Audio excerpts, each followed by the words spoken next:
Here we go. Hello, everyone. Here's for the one-day NSCC hockey tournament. First game we got live streamed. Brought to you by the radio, television, journalism program at NSCC Ivany campus.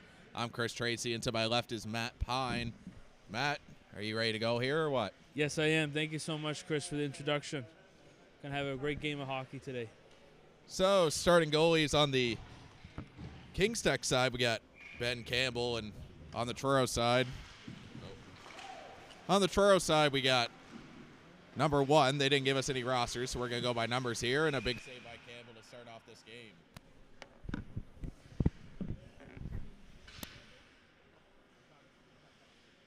Face-off will be to the left of Campbell. Stewart wins the face-off. Insec trying to get it out.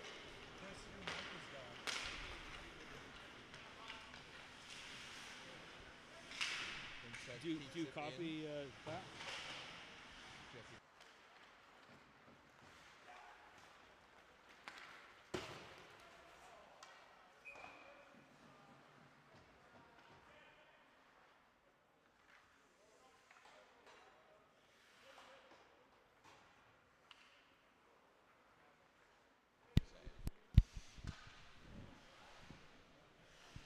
Can you hear me now? Testing. Face off to the left of the Testing. Truro goalie. Kingsec wins the face off, almost a shot there, but Truro blocks it. They'll go right back for Kingsec. Along the boards, Braden Marchand. Truro good the other way. Number 12 takes a little spill. So go into the Kingsec zone, fired on goal, saved by Campbell, rebound. He makes the other save too. Truro one more shot, it goes into the corner. They're starting off quick today. Kingsec, they'll go the other way, try to find Jelfs. Jelfs tries to make a little move, blocked there by the Truro defender. Riley Noble. Noble, he'll hold on to it, back to the point. Back down for Noble. Noble gets tripped up there, no call on the play. Up top for McIntosh, he'll put it around the boards. Kings Tech, some good pressure here in the offensive zone. Shot goes wide. Norris along the boards. He'll fire that around. Truro will get it back. 19 fires it out, tries to find 8, but he can't get it there. So he'll go back into the zone.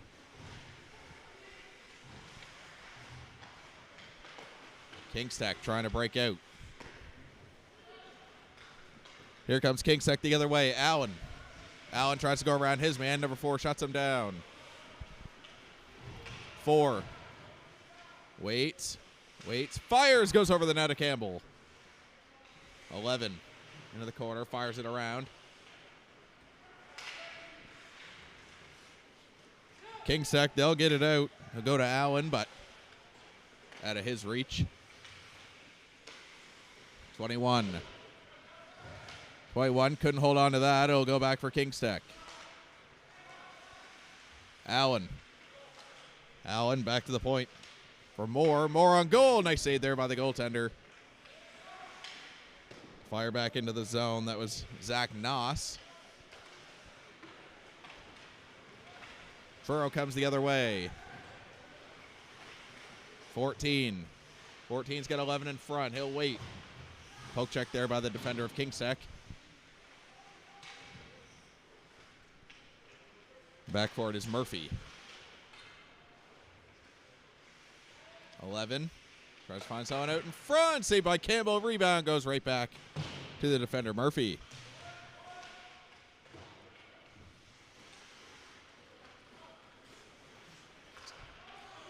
Truro's doing a really good job keeping it in there. Fired on goal. Campbell the save. Rebound goes wide. 14. He'll get it back for 7. 7 out in front. Scores! Great goal. And Truro strikes first with just under 8 minutes to go in this first period. Nice little pass out front. Yeah, they had about 3 different times they were at the net. They just kept taking shots and got it in. It's great. Multiple rebounds. They finally get it past Campbell, and we have a 1-0 game. Boudreau tried to get it over for Stewart. Stewart gets beyond the net. Out in front, over top of the net. Stewart. He'll get it back for Lee. He'll fire it around the boards. That'll go down there for Ryan. Jesse Ryan tried to find the guy at the point, but no one was there, so he'll go all the way back to the Kingstech zone. 7 minutes to go here in the first period. 1-0 for Truro. Ryan. Up for Boudreau. He'll wait. Nice little saucer pass for Stewart, but he couldn't hold that. Ryan. Picked off there by the Truro defender. Number 12. There we go. 12 comes through the neutral zone.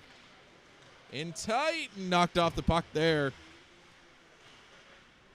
That was the defender Mullins who knocked it off. Stewart. Kingstech's doing a better job keeping on this side. Stewart, nice little move, and he couldn't get it by the last defender. Good little move there by Parker Stewart as he tried to tie this game up. Here comes Truro the other way. 10 holds the pocket in front, and Campbell covers it up. And we'll have a face-off to his left. Another good chance there by Truro to make this a 2-0 game. But Campbell shuts the door. Yeah, I find Truro, they're separating themselves from the defense quite a bit. Very hot start here for the Truro NSCC campus. As that puck went off a skate. Okay. They'll go back to the Truro zone.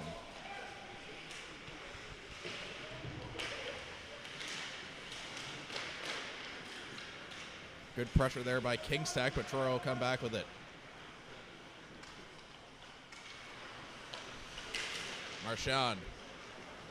Here comes Marchand. Drops it off. Fired on goal. Goes wide. 19. Tips it up for 12. 12. He skates through. He's got 8 on his left, and Norris broke that up. Here comes Kingstech the other way.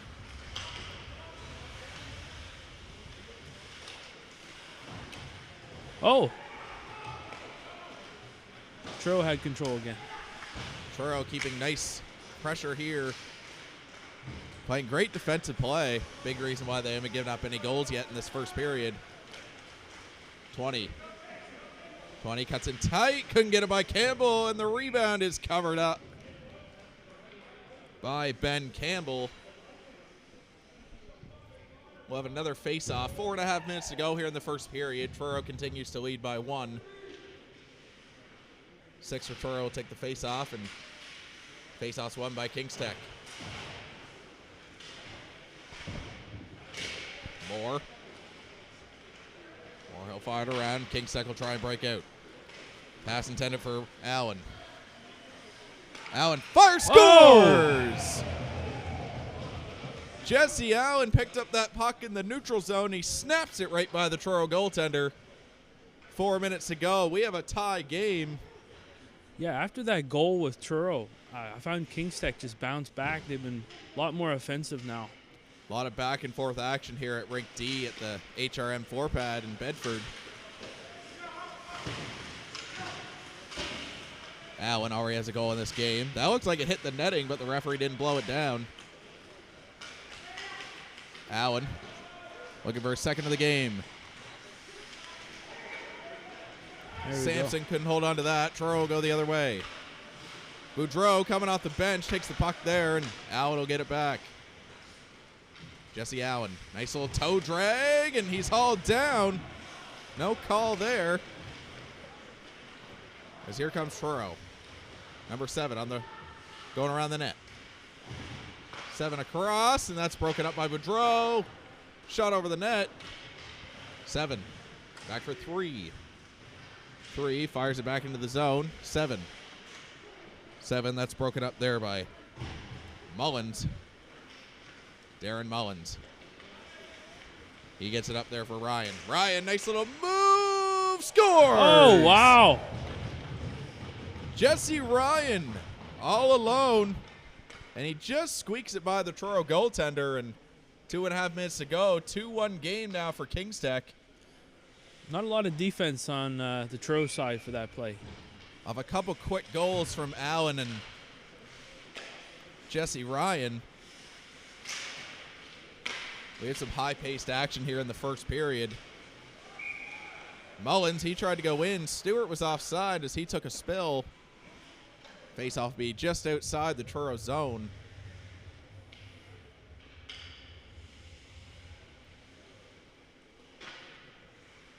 First game of a day-long tournament. Championship game will be played at 2:45. Kings Tech, they try and keep it in the zone. Stewart, he'll try and dump it down for Boudreau. Ryan goes behind the net.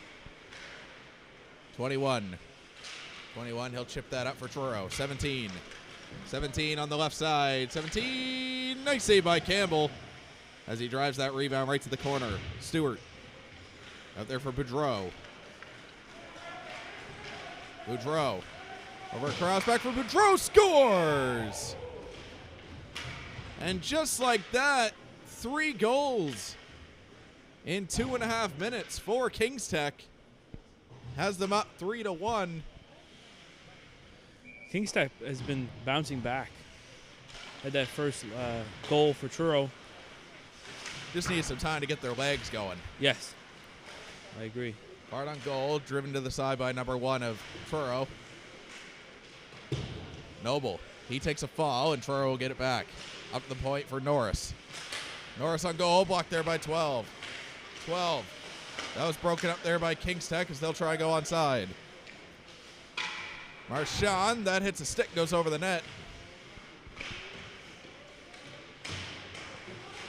Pressure there by Kings Tech as they try to make their lead into 3. 12, he'll chip that up for 10. Breakaway here for 10. 10 on goal! What a goal! Bar down, number 10, all alone.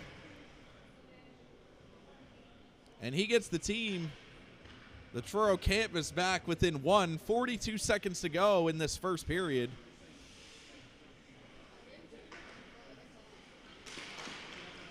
What a goal there, and number 10's looking for his second.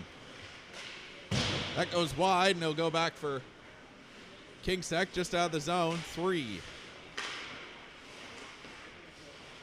Tipped up there for Noble. Noble, that's knocked away by Truro. 25 seconds on the clock. 12, waits around Norris. 12 out in front, covered up by Campbell with 17.7 to go in the first period. Face-off will be to the left of Ben Campbell.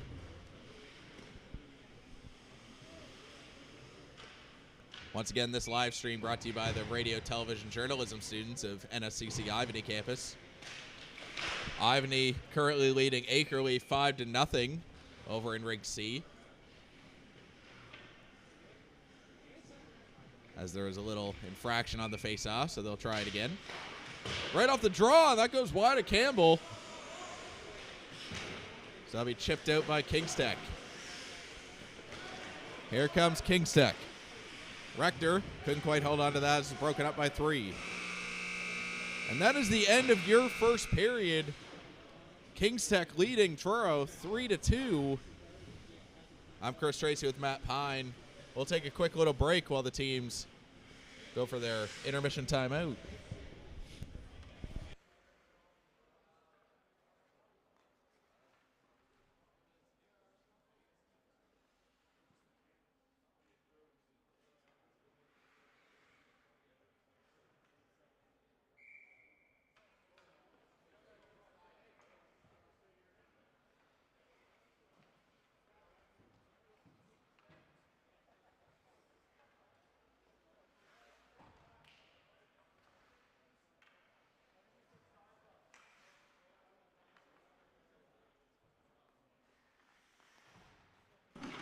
We're back for the second period.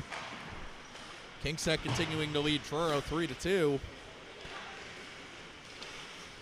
So he chipped up and picked up by Kings Tech. Fired on goal. Nice save there by the goaltender. Didn't know where it was.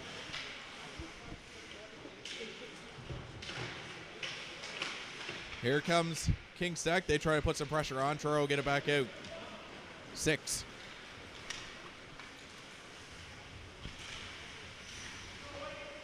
6 couldn't keep it in.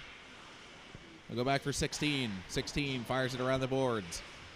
14 out in front, scrambled by Campbell, and he thought he covered it up, and that goes right into the corner.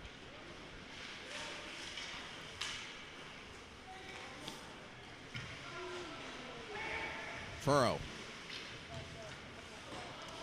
They'll go up with it. 20. 20. In tight, and couldn't get it by Campbell as he tried to go over the shoulder. 14. Comes back in for 7. 17 just goes wide of the net. 20. 20, nice little move. 10, couldn't hold that down. Go back there for Ryan. Ryan tried to fire that down. Stewart will chase after it. Parker Stewart takes a little spill as him and 3 were racing for the puck. Little shot there by Truro, and that looks like it might have been offside. Boudreau for Stewart. Parker Stewart over Ryan. Ryan, nice save out the pad of number 1. Mullins. Down for Boudreau. Boudreau tried to go with the Michigan. Truro didn't fall for us. They'll pick the puck back up. 7. They'll fire it in on Campbell. Picked up there by Kings Tech. Stewart. Just out of the reach of Ryan. Ryan will pick it back up. Boudreau over for Stewart. Stewart for Boudreau. Boudreau fending off the Truro players. Boudreau just keeps it onside. Go down low for Ryan. Trying to find Mullins, and here comes 10 the other way. 10's got 9 on the left side. 10 shoots. Nice save by Campbell. The rebounds batted away.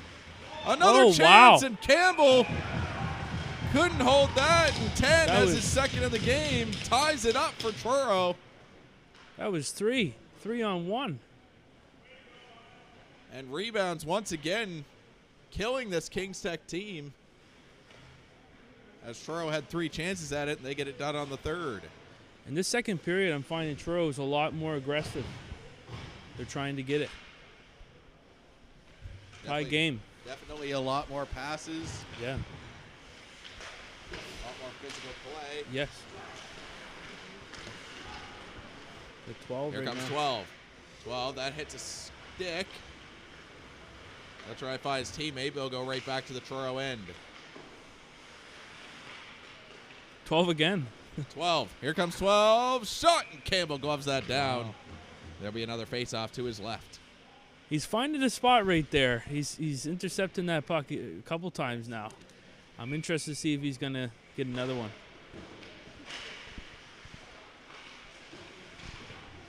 Kings Tech, they'll try and chip that out. Goes by the Truro defender.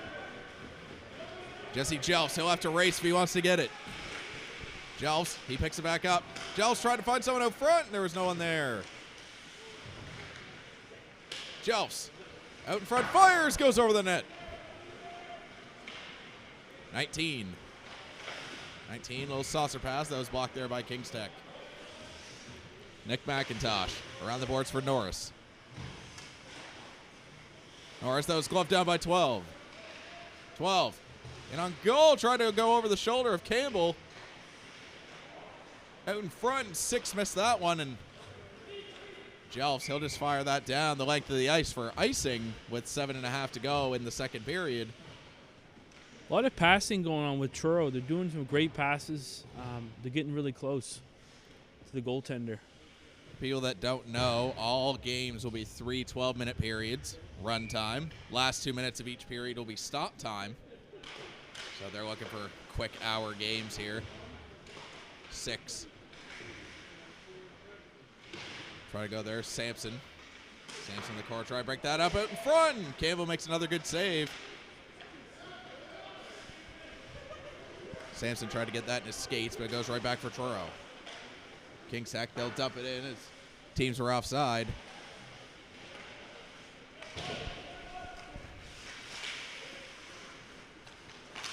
Kings Tech. They'll go back with it, picked up by Liam Moore. Moore, he'll have to hustle if he doesn't want Truro to get them. Murphy fires it around the boards. Truro picked that back up. Once again, King's Tech picks up the puck. Sampson. Sampson tried a little toe drag, broken up there by 3. There we go. 11. 11 picked off there by Mullins.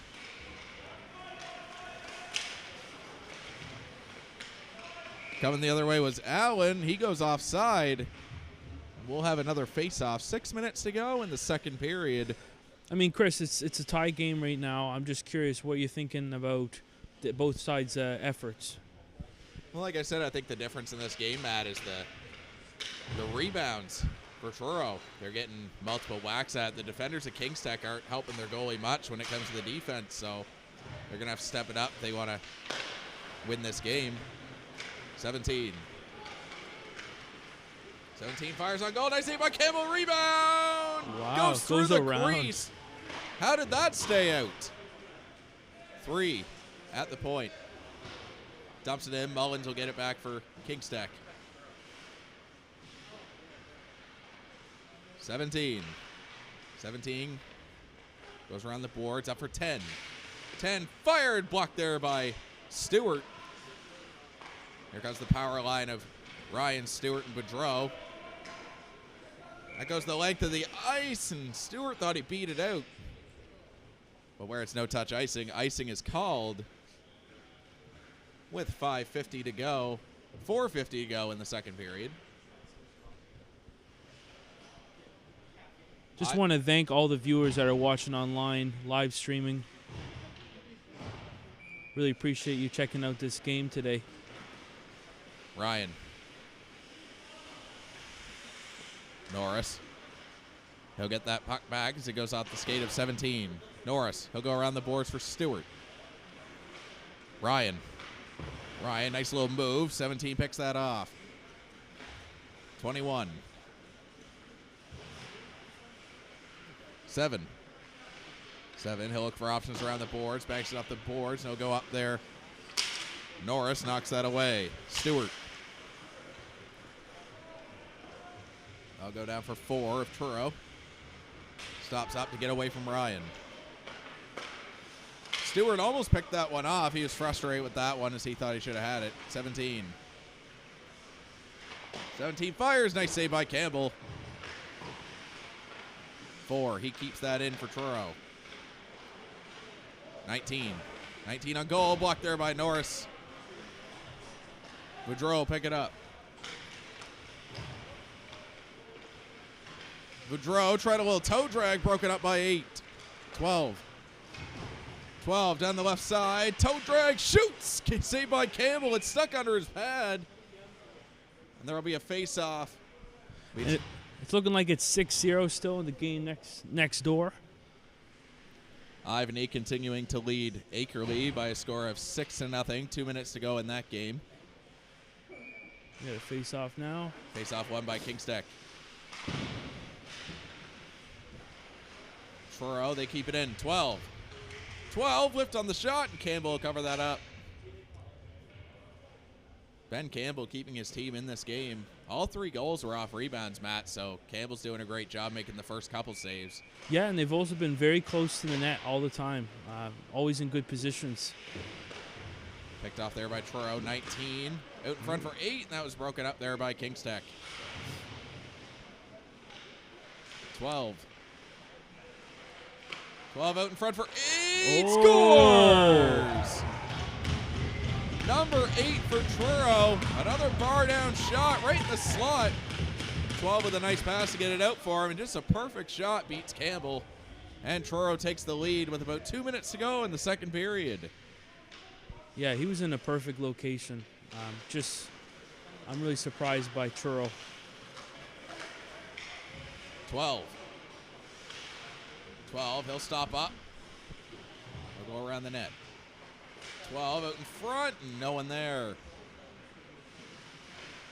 Marchand, that goes for Moore. He'll bring it around the boards. I'll go back for Murphy. Murphy, he fires it down. Noble chasing after it. Icing is called on the King's Tech Crusaders. sure Truro has a team name, but we don't have any rosters, so for now they're just going to be called Truro. But Kings Tech is known as the Crusaders. Minute 36 to go. Face-off won by Truro, fired on goal, saved by Campbell. He'll have another face-off to his left. Minute 31 to go. Like we said, final 2 minutes is stop time. Face-off won by Truro. 20. 20 fires, hits a couple bodies. 11 trying to steal that, and that'll be picked up by Kings Tech. Rector shoots it out. We have a penalty coming. Hooking is the call. It's going to be against 11 of Truro, so Kings Tech will get the first power play of this game.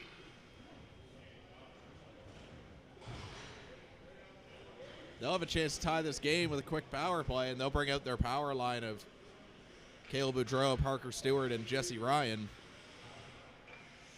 Sampson and Mullins on the point. With a minute 17 to go, they'll try and get a goal here. 20. 20, he'll fire that out, and Mullins couldn't keep it in. Mullins for Sampson. Up for Stewart. Tried to tip that for Ryan, but he couldn't quite get it. Ryan, little stick lift. Ryan tried the little move, and it goes beyond the net. Stewart. 20, he'll pick that off. 20, he's trying to skate it out, and Stewart couldn't keep that in. 20 will shoot the length of the ice. Sampson. Kings Tech trying to take advantage of this power play right now. Sampson. He'll skate in. Sampson, nice little move. He couldn't hold the handle out in front, and Boudreau wasn't there. Boudreau tried to find Sampson, and Sampson with the rebound. A couple whacks at it, and Truro goaltender will cover it up. 23 seconds to go in this second period. Truro continuing to lead 4-3. They'll keep that Ryan, Stewart, and Boudreau line out. Boudreau about to get something quick. 20 seconds to go. Sampson. Sampson fakes the slap shot over to Boudreau. Boudreau shot. Swallowed up by the Truro goaltender right in the NSCC logo. Another face-off to his right. 12.4 to go in the second. Kings Tech trying to tie this game before we go to break. 10 seconds to go. Ryan up for Mullins. Mullins for Sampson. Sampson, shot on goal, and 20 makes the block. And that'll do it for the second period. When we come back for the third, we'll have a minute 43 of power play time for the Kings Tech Crusaders. I'm Chris Tracy with Matt Pine, and we'll be back after this break.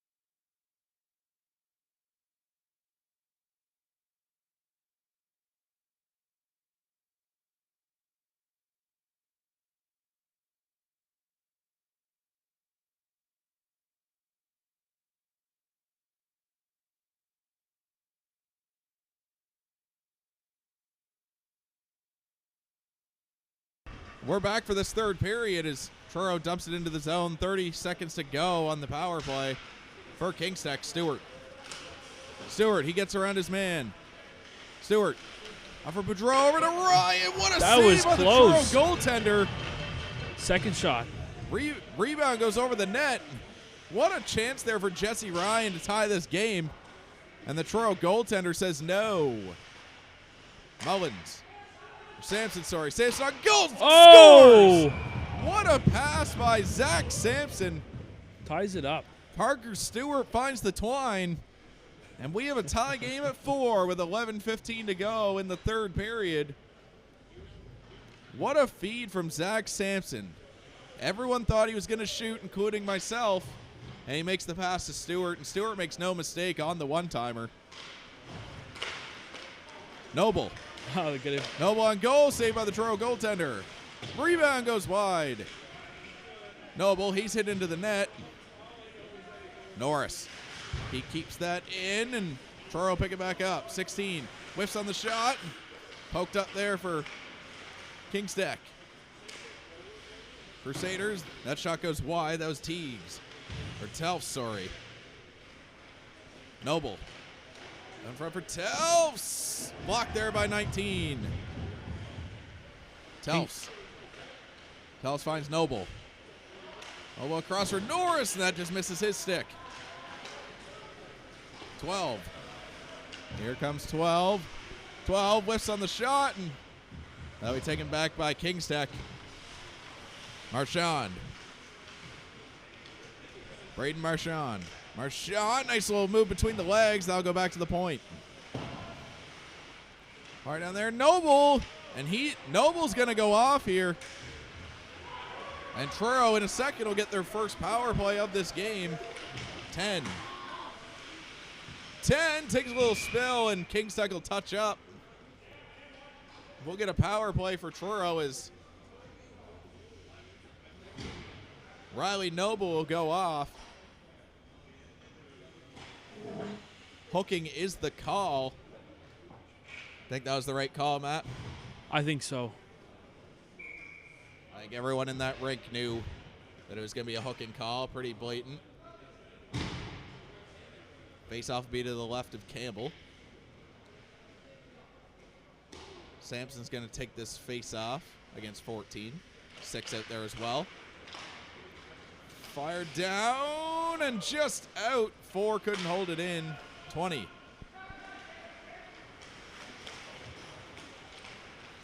20. Skates into the zone. Down for 10. Shot goes wide of Campbell. 4. 4. They'll go for 7. 7, and Campbell will glove that down. 2:10 to go in the power play. 8:40 to go in the third period and the hockey game. Sampson will take this face-off against 7. 7 wins the face-off. 20. 20 down low for 10. 10. Couldn't keep that in. We'll go back for 4. 4 fired on goal. Tipped on goal. Campbell with the reaction save. 17. 17. He goes around the net for 20. 20. Back down low for 7. 7 on goal. Tipped by 10, and it goes wide. That goes in the air, and Sampson, he couldn't get that out. 20 blocked it. 10.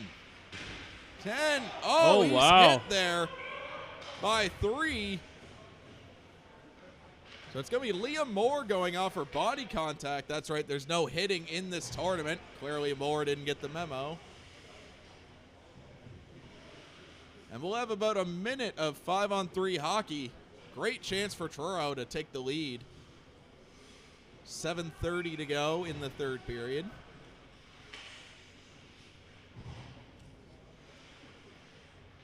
It'll be Caleb Boudreau out to kill this penalty, along with Jaden Lee and Darren Mullins. 4. 4, nice cross pass, and Campbell makes the save, and the rebound kept in by 4, Boudreau. Boudreau, he's going to skate around, try to kill some time. They'll go back for 4.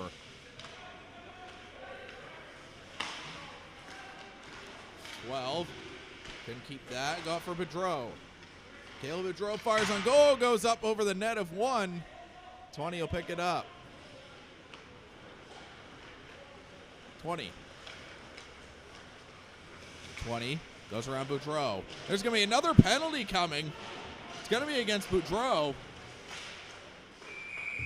Kingstack touches up, and we're going to have a long 5-on-3. Quite a lot of penalties going on right now. Kingstack taking a lot of penalties. Bad time to take them as they're tied in this game. Pretty obvious slash there. So it'll be about 2:20 of 5-on-3 hockey. Stewart, he loses that face-off. He'll go back for 12.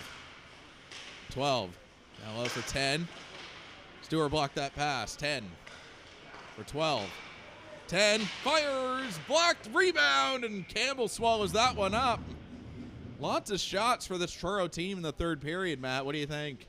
I mean, it's great. I mean, Kings Tech's doing pretty good for just having 3 players right now. Very good penalty kill indeed. 12 over 10.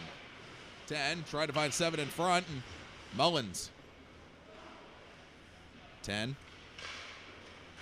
over 17. 17 for 14. 17.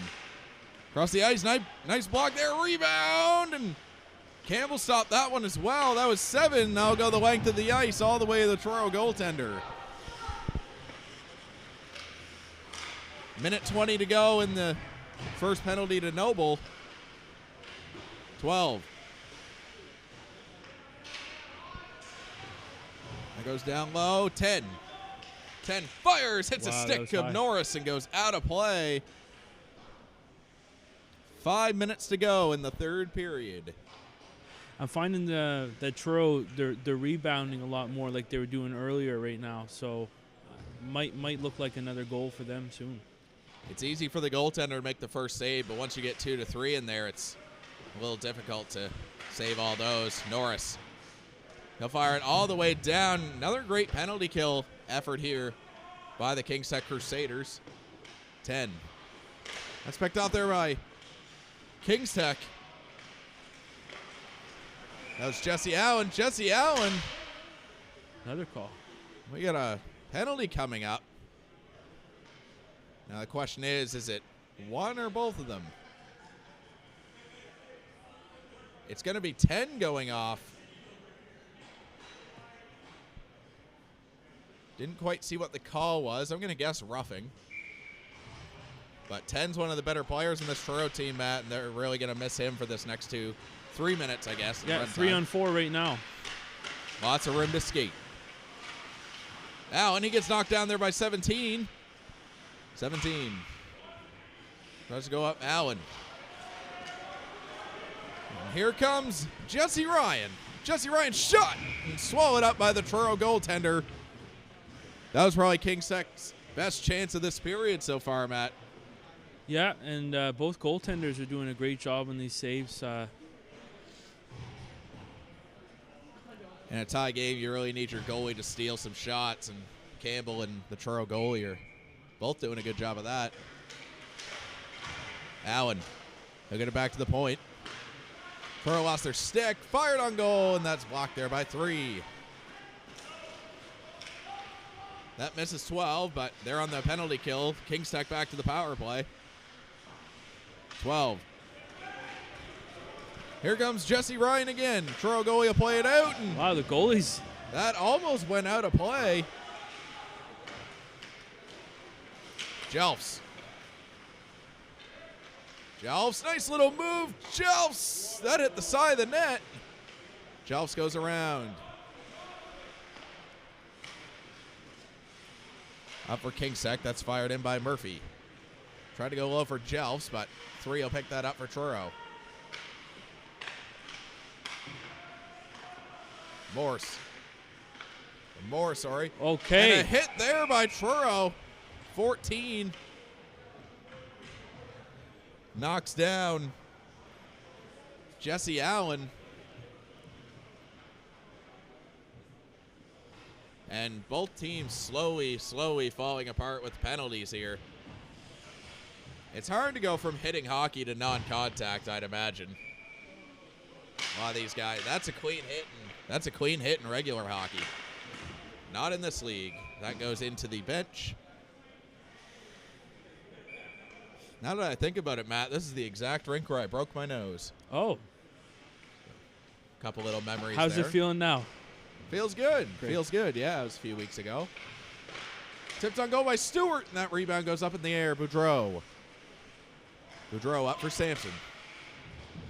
Stewart.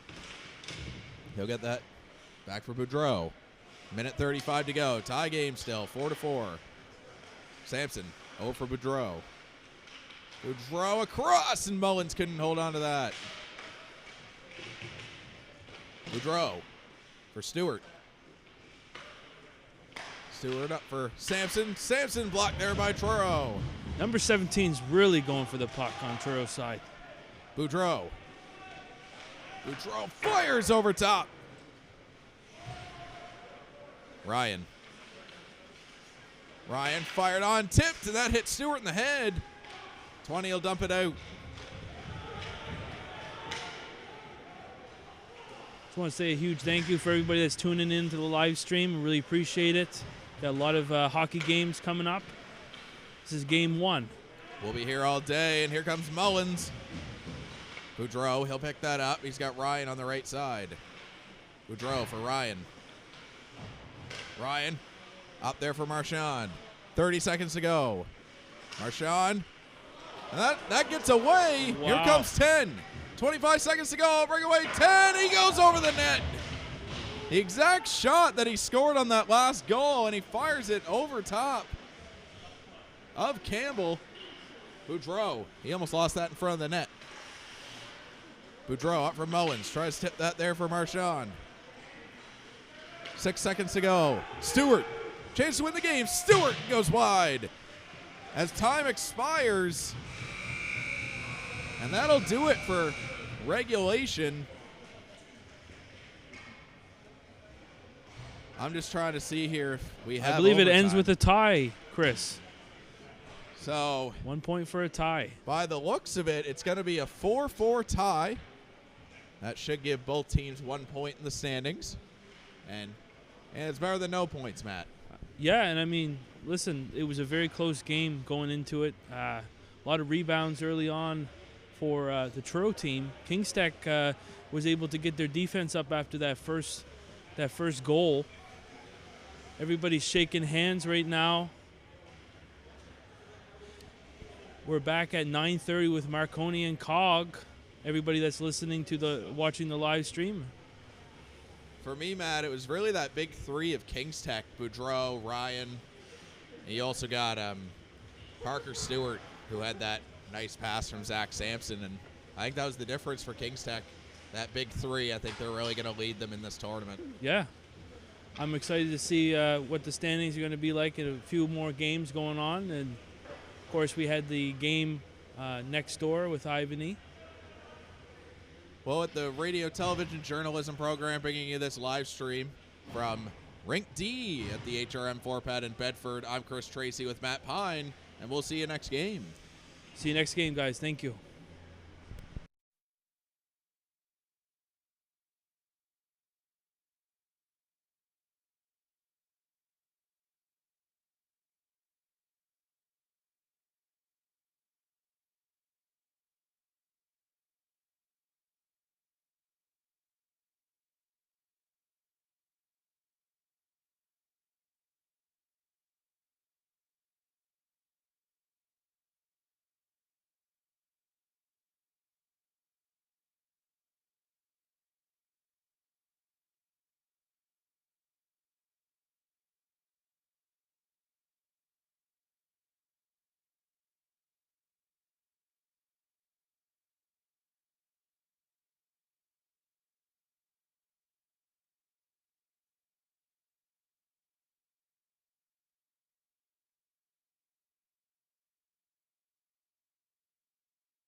And welcome back to the NSCC Winter Classic. We are covering the game between Cogs and Marconi. The radio television journalism program from NSCC is bringing you the live stream today. As number 9 for Cogs on the left side. 9. He'll try and get that down low for 18. 18. Couldn't hold on to that, and around the net, and 88 broke that up. 13 for Marconi. 13 in on goal. What a goal. And a nice goal there for 18 as he slides by 19. The goaltender for Cogs. And early in this game, 45 seconds in, we have a 1-0 game, Nick. That's crazy. Face-off back at center ice. Cogs wins the face-off. 9. I tried to find 10 there. 66 will pick that up. 17 whiffs on the pass, but he'll get it out of the zone. Go back for 9 of Cogs. 9. He'll wait for options. He'll go for 16. 16 takes a spill, and 13. 13 looking for his second of the game. 0 for 12. 12, and that's broken up there by 9. 9. He'll skate through center. Nice little move. Stops up. 9. To the point for 10. 10 keeps that in. Nice little move. Tries to get around 13, and he will, but he'll go back into the Marconi zone. 27 will go back for it.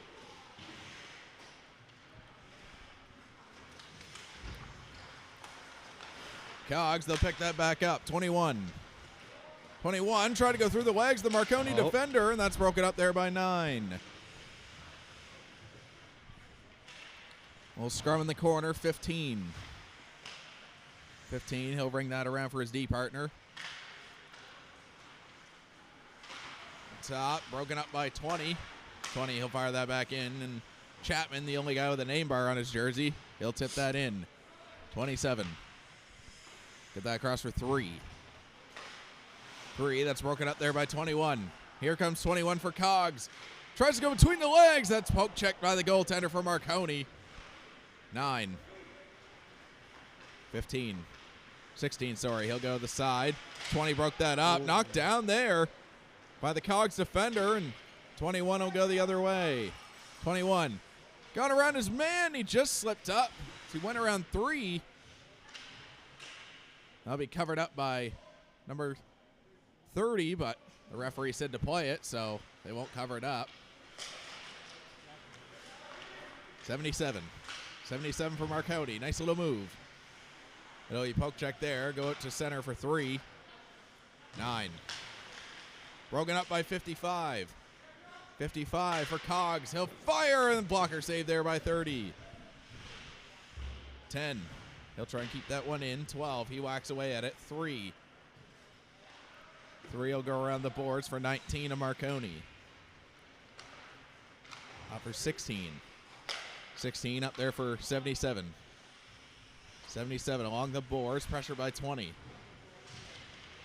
77's got 3 Cogs players on him. 9.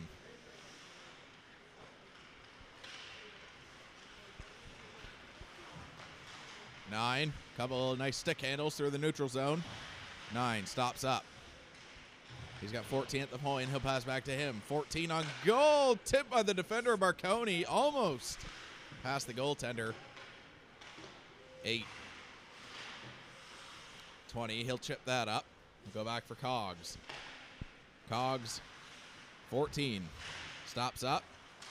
88 picks that off. 8. Couldn't keep a handle on that. Stick lifted by 14. He'll stay behind the net of Cogs. Cogs will try and break out. 16. He'll fire that into the Marconi zone. 6. 6. He'll hold on to that. Go back for 88. 21. 21. Nice little move around. 6 shot. Nice save there by the Marconi goaltender. 21. Broken out there by 8. 55 takes it back.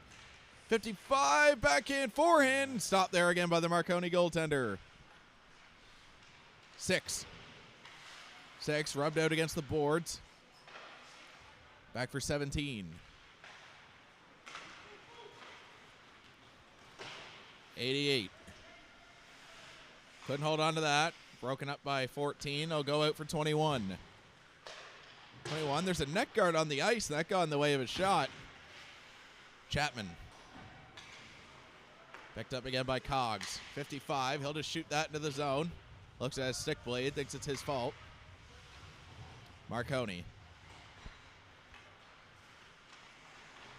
Marconi will try and break out. 12. He'll try and get by his defender. 20. 20. He'll dump the back into the Marconi zone. No icing calls. He was past the center line. 15. Little reverse move there. He'll try and break it out for 12. That'll go the length of the ice, and icing is called against Marconi. 6 minutes left to go in the first. Nick, what do you like so far?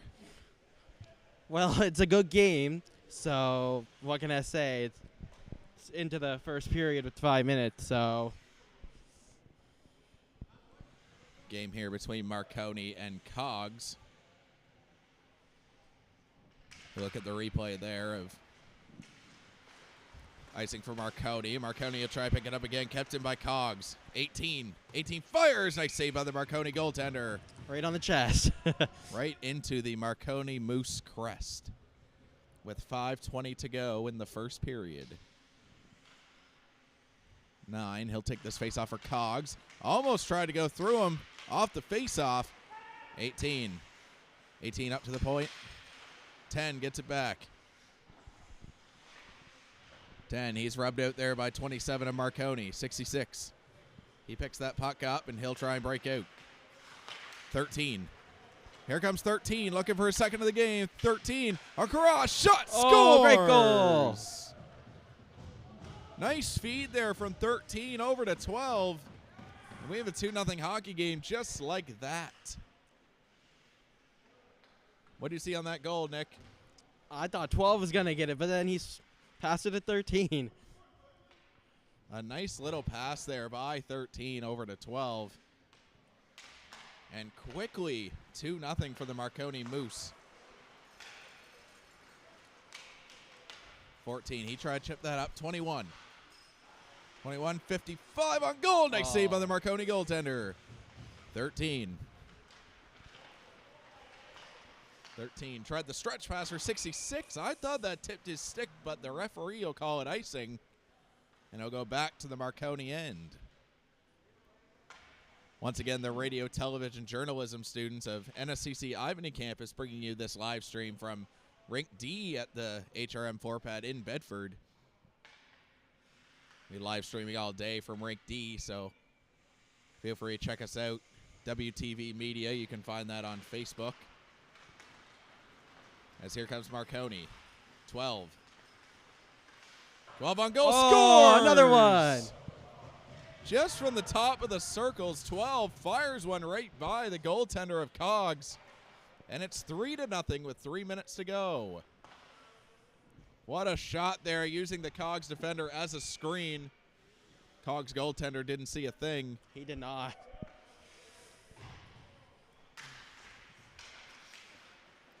Cogs, they'll win that face-off. 55, lost it in his skates, but here comes 21. 21 on goal. Nice save by Marconi. Save. Rebound is covered up and swallowed. Face-off will be to the left of the Marconi goaltender.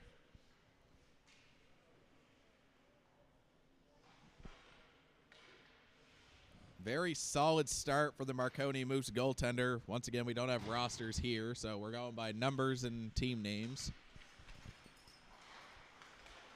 16 on goal, blocked there by Marconi. 9. He'll fire that up for 77. Couldn't handle it, so he'll skate back and look for options. 77 drops it off. Fired on goal, tipped on goal. The rebound goes wide. 19. 19 fired on goal. The nice save there by the Cogs goaltender. 14. 14 tried to find 21. Broken up by 77 and 16. 16. 16, he goes wide. Got 9 out front, and 9 couldn't pull the trigger on that. Nope. He didn't. 55, up for 21.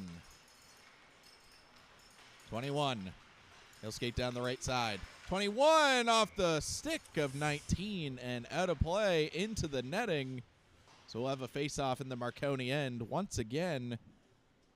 1:43 to go in this first period. Last 2 minutes of each period are stop time here at the NSCC Winter Classic. Rest of the period is 12-minute runtime. 3-0 your score for Marconi over Cogs. 20 on goal. Nice save there by the Marconi goaltender. Rebound goes to the corner for 6. 20. 20. He'll skate around a couple defenders. 20. Nice save by the Cogs goaltender. Rebound goes to 18. 8. 8 up for 6. 6. Slap shot. Tipped on goal. So nice close. save. Nice reaction save by the Cogs goaltender, and Cogs will go the other way. 9. Fired down the ice by Marconi, and again, face-off in the Marconi end. What's your wrap-up of this first period, Nick? I mean, it's going good. It's 3-0 with 1 minute and 3 seconds left in the period. So I think you can almost see what might happen, but I'm not going to say anything. There you go. Don't want to jinx the other teams. Picked up there by Marconi. 8. 8 on goal. Hits the stick of the Cogs defender and out of play. And again, a face-off. But this time in the Cogs end.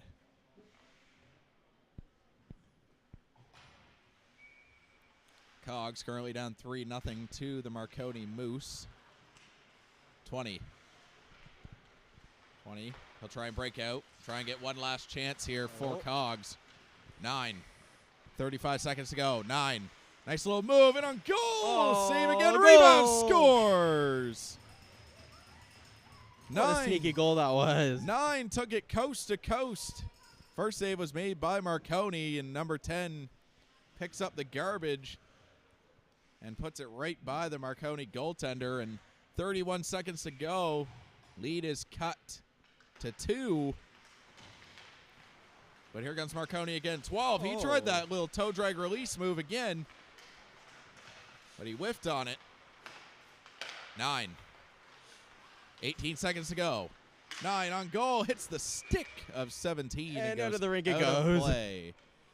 And we're going to need a new puck after that one. We are. That went into the netting. Looks like the referee found one. 13. Try to go back for his buddy 12. 16 will go back to play it. Up in the air. One last chance, and nice save there by Cogs with 2 seconds to go. And the period comes to an end.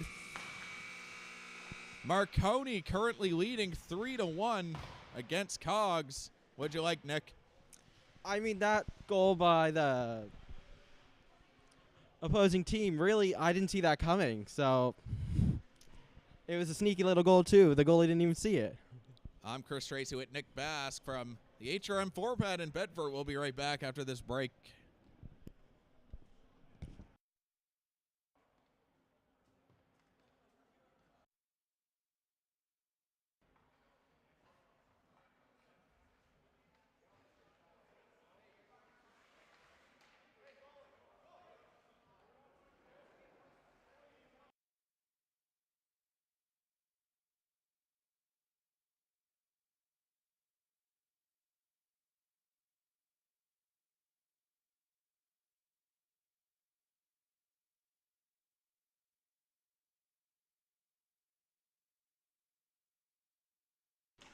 And we're back for the second period.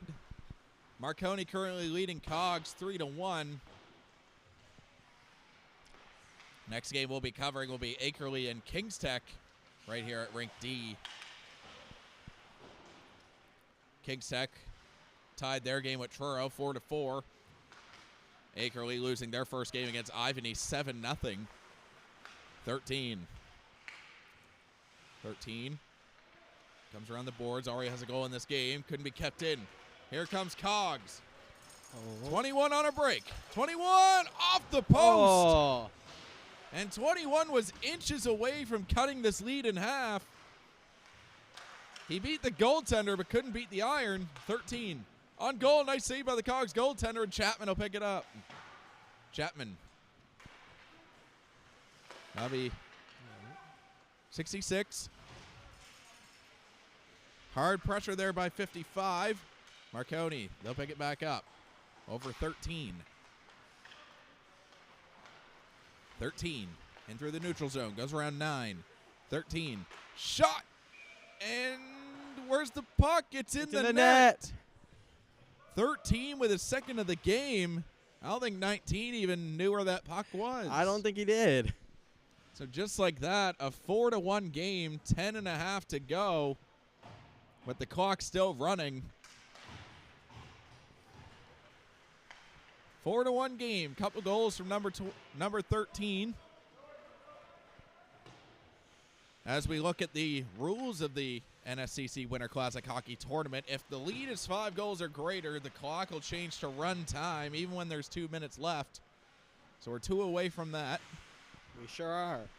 Cogs fires on goal, hits a stick, just stays in play. 3 for 77. 77 up for 9. That hits the stick of 18. He'll go into the Cogs bench, and we'll have a face-off. Should be outside the Cogs end.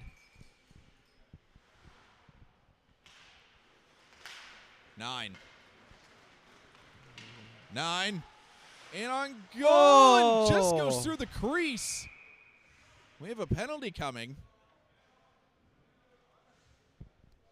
Ref's arm goes in the air. And I thought it was going to be a penalty, but I don't see anyone going to the box. I don't either. Looked like 9 was hooked on the play.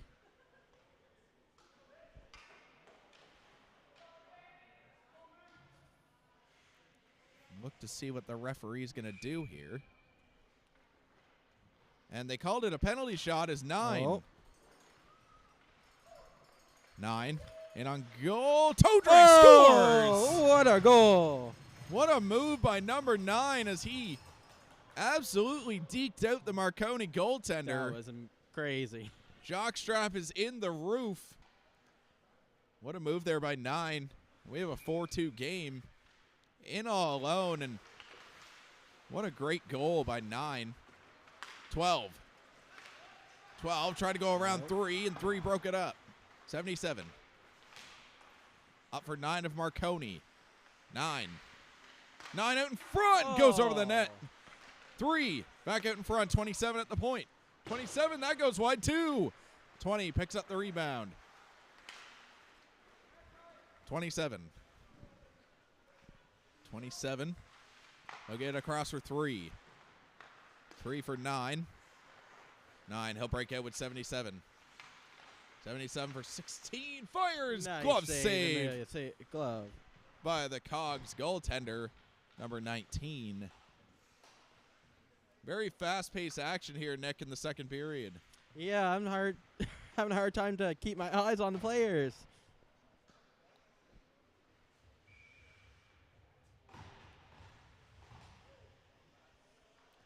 21 will take the face-off against 20. 20 up to the point for 6. Tried to fire it off the glass, and instead it hits the glass of the bench and goes out of play. That's the second puck that went out of play this game.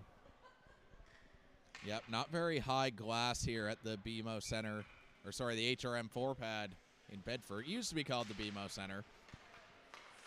But here comes Marconi, 8. 8, nice little move around 14, and 16, he'll clear that out. Go back for 6. 19. 19 tried to fire on goal. That goes through a few bodies, but it goes wide. 20.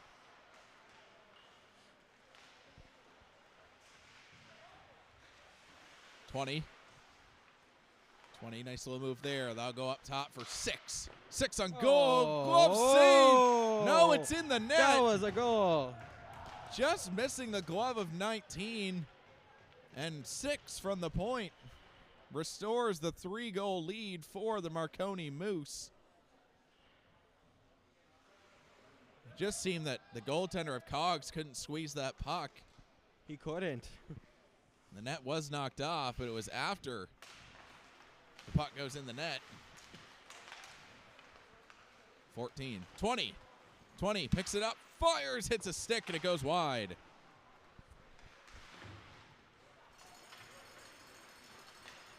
(21) 21 tries to go around 19. Nice play there by 19 on the defensive play. 20. 8 on goal. Hits a body so and off the post. 21.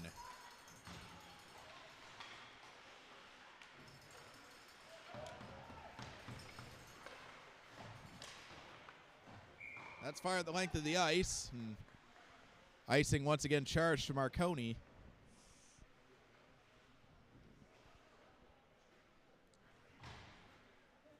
We'll have a face-off in the Marconi end. 9 wins that face-off cleanly at 20. Tipped on goal. Save, so rebound. Close. Goes wide. 9. Out in front. Blocked there by 17.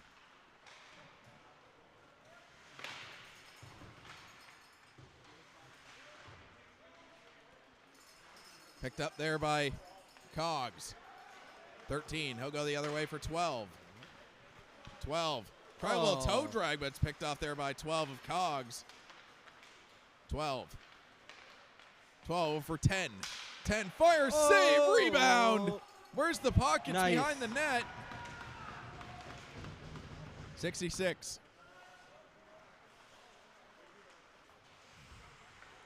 66. He still has the puck. Back for 17. 17. Fires it up for 12. Back for 17. 15. 17. Nice little knock out of the air. 66. 66. There Nice we move. go. Off the stick of 9. Out of play. 4 minutes to go in the second period. Marconi continues to lead 5-2.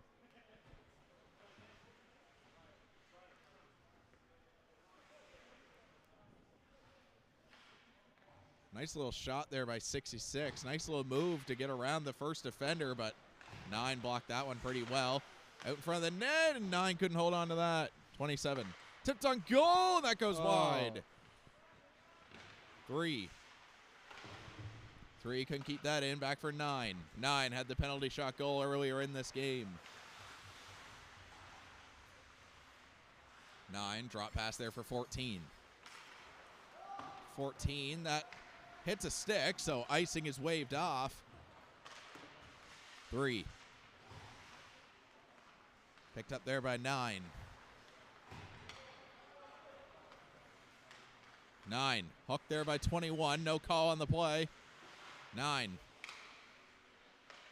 To the point for 3. 3 for 27. 27 fires, tipped, and goes wide. That was 77 getting the tip on that.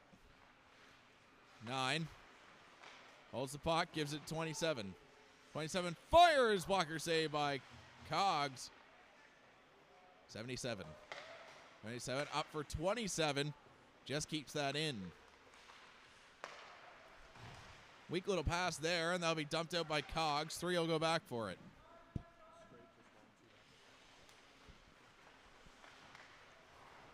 That goes the length of the ice for Marconi again. Icing is called with 2:15 to go. 15 seconds away from the 2-minute stop time at the end of the period. NSCC Straight Campus just won 2-0 in Rink C against Pinto. Very low-scoring game considering some of the games we've seen. Like we said earlier, Ivany 7-0 against Akerley, and 4-4 game for Kings Tech and Truro. Fired on goal, goes wide of the Marconi goaltender. 88.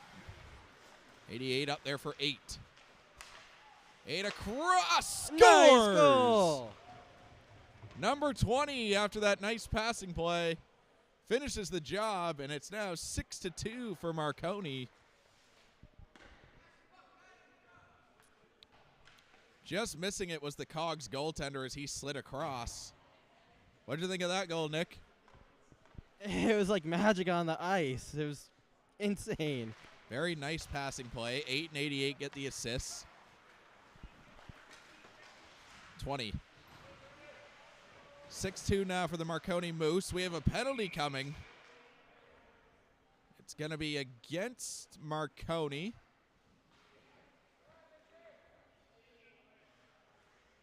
'88's going off for holding. Cogs will get the first power play of this game.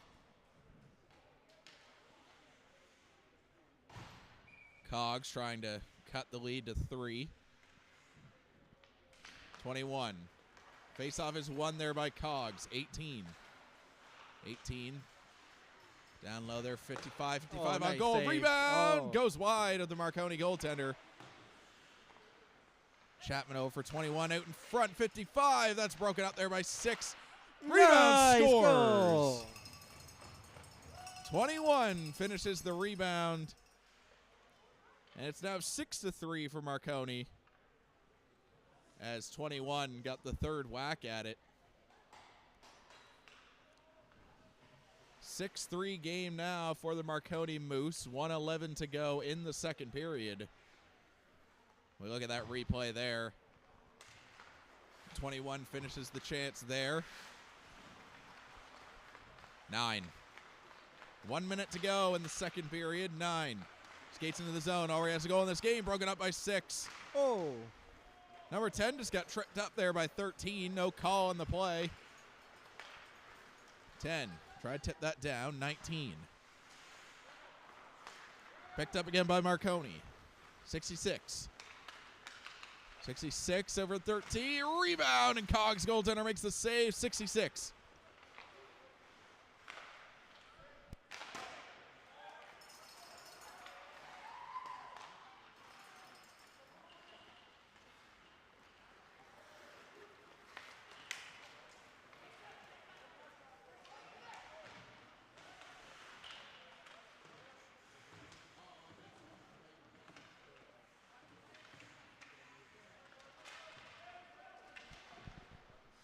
Nine. 9 into the zone. 9 on goal, tipped as time expires in the second period. Marconi continues to lead 6-3 over Cogs. And we have a potential finals matchup over in Rink C. It's going to be Ivany and Truro. Who do you think's taking it, Nick? I don't know. Ivany had a good game. They got 7-0, so it could be either way. I'm Chris Tracy with Nick Bask from Rink D in the HRM 4-pad in Bedford. We'll be back after this intermission break.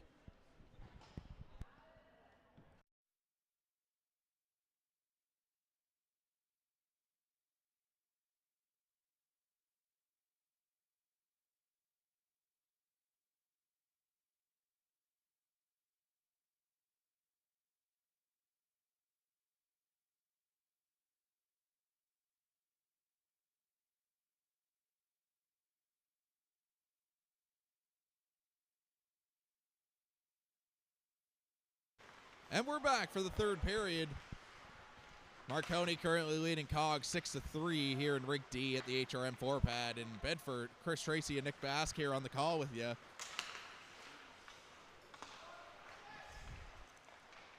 Seventeen goes behind the net, back for 16, but 10 will pick that up for Cogs. In on goal, 17, couldn't quite hold that. 9. Up top for 18, 9. Now, a little miscommunication there by 9-18. 9. 9, nice little move. Looking for a shot. Shot on goal, rebound. Couple rebounds there, and it goes behind the net of Marconi. We have a penalty coming to Marconi. We do.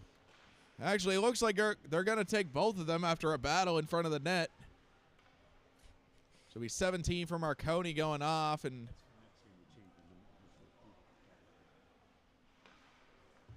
17 for Marconi, and it looks like it's going to be 10 for Cogs. Coincidental, so we'll still be playing 5-on-5.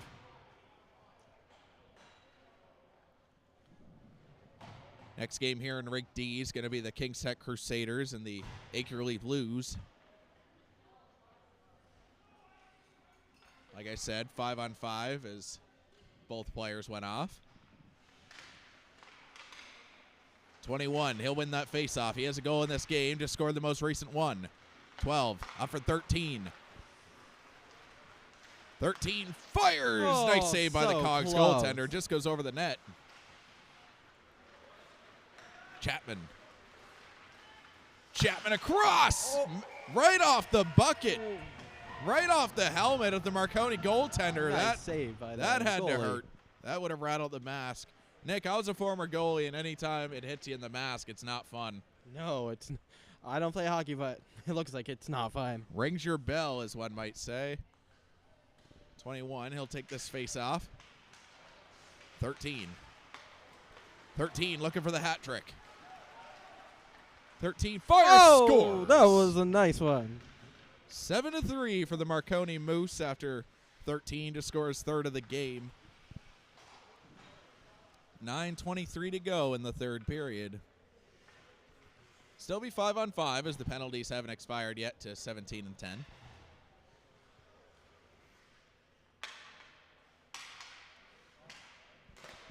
Face-off won by Cogs. 20, up for 55, broken up there, 77. 77, he goes wide. 77, nice little move, and he couldn't finish as it goes beyond the net. 77, tried to find 9, Chapman picked that off. 77, pins the puck against the boards, 8:45 to go in the third period. Marconi leads 7-3. Fired on goal, hits the post. 77 almost made a 5-goal lead, but he rings it off the iron. 21. 21 tried to go around 27. He'll break that up. Out in front for 55 and couldn't pull the trigger there in the air. 16. 16 on goal, goes wide of Marconi's net. 14. 14 blocked there by 9. Goes back out to the neutral zone. 16. Cogs trying to get something going here with 8 minutes to go. 3. 3. He'll go there for 77. 77 just hit the post earlier. 9, and that is offside at the Cogs line. Face-off be just outside the Cogs zone. 7:45 to go. What's been the difference in this game, Nick? Well, there's more excitement in this game, I find, than the other previous game. A lot more defensive in the Truro Kings Tech game. For sure. Offense definitely the story in this game. 27. 27 on goal, goes wide. 88. 88 hits the skate of 9. That'll go in the corner for 77. 77 tried to bank it off the net, but 18 will pick that up. 18 up for 10. Penalties expire to 10 and 17. 16. 16 on goal. Tipped Nice by goal. 77. And it's an 8-3 lead for the Marconi Moose with 7 minutes to go. I believe 77 got a stick on that. I think he did too. So it'll be 77's goal. 16 took the original shot. Looked like he fanned on it, but 77 made sure it went into the net. 88. Tips it off for 20. 20 fires. Glove Nice save save by the by the Cogs Cogs goaltender. Face-off will be to the Cogs goalie's left. 6:20 to go in the third period between Cogs and Marconi. Marconi leads 8-3. Cogs looks like they put a couple of their better forwards on defenses. They need to stop some goals here. 88. 88 and 20. Just jumped the gun, and that'll be offside at the Cogs line. 5:50 to go in the third period here at Rink D at the HRM 4-pad in Bedford, Nova Scotia. 9. hooked there. It looks like Marconi's going to get a penalty. That hits the stick of 88, goes out of play.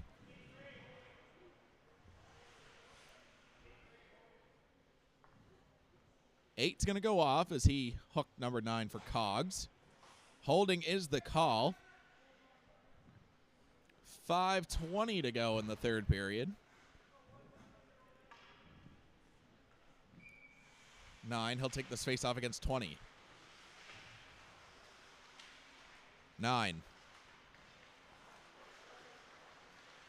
9. He'll saucer it for 18. 18 holds it in on the line. 18. And on goal goes wide. So close. 88 tried to clear that out, goes back for 12. 9 at the point. 9 just onside, and the referee called offside. It looked good from up here. But that's why I'm the commentator and not the referee. Got that right, Chris. But from here, it looked onside. Nonetheless, there will be a face-off just outside the Marconi zone. Face-off won by Cogs, 21. 21. Goes around 13. 21. Fires, blocked there by 6. Out from 55. Rebounds. Covered Nice up save by the by goalie. Marconi. Looks like the rink behind us is getting started with the Ivany game over there. Ivany and Truro, big potential game for them. Ivany won their first game 7-0 against Akerley, and Truro tying their game 4-4 against Kings Tech. Big game in the standings. Here comes 13. Looking for his Nice. fourth, and What he'll a get beauty it. of a shot. And he'll get it. 3:40 to go in the third period. 9-3 for the Marconi Moose. 13 just taking this game over, Nick. He is. 13 with 4 goals right now on the game. Marconi still shorthanded. 17. 17. He'll wait. He'll wind up for a slap shot, and he'll fire at the length of the ice. That almost goes in It on the Cogs almost did. goaltender, and Marconi is on the penalty kill. That shouldn't have been icing, Nick. And they shouldn't have. So they'll put the face-off at center ice. So another face-off at center ice. 21 to take it against 12. 2:45 to go. 9. 9, he'll dump that in. 16 tried to knock it down. Chapman lost his stick. 9 goes into the boards. 17 will just Puck tip that number out 3 again. and out of play. A little bit of chirping from 17 over there at the Cogs bench. Face-off just outside the Cogs zone. 2:17 to go in the third period. Still 9-3 for the Marconi Moose. Latest goal coming from number 13. His 4th of the game. 21. 20 run. Skates around 9, and a big hit there. Big collision, I should say. No one meant to hit anyone, but 12 and 55 ran into each other. They sure did. 12. He'll just tip that in. 1:49 to go in this game. Go all the way around the boards. 8. He'll fire it in. Oh, another Scores! beauty. That one was tipped by the Cogs defender. It was. That makes it 9-3. I thought it was 10-3, but Yeah. Marconi now up by a touchdown minus the extra point. 77. 77 just it goes almost wide. went in. 12. 12 for 10. 10. 10, he'll stick handle, goes wide of the Marconi net. 1 minute to go in the third period. And they got the score right now. It says 10-3 for Marconi, so they're up by a touchdown. 88 tried to find his teammate there, but they couldn't put it home. 77. 40 seconds to go. 77 for 15. 15. He'll skate around 20. 15. Couldn't get that by. Blocked there by 77. 77 out front for 19. Where's the puck? Where is the puck? It's under the goaltender of Cogs. Oh, just keeps it out. So close. And the time is running. 15 seconds to go as there's more than a 5-goal spread. 10 seconds left here, and face-off won by Marconi. They'll just hold on to it. And that will do it for this game. It is. Marconi Moose win by a touchdown. 10-3 your final score. What was the story of this game, Nick? I don't know. It was very crazy. I didn't expect the scores to get this high. All right. Once again, this live stream brought to you by the radio television journalism students of NSCC Ivany. I'm Chris Tracy with Nick Bass to my left. We'll see you next game. You will.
Hello, ladies and gentlemen. This is Matthew Pine, and I'm joined with Chris Tracy, and this is the third game of the NSCC hockey tournament.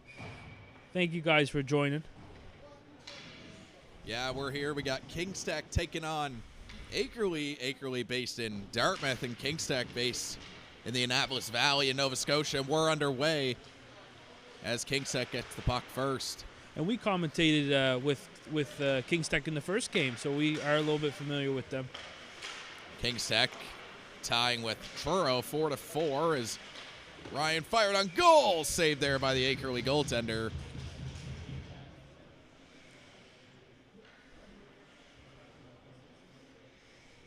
Dylan Small with the save. Stewart, he'll take this face off. Mullins, Stewart out in front, rebound. That hits a stick and goes over the net of Small. Stewart. Mullins, he'll get it down for Ryan. Ryan up for Mullins. Mullins. 93 tried to knock off the puck. Lee fired. Nice save there by Small, and the rebound is cleared out of the zone as Lee will go back.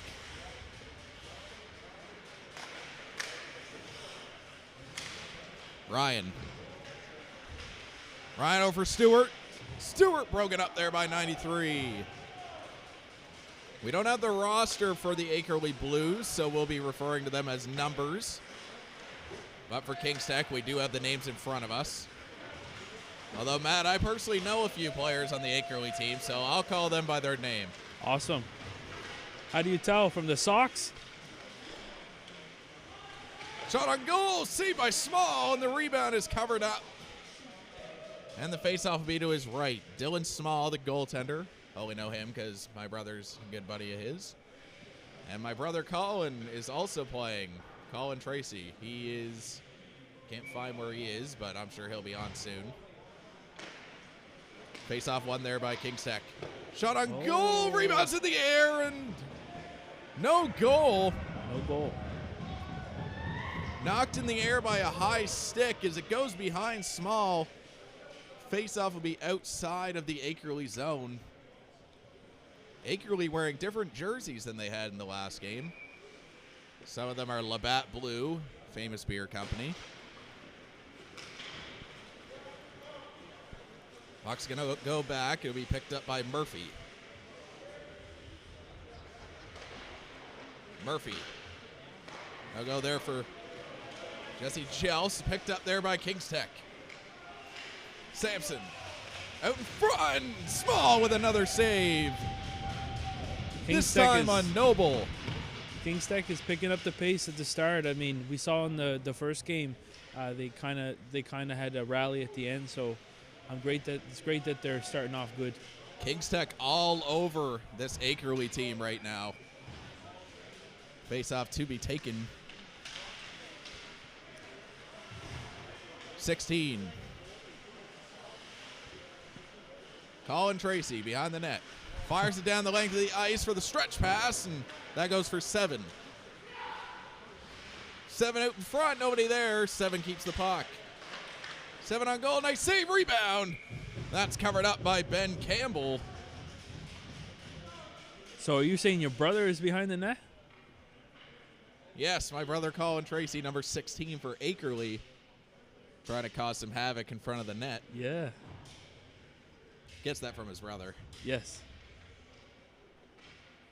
Luckily not using the hockey stick I gave him. I was worried he would break it, so he's not using it. Tracy wins the face-off. Tracy dangles through, and it's picked up there by Akerley, but it goes out of the zone.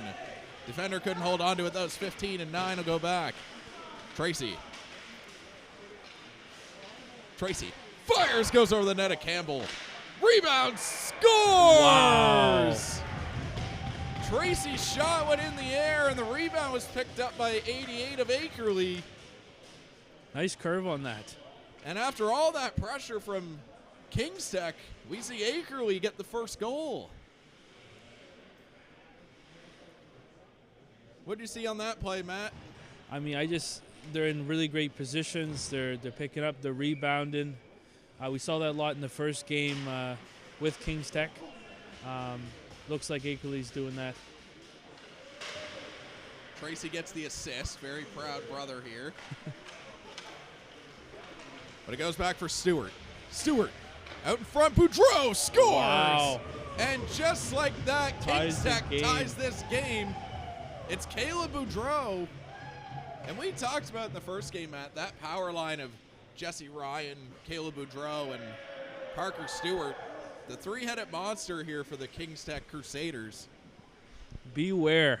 Beware the three-headed monster. Beware is right. If Akerley wants a chance to win this game, they'll have to shut down that top line. As Stewart wins another face-off, Norris. Boudreau.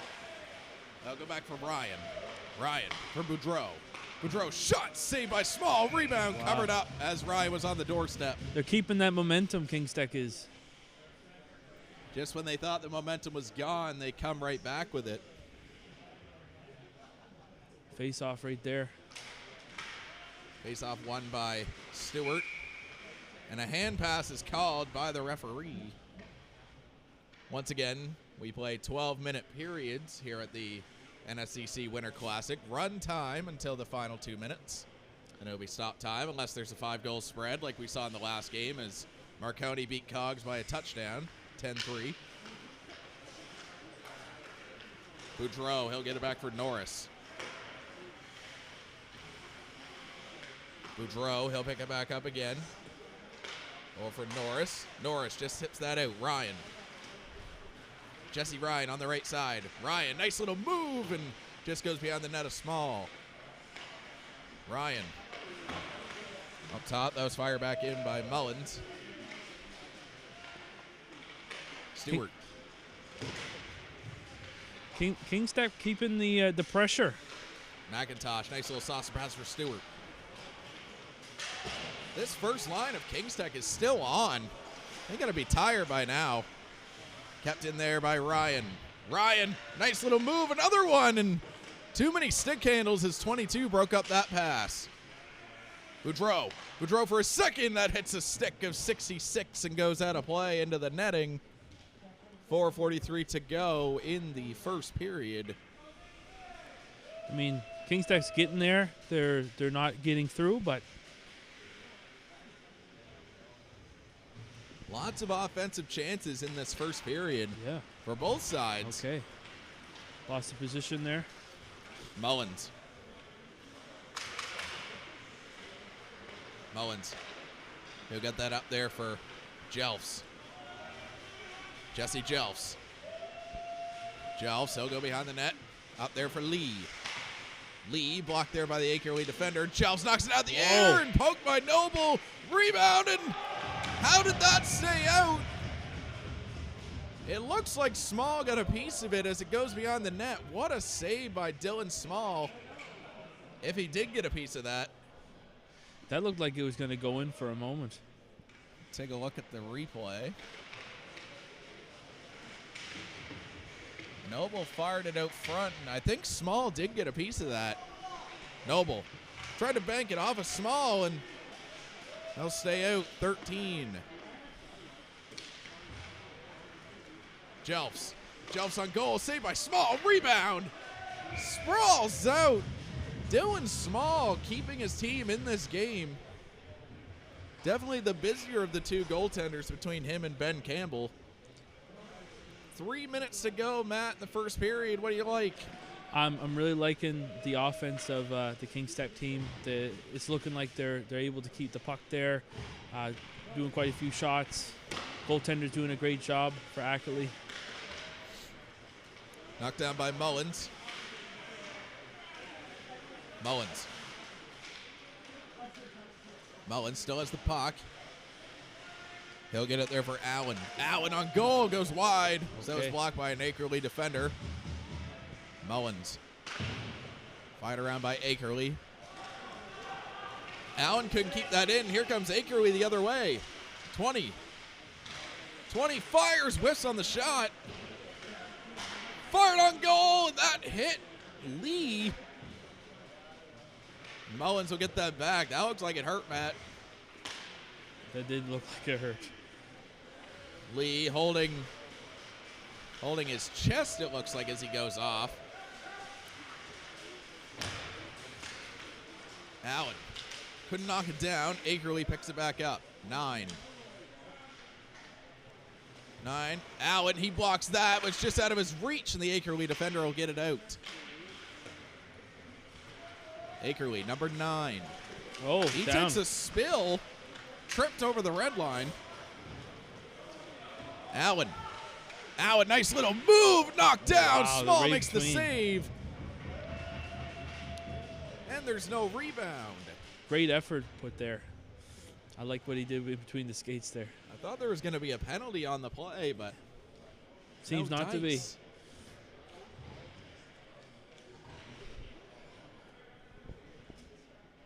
Over in the other rink, Rink C, we have a potential game for first place as Ivany is up 4-0 against Truro.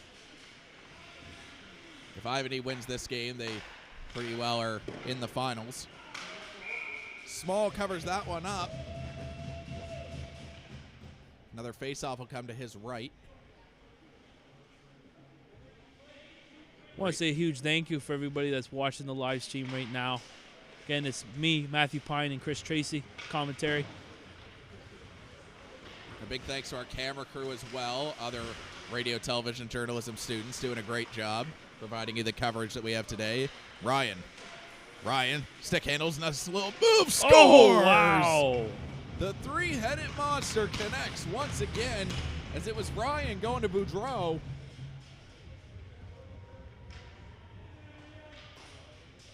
What a move there by Jesse Ryan, and then a nice feed to Boudreau for his second of the game. I mean, Akerley, I think they only got, what, one or two shots so far? I mean, Kingstack's just... all over him, Matt. Yeah. Noble. Here comes Noble. Fires, goes wide of Wow. Small. Rebound by Noble, and it goes off the side of the net. 22 for Akerley. Couldn't keep that out. Noble holds onto the puck. Fires, saved by Small. Rebound. Just Tracy right couldn't on him. clear it out. And Two we down. have a penalty coming to Akerley.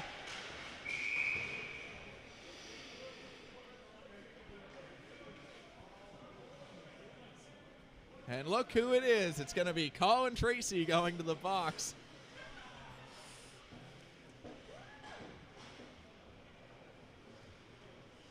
Let's see if My brother Kingstack- Colin, playing high school hockey, was one of the penalty minute leaders, so adding to that trend here. Let's see if Kingstack's going to take advantage of this power play. Kings Tech had a solid power play in their last game.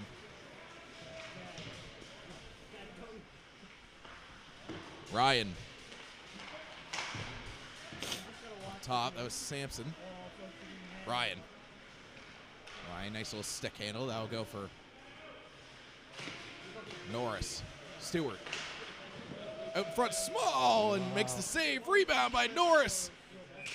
Whacks at it, and it's covered up there. As someone gives Norris a whack. Now some chirping there by Norris. Dylan Small keeping this only a 2-1 game. What do you think of his play right now, Matt? I mean, he's doing a great job this whole entire game. Definitely a leading force in the offensive. Late shot by Norris as the buzzer goes, and it's a 2-1 game for the Kings Tech Crusaders over the Akerley Blues. I'm Chris Tracy with Matt Pine at Rink D in Bedford, Nova Scotia at the HRM 4-pad. We'll be right back after this break.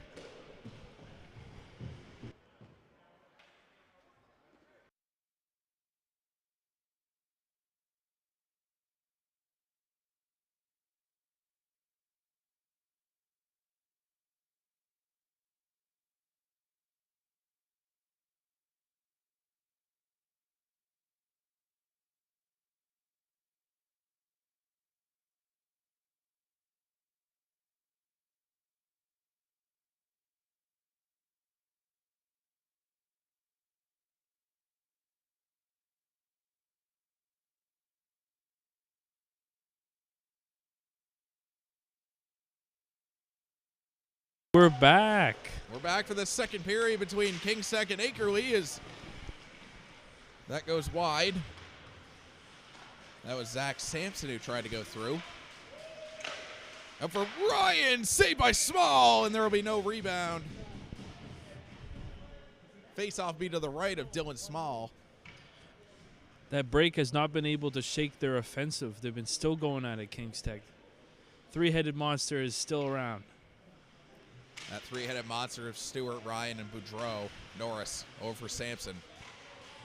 Sampson up for Ryan. Picked out there by Akerley. Sampson couldn't keep it in.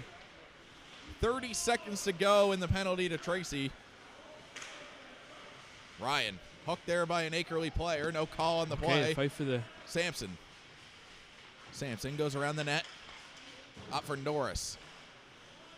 Norris fires, goes wide of Small. Ryan. Ryan, he'll skate through Norris. Norris just out of his reach. Norris, he'll go behind the net, drop for Sampson.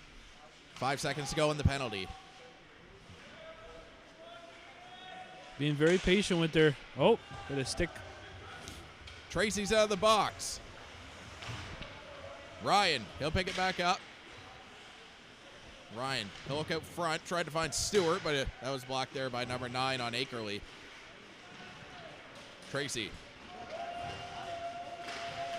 Tracy down the right side, gets knocked down there by Mullins. Stewart shot, goes over the net of Small. Tracy tried to chip that up. We'll go back for Mullins. Mullins down there for Allen. Allen shot, saved by Small. Rebound cleared out by Akerley. Mullins, he keeps that in. Skating around the net, that was Ryan Rector. Tracy, he'll fire it out of the zone.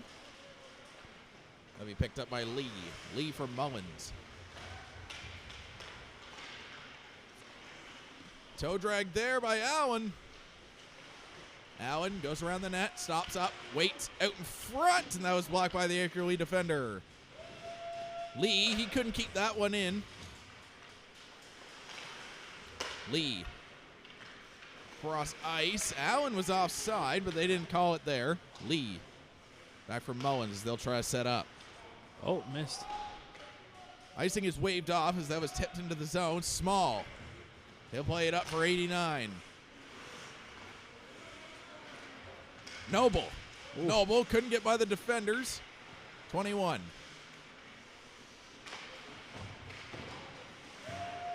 Walk there. Noble. Couldn't hold that in. 66 goes back for it.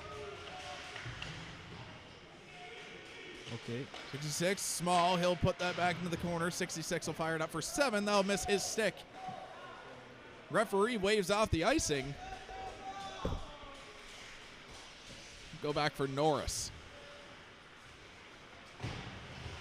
Mullins.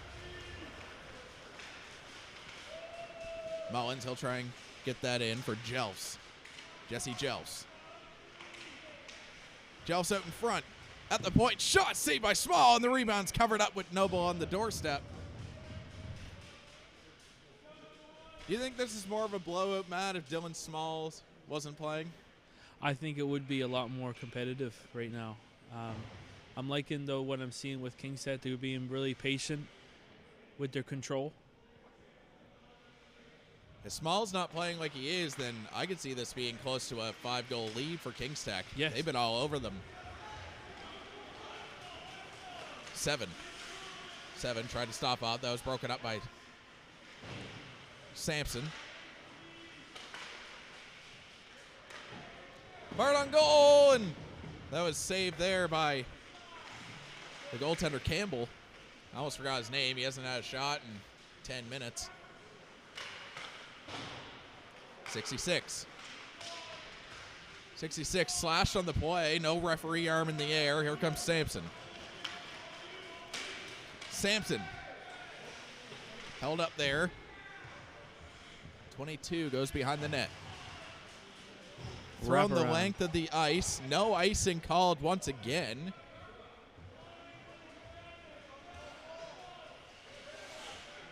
coach of Kingsec there, Stephen Brown, he felt that should have been icing. Norris. Norris up there for Stewart. Stewart fires, and Norris couldn't pull the trigger. Here comes 9. 9 for Akerley. Ryan picks that off.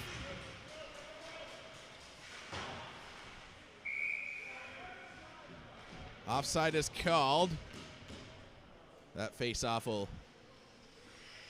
go just outside the... Oh, they're putting it all the way. This face-off will be in the Kings Tech end. Looks like there's a change of goalie. Yep, Akerley switched up their goaltender. That means that's one less player that I know on this team. So Akerley switches goalies as here comes Ryan. Ryan shot, scores. Wow. First shot on goal for this Akerley goaltender. And it goes right by him as Jesse Ryan with the nice shot. The three-headed monster once again. Yes. Connects for Kings Tech. I just got an update that Ivany is currently leading Truro by a score of 4-2. Like I said, potential first place game here.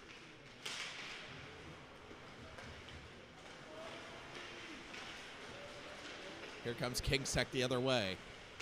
Shot on goal, save, rebound, cleared out by the Blues defender.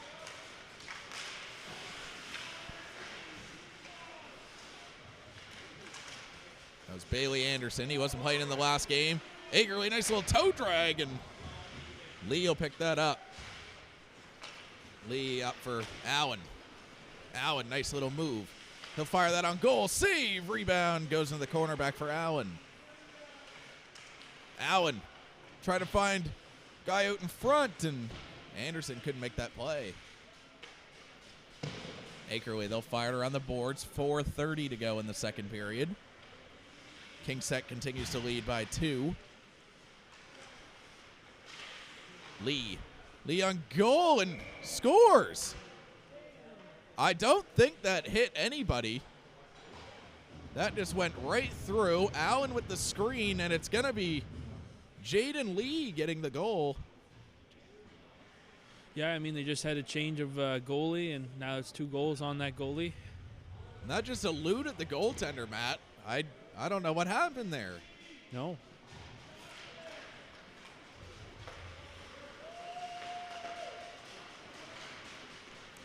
Tracy couldn't get around Lee. Picked up by Akerley. Shot on goal, goes by Campbell, but wide. Mullins couldn't get that by the Akerley defender. 91. 91 tried to go around Jelfs. Jelfs picked up by Tracy. Tracy fires. Campbell makes the save. Here comes Noble. Noble tried to go around the defender. That was 8, and it's picked off there by 91. Jelfs. Cross there for Murphy. Sampson.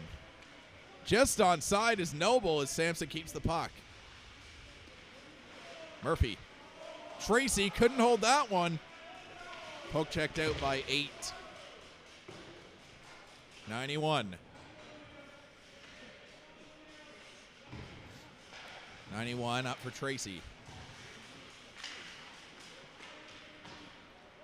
66. Tracy.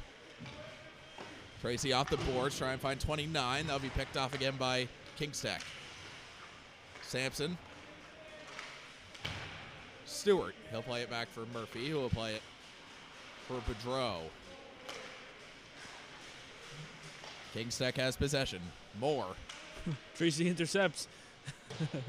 For those of you just joining the live stream, I only know one person on the Akerley team. That'd be my younger brother, Colin Tracy. So that's why I'm not announcing anyone else, because I don't have a roster in front of me. So, Sampson. Sampson, dangerous pass out in front. And Stewart almost connected there. More. Akerley picks that one off. Here comes Tracy. Tracy waits, knocked off the stick by Ryan. 66. Try to play it for Tracy. Picked up by Stewart. Down the ice, 93. 93, nice little move around Stewart. 93, fakes the slap shot. 93, in on goal, knocked down, and a penalty coming to Kings Tech. And this is big. Down 3 goals. Huge power play right now for the Akerley Blues. 1:11 to go in the second period. Seem to be getting their footing. They're getting a couple more shots going on. So I know it's 4-1, but they might be able to pick it up. Update in the other game in Rink C. Ivany beats Truro by a score of 4-2, so that almost seals first place for Ivany. They still have to play Kings Tech, but 7-0 in the game against Akerley. Fired down the ice, no icing as there's a power play for the Blues. 1 minute to go in the second period. Here comes Akerley. Offside's called as number 20 was offside.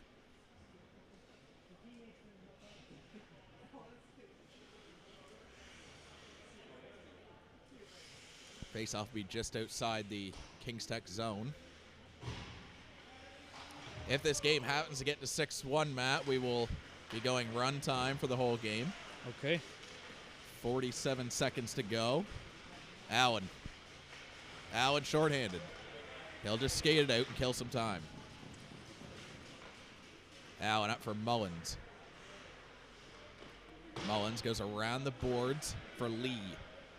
Lee back for Mullins. Mullins kept in there by Akerley and on his bottom. That was 81. 20. 15 seconds to go. 20. Fire there for 9. Out in front, and 81 couldn't pull the trigger. Mullins, he'll fire that down, and that'll just about do it for this second period. Kings Tech continuing to beat Akerley 4-1. What was the story of that period, Matt? The story was there was a goalie change. I felt so bad. There was 2 goals right after that. You're a goalie, Chris. What happens through your mind when something like that has, when you have a change and then you have a goal on you? How does it affect you? Well, it definitely bothers you mentally, but Yep. you just got to take it one goal at a time Yeah. and move on. And that's what the Akerley goalie is going to have to do here. Yep. Dylan Small was playing a great game. I'm surprised they pulled him. I was surprised by that too. He was. It would have been a lot more had he not been there. I actually don't even see Small on the bench. We'll see if we can figure out what's going on there later. 89. Blues still on the power play. Up for 7. Goalie's water bottle goes off the net. That was a weird one. The goalie's water bottle was on the ice. I saw that.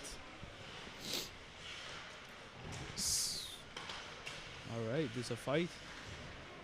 Kings Tech couldn't keep that in. He'll go for 9 of Akerley. Nice little toe drag, and that'll be cleared out. That'll just about do it for the penalty to Kings Tech. That was Norris who got the penalty.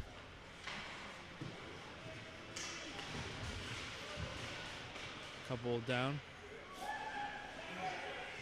Coach of Akerley didn't like that. Looks like a big hit on the boards. The coach of Akerley, Terry Waite, didn't like that call. The players getting mad at the referee as well. And a game like this, Matt, I don't blame them. Frustrating game. Take any penalty you can get. Any power play.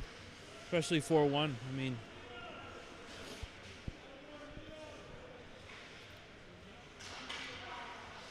Played behind the net. Moore, he'll get it back from Murphy. Murphy.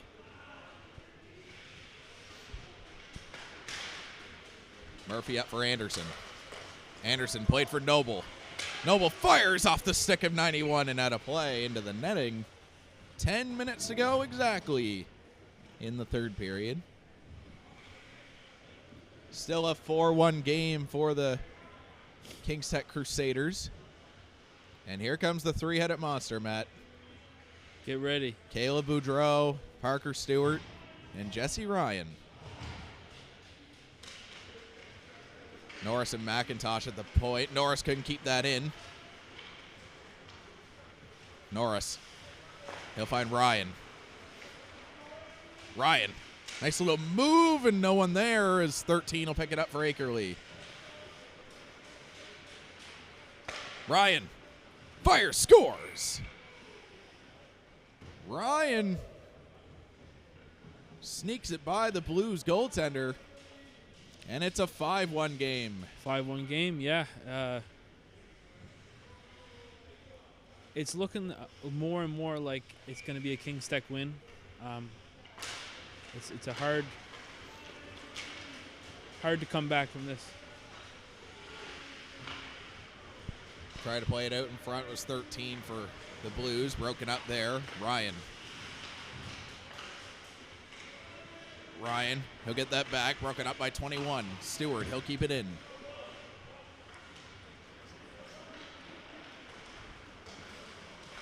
Jesse Ryan just laughs as he was rubbed out against the boards. Boudreau. Boudreau, shot save by the goaltender for the Blues. Boudreau looking for his hat trick, and he was close. He was close. But no dice. Stewart, he'll take this face off once again.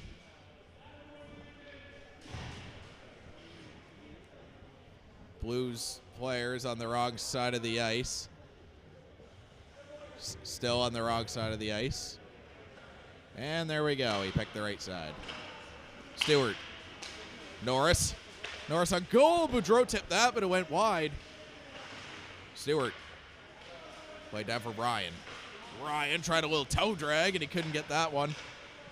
Up the white McIntosh, back for Stewart. Stewart broken up there by 22. Stewart down for Ryan. Jesse Ryan fires, scores. That one got stuck in the top of the net. Really patient with that one, too. It was there. And I believe that's 3 goals now for Jesse Ryan. I believe so. So Ryan has 3, Boudreau has 2. And this is just a blowout now, Matt. Yeah, it's unfortunate. 5-goal lead for the Crusaders. 7 minutes to go. 20, he'll dump it in for the Blues. Lee.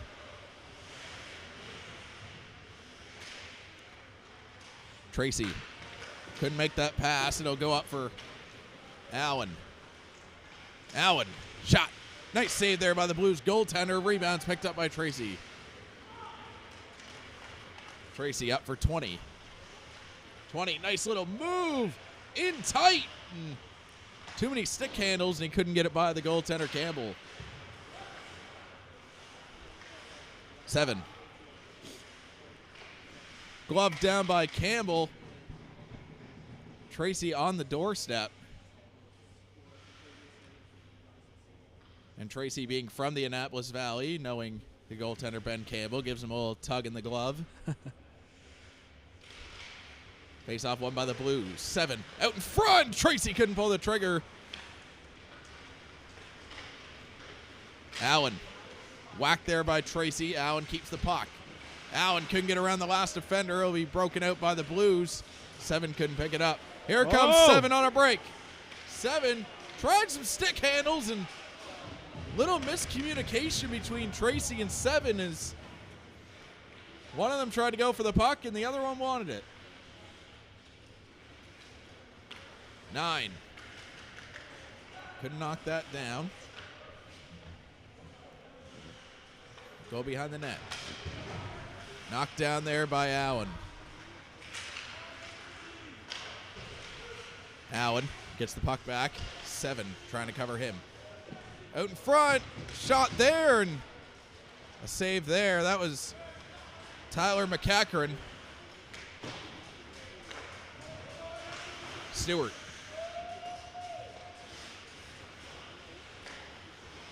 Picked up by 7.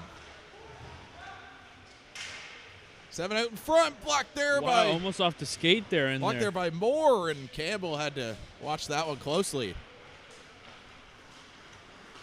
Stewart. Parker Stewart in on goal. Saved by the Blues goaltender. Rebound goes to the corner.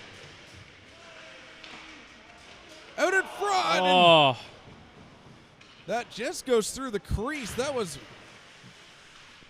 looking pretty close. Robert McFadden on the doorstep. 7 of the Blues. 7 waits up. Shot goes off the side of the net. Moore, he gets that by Tracy, and he'll go up for Jelfs.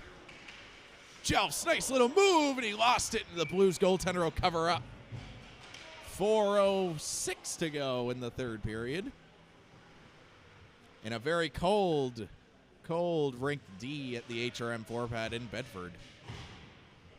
The game's keeping us warm. It's keeping us up. How are your toes, Matt? They're feeling a little cold, but you know what? You got to stand up when you're doing this kind of commentary. You got to keep a good eye. 100%. I would never sit down doing commentary. It was way too cold. On net, tipped, and it goes wide. That was Jelfs again.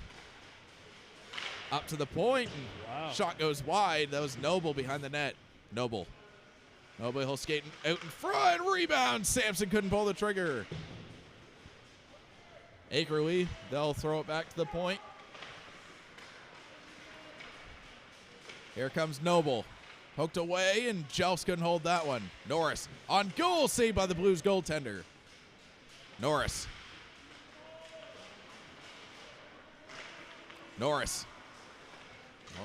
over across for Sampson. Sampson throws a soft one at the Blues goaltender. Penalty coming up as Noble.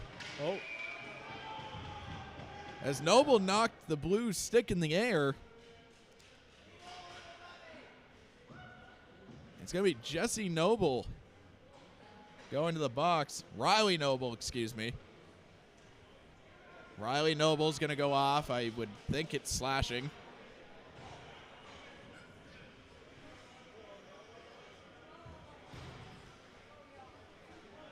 I think it's a little too late though, Matt, with 2:20 to go, down 5.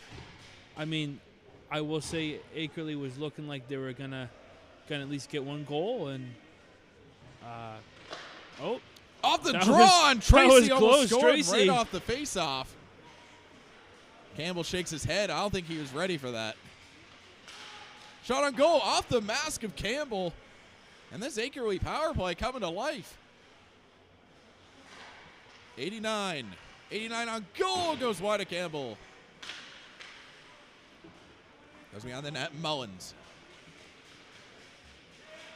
They'll go for Boudreau. Back for Ryan. Jesse Ryan, nice move, but the defender got it there. Tracy tried a little between the legs thing. Boudreau pick it up. Boudreau, 1:25 to go in this game. Boudreau skates behind the net. He wants a hat trick too. Tries a little Michigan, and he'll just fiddle it around. Ryan over across for Moore. That'll be fired around. Moore will get it back. Kept in by Boudreau. Caleb Boudreau looking for his hat trick too, and he'll get it quite easily, Matt. Cherry on the top. That's what Kingstech's doing right now. So hat trick for Jesse Ryan, hat trick for Caleb Boudreau. 40 seconds to go. It looks like the timer's still running. Timer's going as they are up by 6 goals. For any of you football fans, that's a touchdown minus the extra point. 30 seconds to go. Face-off won by Sampson. Cackern, he'll get it up for Allen, and Akerley looking for one last chance here. Shot on goal. Campbell makes the save. Looks like one of the Akerley players getting pushed around in front of the net. 5 seconds to go, and they'll just let this run down as the Kingstown Crusaders beat the Akerley Blues by a final score of 7-1. What do you think of the game, Matt? I thought that was a great game. Like you said earlier, it was the goaltender for quite a long time that was really holding Kingstown from scoring even more goals. And then, later on, they got a couple more goals. So really good performance for Kingstown. Live stream brought to you by the radio television journalism students at NSCC Ivany campus from the HRM4 pad in Bedford. I'm Chris Tracy with Matt Pine, and we'll see you for the next game. Take care, guys.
Welcome back to the 30th annual NSCC Winter Classic Hockey Tournament here. It's 2023. We got a great matchup as the Pictou Bears. They'll take on the Marconi Moose. A big game as their division still very much up for grab. The Moose making it in on a 2-on-1 already. He's going to wait. Shot turned away by the goaltender. They're going to clear the zone here. Bears trying to break in. And number 9 will try to make a spinorama move, but can't get through the defense. And that pass picked off. And they'll send him up the other way. Man falls down, so number 16's in on a break. He's got a chance. His shot goes over the net. They'll keep possession of the offensive zone. He's going to wait for some support and throw it around the net.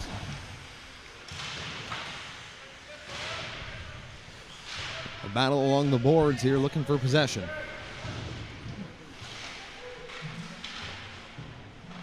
And threw that one out in front of the net. No one quite there, but it ends up at the point.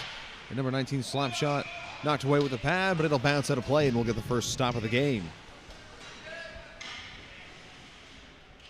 It's been a great match here and a great day. Winter Classic certainly reigns supreme. If you look outside here, we got plenty of snow matching the conditions here in Bedford, Nova Scotia.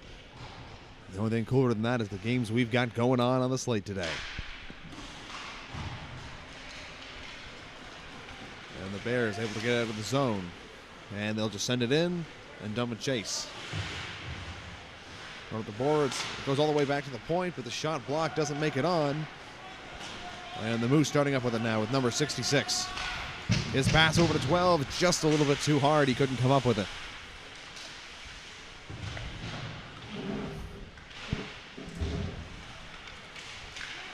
And now it's going to be cleared out down the ice. 19 couldn't quite corral it.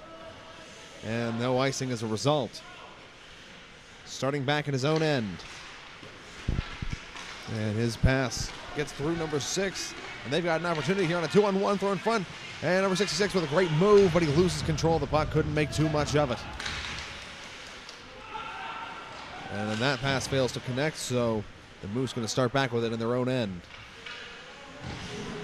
Takes a walk around the net and just throws it up the boards. And kept in the neutral zone. The Moose skating in now. 13 couldn't quite get it through, and the goalie will just dump it in the corner and let his teammates play it out. The Pictou Bears moving in with it now. He made a great move, knocked the defender off his feet on that play, and it's turned away on a sharp angled shot. They're going to keep possession. And to the point, that shot fanned on. That's going to lead to an opportunity the other way. Oh, and that one's picked off. And it was a sure breakaway broken up by number 19. And that one flicked up along the boards, and that's going to draw a whistle. And it's going to lead to a penalty. It's number 12 for Marconi there. Really fast start for Marconi. You can see that their game plan was to really set the tone for the game. And they've generated a lot of good opportunities, had some good shots on net. Unfortunately, for those who are just joining us, physical contact not allowed. So no hits, any sort of hit that you might have seen in the big leagues or even the junior ones, that's not permitted here. So that is what drew the penalty, was making the hit. We'll be having 3-minute penalties as well instead of the regular 2. Yeah, 3 minutes here because the first 10 minutes or so is going to be just normal runoff time, so the clock will not stop. And then the last 2 minutes when the clock does stop, penalties will revert to their normal size. And they're going to be forced to cover this one up. We'll get a whistle.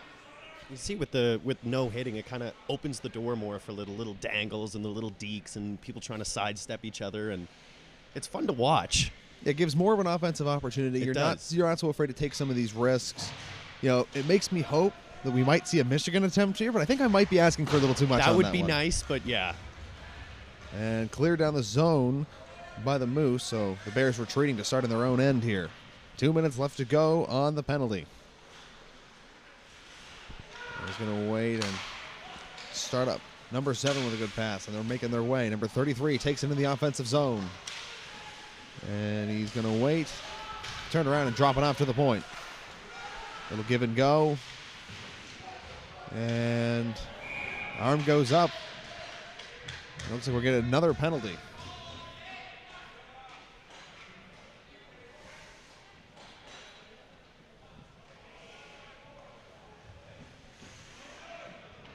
And yet again, we see more physicalness early in this game. It's a tough adjustment, clearly. It is. It is a tough adjustment. And, you know, if you've been playing the game for so long and you go into the corner with someone, it's kind of muscle memory to go in for the hit, right? Yeah, unfortunately, it does not do any good for the Marconi Moose here. And they're now going to be shorthanded 5-on-3.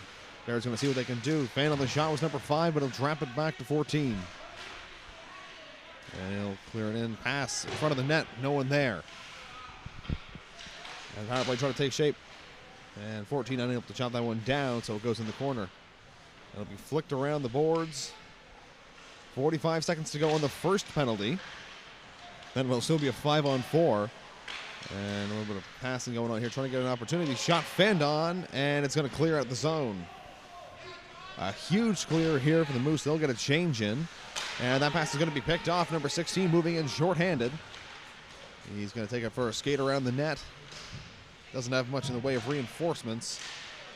But he's still holding on to the puck. What an individual effort. But finally he's going to lose it here. And the Bears making their way in. And that shot blocked, didn't make it on net. Nice effort from 16 there. And that clear is going to help kill off the first penalty. So we're back to just 5-on-4 for the next minute 35. Bears didn't really get any opportunities on that 5-and-3. A couple nice passes, but never materialized into anything. And that one broken up as well. And that one's going to end up down deep in the Bears zone, played by the goaltender.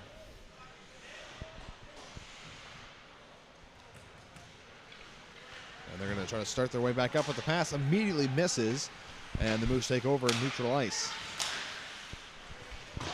That'll go in. Number 9 rushing in, trying to get the puck here. Maybe a short-handed opportunity. And the arm goes up. Another penalty coming, this time against the Bears. They're going to get the extra man on, so we're going to be 5-on-5 till the whistle blows, and they're going to call it there. Everybody getting in. Oh, we got some rough stuff going on here. A scrum starts after the whistle. And it's going to be interesting now to see how the refs handle this. See, everybody wants to get into the penalty box, have a little time in there. Yeah, I've heard it's a nice spot. Yeah. Might be a little warmer than the bench, maybe. So we're going to see how exactly this gets sized up. And number 9 on the Moose had some choice words as he's heading off to the box. Number 21 for the Bears is going to join him.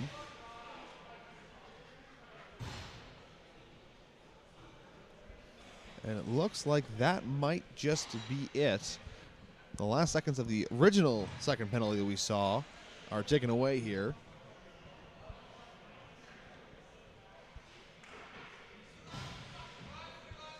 And they're going to line up for a face-off. Just under 4 minutes to go here in period number 1. Ooh. Some rough stuff early. Big block shot there.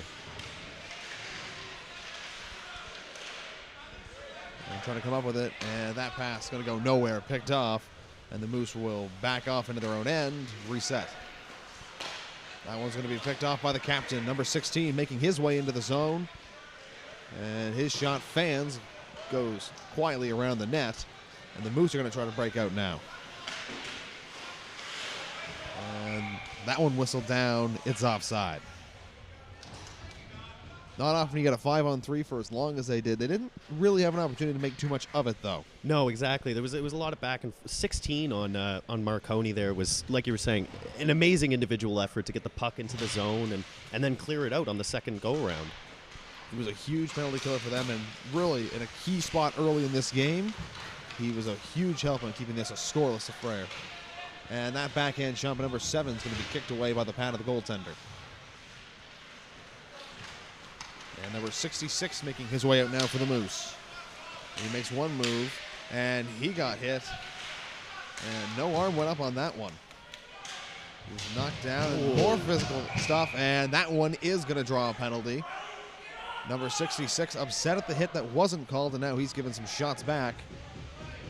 And a little bit of an emotional penalty here. It's going to lead to another power play.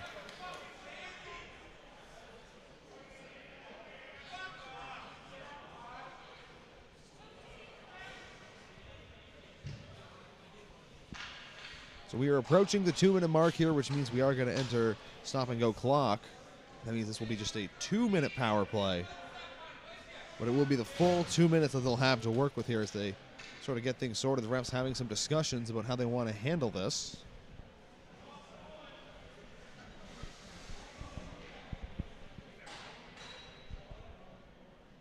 And we're going to see what they decide here. There was a big hit along the blue line as number 66 entered the zone. Very awkward fall, too. And yeah, he took a big hit, got knocked down. That one went uncalled in a bit of a surprising development. And then, clearly frustrated by it, he retaliated again. So that's going to be 5 in a game, it looks like. Oh, wow. It looks starting off big. So it looks like it's going to be 5 minutes and a game. Or at least certainly a 5-minute power play. A huge opportunity. Be really good to set the tone of the rest of the game if you can get one here and go into the second period with a lead.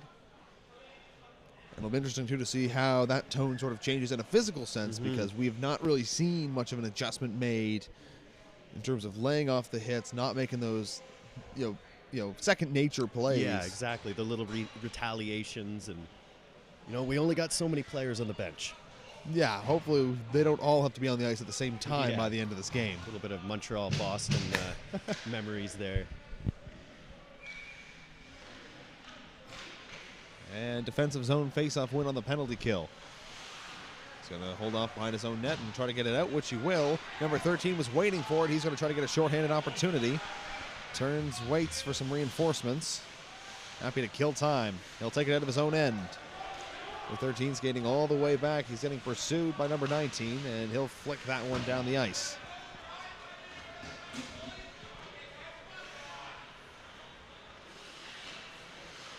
And now the Bears are heading up, trying to get something started. Number 13 for the Bears couldn't quite get to that one. Now it's going to be an opportunity shorthanded for number 13 of the Moose. He's in, and he scores! The shorthanded breakaway materialized, and just like that, the Marconi Moose have taken a 1-0 lead. Bet you not thought that's how that power play was going to go. That is not how I expected that to go. I was talking about the 1-goal lead going into the second, but didn't think that we were going to get one that quick at least. The great, it's a risk to be that far up the zone. It is, especially, yeah. And you're shorthanded, but it worked in this case. And the Moose, now they're just going to try to defend this lead and take it in 1-0 to the intermission. The Bears are working with it behind the net. Flicked up to the point, but they're not able to really corral it, and it's going to be sent all the way down. Goalie's going to throw it up the boards himself. Pretty good play. Now the Bears making their way in the offensive zone. Number 9 has a free look. His shot stopped by the blocker. Bounce into the corner where it's going to be picked up again by the Bears. Getting some opportunities, trying to make a cross-crease pass there, but not quite able to connect. And now the puck's going to clear all the way down. It was up and rung around the boards. And so with 27 seconds to go, you got one last chance for a rush here. And turning around, number 25 started with some pressure, but he's going to finally get it through. Now number 14 makes his way in. And try to get a pass, but the defender's all over it. Now he's going to roll around in front of the net. Number 15 with a chance, and that's stopped by the goaltender. Good look there. And try to clear it out. Number 7 keeps it in. His shot thrown in. Stopped again. And that is going to run it out here for the first period of play. A much different period than I think might have been expected in some cases. A little more intense. And the Marconi Moose, short-handed, find a way to get on the board late and take a 1-0 lead through the first third of this game. What did you like about that period, Ryan? The penalty killing on both sides, very strong. And it's interesting because, again, you're used to hitting, you're used to physical contact. You don't have that in this case. So without that, they still found a way to get, sticks in front. They had the body positioning where they needed it. For as many penalties as there were, and by that I mean as many as there were against the Marconi Moose. Yeah. They did a really phenomenal job through and through managing to kill it off. They did, yeah. This, not to copy you or anything, but I'd have to say that was one of my favorite parts as well. It's it almost plays like an EA NHL game where it's like the ice tilt is on, but you still end up scoring somehow. And the goalies, had a few challenges for sure, but the defense did a good job limiting those. We're underway now in the second period of play. So there's still 3 minutes of power play time left from the 5-minute major we saw near the end of the first. And flick down the ice, except caught at about center. Number 7 will take it in himself, but too early, and it's offside. And that offside hurts a little bit more when your power play time ticks away with it. It does, exactly. Boys got to get to the face-off quick, and obviously Marconi wouldn't mind taking their sweet time. And they win the face-off, but can't get the puck. 16, an incredible effort. 18 gets the shot off and knocked away. Puck loose in front of the net, but the Moose are going to end up with it. Skating up the ice now, short-handed. Number 20, he gets around both defenders. He's got a chance, but he's going to hold up, look for reinforcements. But great defensive pressure is going to knock him off the puck. The Moose trying to undo something here, but the puck will roll back to the number 12. And now starting up for the Bears. Number 8, good effort to keep himself on side, but he's not able to hold on to the puck. Number 18 takes it away. Or number 16, pardon, as he moves in. Little kick move, but has to go into the corner to retrieve it. Tried to throw the puck in front, and he almost ended up with it again. A little bit of a miscommunication, it looked like, by the Bears there. And number 8's attempt to start something up, picked off. And that's going to be a penalty for tripping. And number 8 does a good job hounding the puck, keeping in there, and drawing a penalty, which is going to nullify the remainder of the 5-minute major. It's going to be 4-on-4 for a minute 23.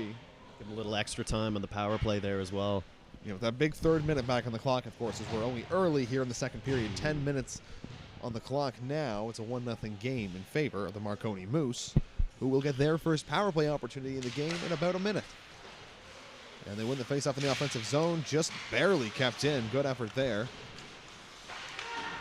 But now it's going to end up out. Sent down the ice, goaltender's going to play it himself. And he's going to pass it off to number 6. And he'll start the pass up. Number 9 making with some speed. Around one defender, his shot just over the net. Goalie might have gotten a piece of that one to deflect it over. And puck rung around the boards. Number 17 will keep it in the offensive zone for the Moose, but wasn't able to keep it in play, and it'll be whistled down. So they're going to take this face-off outside the zone here. 22 seconds to go to the power play. Well, I guess penalty for the Marconi Moose, more accurately. And then they will take to the power play. And they've done a good job having the offensive zone time since we hit 4-on-4, but they're going to be picked off now. Number 19's got some room. He's moving in, being chased by the defender. He shoots, and he's turned away by the goaltender. Nice save. Goalie kept his composure, kept his position, and made a big save at a crucial point of the game. And now the Moose, heading into the offensive zone, are now on the power play for the next 90 seconds. And some contact there, and a penalty coming to number 5. The stick got around number 15, and that is going to cause our second 5-on-3 of the game. It's Marconi taking their first power play and decided to double down on it, get a little 5-on-3. And they're really running with this one. Yeah. Huge chance to extend this lead here. Big opportunity for them to really cause some damage here. And they've been on point on the penalty kill, rather, but see how they do on the power play. It'll be quite interesting. Another face-off win. That's been a very quiet part of their game so far. They've won a lot of face-offs. That shot from the point going to be covered up and whistled down. It's a lot of traffic, but goalie kept his position and made a save.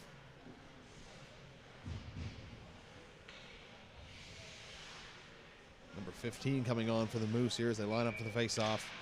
And another win by the Moose. Walking right in is number 12. His shot over the net. Rebound. And he scores. What a bounce after the shot from number 15 over the net. Drops right into the crease. As about unfortunate of a bounce as the Pictou Campus Bears could have hoped for. There to pick up the rebound. And it's going to be a 2-0 hockey game. Do you think we give an assist to the glass there for throwing the puck in the crease? I think so. Yeah, I think it deserves it. And just one of the more bizarre goals I think you're going to see today. But listen, the Marconi Moose are not going to complain about that one bit. They find a way to get through on power plays. Their special teams on point.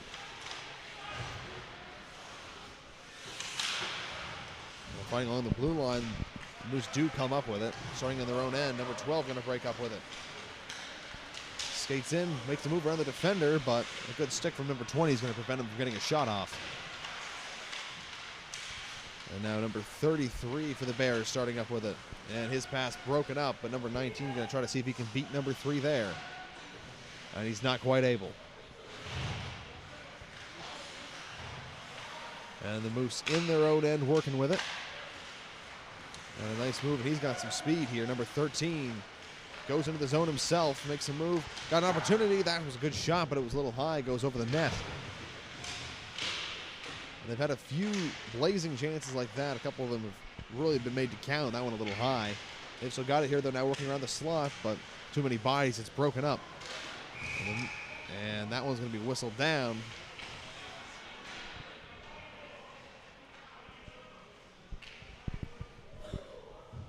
A little over 6 minutes left in the second period. And refs having a discussion here, trying to figure out what they want to do. And stop us if you've heard this before, but there will be another penalty. I mean, a little more unique. It is against the Bears this time. It is, so we are switching it up a little bit, right? Keeping it interesting. Interesting to see the momentum of the game has changed. The penalties are all now going the Bears' way. Exactly, yeah. So like you were saying, their special teams for Marconi is obviously on point. If they can keep this going, that's one of the most important parts of the game. And certainly this game specifically, they've been called on to do this, and they have found a way to get the results here. They have found a way to kill off penalties, and more importantly, to score goals. Because you can kill as many penalties as you want. Yeah, if you're not scoring. It's not going to help you much, but they're going to have a chance to do that here. Number 6, a shot from the point, didn't quite make it on. And attempt to clear out by the Bears was stopped, so the Moose will keep possession. And thrown over to the point now. 27's shot. Hit a body, almost bounced right to number 8. He almost had a chance to try to beat it past the goaltender. And a little passing around the point. That shot wide of the net, but number 88 going to easily pick it up for the Moose. And the forechecking opportunity almost got it out. Shot from the point is going to be covered up, though, and we'll get the whistle.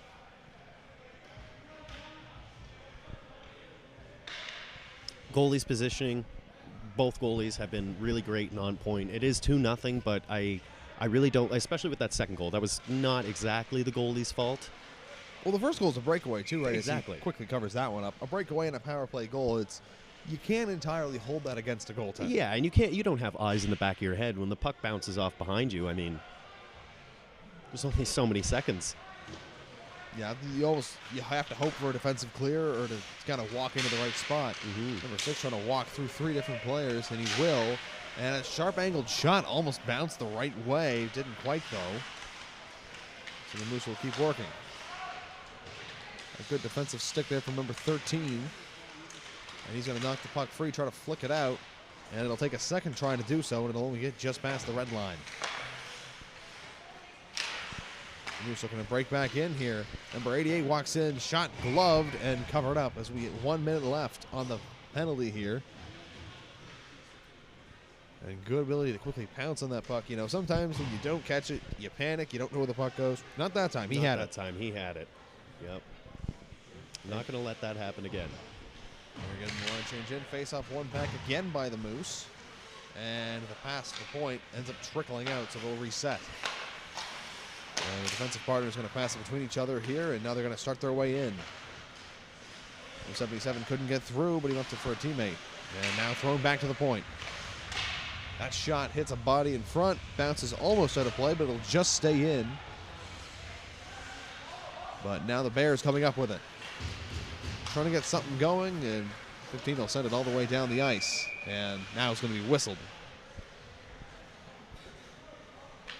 So the last seconds of the penalty are going to tick away. So a crucial kill for Pictou. They needed that kill. They could not afford to go down 3-0. No, not especially like at any time of the game. You don't want to go down by any. But now's the time to really grasp that momentum, change the tides, and get in there, get the game tied up.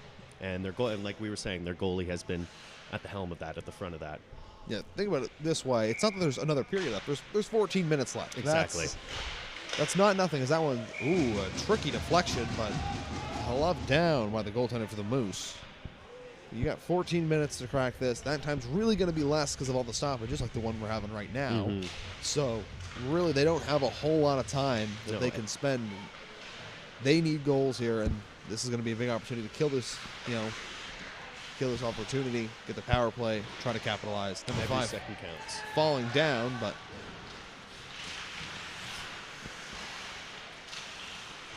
And number 15 trying to work with it here. And that shot stopped. Rebound. Opportunity wide. Oh, what a chance, but they couldn't quite put it on. Almost struck on the power play. And they're going to have to retreat to zone. Number 17 going to make his way up with it for the Moose. They'll try to flick it down, but not quite. It's going to be taken up around their blue line. Moving in is number 5. His shot turned away. And charged the net. And a little bit of rough stuff going on in front of the net. No calls on it. Didn't really look like a hit so much as a fall on top of someone. Maybe a little accidentally on purpose in there. But Exactly, yeah. number 20 with a great move. Tried to put it in short side. Wasn't quite able to. We are down to 1 minute left here in period number 2. The Bears trying to get something going. Opportunity for 7, but his shot's blocked. That one looked like it might have hurt a little. And now the Moose going to start up with it themselves. Trying to get a shorthanded opportunity, but not able to. The captain making his way up for the Bears. They'll drop it off. And now number 15 makes his way in, but stick in front prevented his shot from getting on net. And now a sharp angled one is going to be turned away. And behind their own net, the Moose are trying to let some time run out and get it out of the zone, but have to handle the forecheck here. Taken away. Number 33 not quite able to corral it. Some contact along the boards, but now number 20 ends up with it. He's got a lot of room to shoot. Almost lost the puck, and his shot is just wide. And the last seconds here are going to tick away as a penalty is going to be called just before it ends. That is a bit of a back-breaking penalty in some ways. It is, So yeah. close to the end. It'd be interesting to see how much time we had actually 5-on-5. The number is probably lower than we still think it is. Yeah, it's very low. So 5-on-3 for 4 seconds here. It'll be, and then after that, it'll be a 5-on-3 power play for about 25 seconds in the third. And the Bears try to get something going. And they didn't get it in. Wow. No goal. It went in after the horn went. And, oh, man, a missed opportunity there. Emotional from Pictou. You can hear the bench from here. And it did look like it was just after the time went. I think they have the right call there. Mm-hmm. So Pictou finally manages to crack the goaltender. They just do it a half second too late. Yeah, maybe, hopefully that doesn't bring them down, but rather motivates them. We can do this. We're able to beat the goalie. Let's get back in there and let's just throw things on net. Let's keep the stick checking special teams up. And, there's still a chance, right? Indeed. There also looked like there might have been a little bit of contact on the goalie on that play, too. There was, yeah. Curious if that would have factored into it had the goal on with time. But you still got a 5-on-3. Mm-hmm. You've got it for a good bit of time. You got to capitalize on it. This is the moment. They're going to line up for the faceoff here to start off the third period. They've got 12 minutes to pot 2 goals. And the first faceoff not done right, so we'll do it again.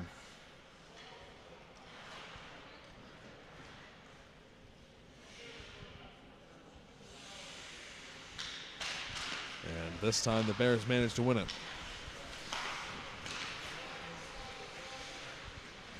And they're going to slowly make their way into the offensive zone.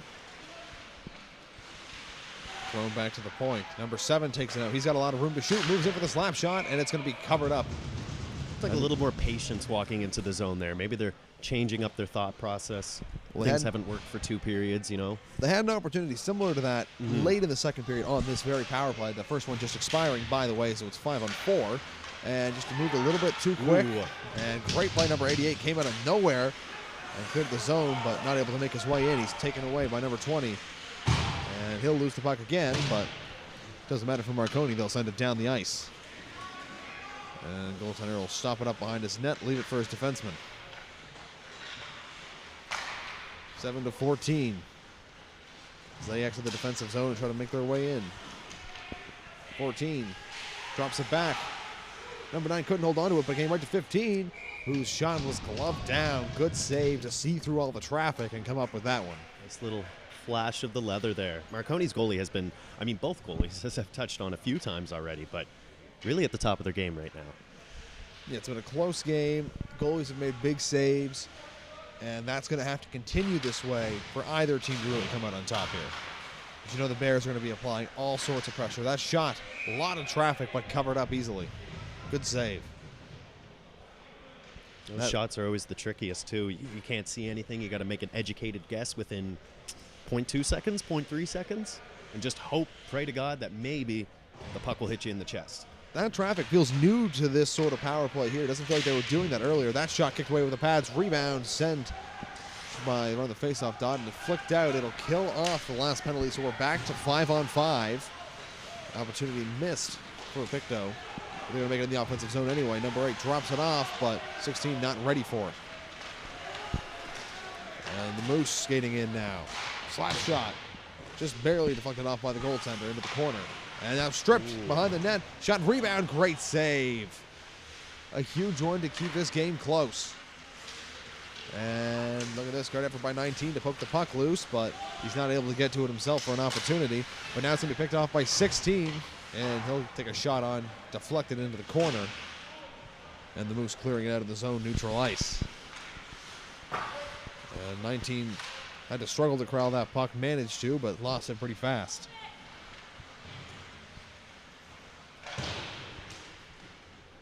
Moose working with it deep in their own zone. Probably not too interested in speeding through plays. Shot off from the point, easily turned away. Moose pick it up in the offensive zone. And 15's pass. Tried to make another one right after, but they'd be picked off. And now the Moose going to try to start something up with it. And number 13 makes his way in. Pass over, but bouncing. And number 8 couldn't come up with it. And stripped again. The Moose have an opportunity. And working behind his net. Thrown in front for number 12. Shot turned away. The goaltender has to sprawl down to come up with it. A lot of opportunities. Didn't feel like a lot of clean shots. Didn't. No, it was just kind of throw it on net, see what happens. They could have gotten a little elevation on a few of those or a little more precision. Could have easily been a 3-0 game. Instead, they are turned away by a great goaltending performance. And tried to clear the zone, but Bears player blocked his own attempt. Moose pick it up in their own end, but they're going to lose the puck on some pressure here. And they're going to take it, try to slow the game down a little bit here as number 17 wraps it around the boards, but it'll manage to get out. It looked like the Bears could have kept it in, but weren't quite able to. So 7S Street all the way back behind his own net. And that pack up for number 14. He's going to stop, try to make a spin move, but poke-checked out by the defender. Great effort to stop that from turning into anything dangerous. And now the Moose clear the zone. Number 20 making his way in. Drops it off. 88 blocked, though, as he tried to get a shot off. And now Bears trying to get in. Drop pass, but no one was there. It's going to be picked off. And now the Moose are going to have an opportunity here on a 2-on-1. Number 9 moves in with some speed. Backhand shot. And turned away, but not covered up. They'll roll into the corner. And the Bears are going to start up with it. I'm sure they're okay with it because every whistle is a stop of precious time. Slap shot blocked, and they'll roll safely behind the net. And moving opportunity, but they lost the puck there, so the Moose are going to start up with it now. 88 tried to fire it in, wasn't quite able to. His puck knocked off, but his teammates pick it up. Number 20 makes his way in. Shot will be covered up and held on for the whistle. Under 6.5 minutes to go here in the third period. The game plan does seem to have changed on both sides for the Moose. A lot of very casual, we'll keep it along the boards, keep it deep in our own end. Defense, protect that lead. Don't take any too risky of chances. And it's working all right for them so far as time's drained off the clock halfway through the third. Play smart, not hard, right? Yeah, if it works, if it gets you through here with a big win in a crucial divisional game. The Moose starting up with it now. And that shot turned away, not quite covered up, but it'll work well for the Bears as it'll keep time going and keep play on. Number 33 for the Bears. Facing some pressure, but managed to knock it away, but it'll only get as far as opponent's blue line. Nice move from number 77, clears the zone. Another nice move. Wow. But a good defensive stick from number 33 prevents the shot from getting on. And big hit. Oh, here we go. We've got extracurriculars. And they're going to go to the ground here. And that seemed to spark out of nowhere. I'm really glad I didn't say that penalties had died off here in the third. That would have been a massive jinx. Yes, it would have. And they got real physical real quick, and the refs are trying to separate them from each other.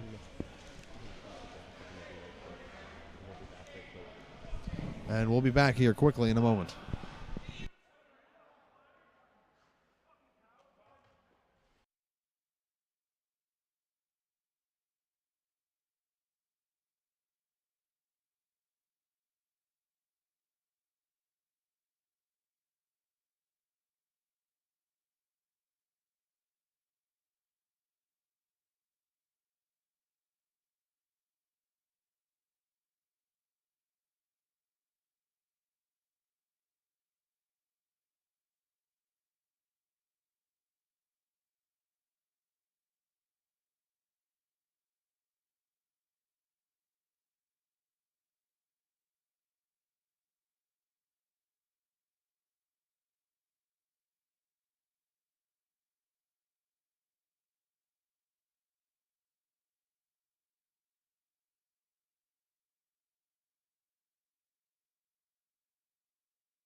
And we are back in action here as the dust has settled. We're down to just about 3 minutes left to go here in the third period as they're getting ready for the face-off.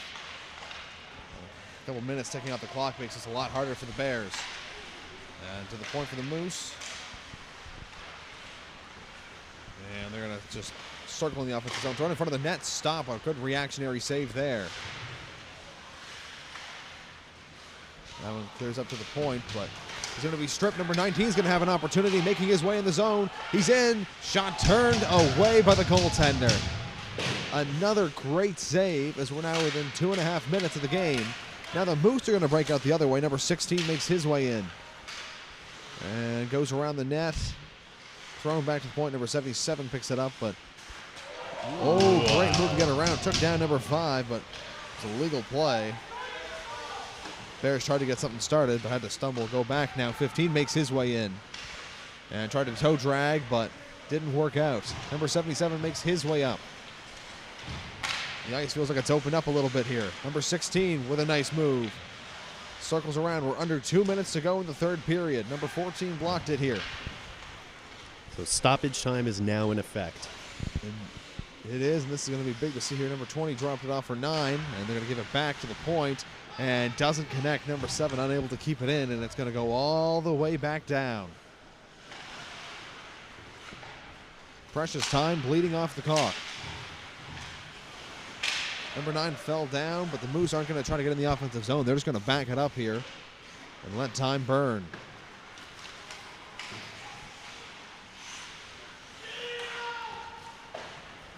And finally the Bears get their way into the zone, but they lose it and have to leave now. Moose get into the offensive zone. Number 3 with it. Wrapping around the net. His shot on a sharp angle doesn't manage to get on net. Now the Bears going to take it in here with 1 minute to play. He's going to go down. The arm's going to go up. And a crucial penalty here late in the game. Talk about timing. And they'll need more than this, though, because remember, that would only get them 1 back. So if you can get one really, really quick and then throw everything in it for that second one, you might have a chance, but it's getting close. Here's the risk, though. You know, you pull the goalie, you get 6 on 4. They can shoot it at your net from wherever. There's no icing that's going to be an effect here, so that's going to be something they're going to have to manage here. Goaltender does remain in the net for the time being. They might want to see how this face-off goes. And Marconi has already proved that if they got a penalty, it doesn't, they can still get that breakaway. They can still get those shots on net. And they get it out quickly here with another big face-off win, something we've touched on all game long. Bears trying to get started in the offensive zone, but they can't even manage to make their way in. Number 33 finally breaks through. His shot on, turned away by the blocker, but Bears going to keep it. Number 33. He's going to lose it now. Cleared out by 13, and the goalie will play it here. 30 seconds to go. And finally they get the puck off here. Number 19 trying to get something started for the Bears. Bears getting a chance here now. Number 16 walks in his shot, and he scores! There it is. Broke the shutout at least. 17.8. 17.8. A great shot and a power play goal has made the last little bit of this game a lot more interesting. This is probably the biggest 17 seconds of this game up to this point, and there goes the goalie to the bench. Yep, so they're going to start here 6-on-5, and it's going to come down to that faceoff that I've been talking about. We're going to see if Marconi can get the win here, or if the Bears can pull something off here. They have 17 seconds to work with. And they do win the faceoff, but number 5 not going to be able to corral it. They're trying to start it out, picked off. Number 13 shot on the empty net, and he scores. And the ref is saying no goal. No goal. So no goal. I'm not entirely sure why. It was offside, it looks like. Yeah, shot outside the blue line, but I don't think anybody was in the zone during that.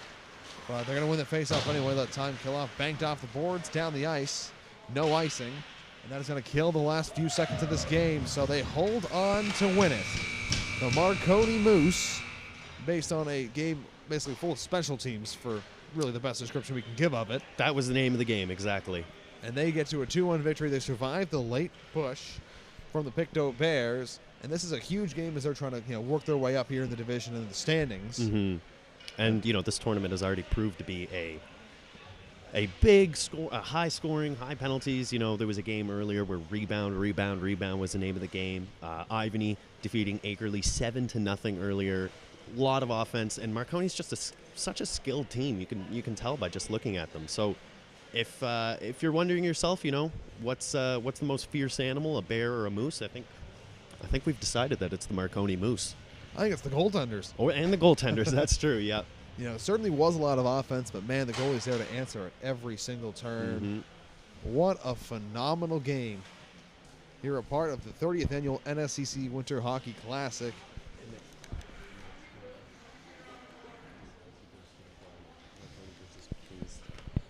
And we've got a very, very big game coming up next. It is going to serve to show who's going to make it to the final. So make sure you keep it locked here, Bedford, Nova Scotia, because we've got plenty of great hockey still on the way.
Should I just start talking?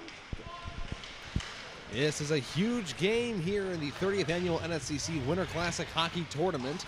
It's Ivany Campus taking on Kings Tech Crusaders. It's the Sharks.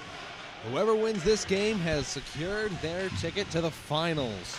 That's right, it's one of those games. And then our game at 1:30 will be the same thing. So this is a massive, massive matchup for both teams. Ivany, of course, has been on an offensive tear so far. They're going to see if they can keep that going. And they're going to move in the offensive zone. Shot from number 88 goes just over the net for being stopped by the goaltender, and then they'll clear the zone. Sharks still holding on to possession. And they're going to turn it over. Number 10 making his way in now for Kings Tech, but he made his way in a little too excited. He's offside. The intensity we're expecting to see in this game here, as we get the first couple minutes underway, this is going to be a high-scoring chance, high-octane type of game. Hopefully a little more discipline than what we saw in the previous match. Hopefully we'll get a little more 5-on-5. That'd be nice. And it's going to start behind the net. Goaltender for the Sharks trying to clear it out, but the pass a little done off. Blocked on the boards, though, but the Sharks not quite able to grab control. And the Crusaders' shot just wide of the net. It was a bit of a tight angle. Tried to throw it in front, but ricocheted off the side of the net. Sharks have it in their own end, trying to get out and get something started. And they're at least going to get the first half done. Sharks moving through the neutral zone. And number 8 moving in. Got a stride as he takes a lap around the net. Shoved off, but he tried to throw it in front of the net. No one was there. And trying to clear it out was number 6, but just managed to clear it into his own bench, and we'll get the whistle. So we're now just under 10 minutes here to go in the first period.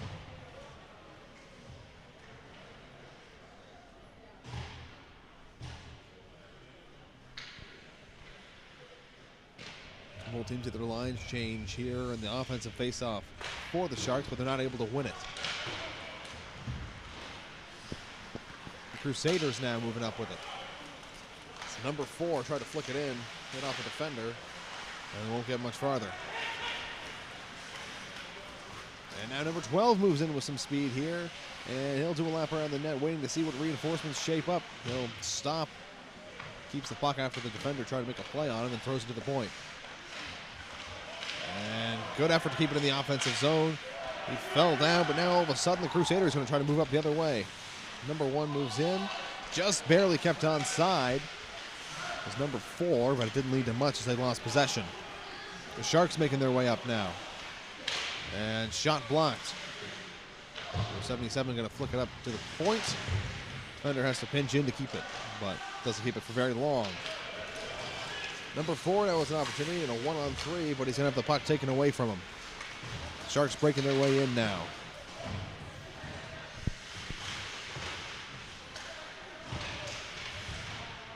Not a lot of shots early on here in this game. It's been marked more by defensive play than offensive.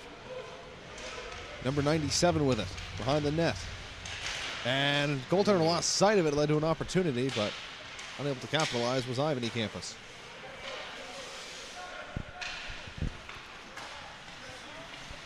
And the Crusaders starting up.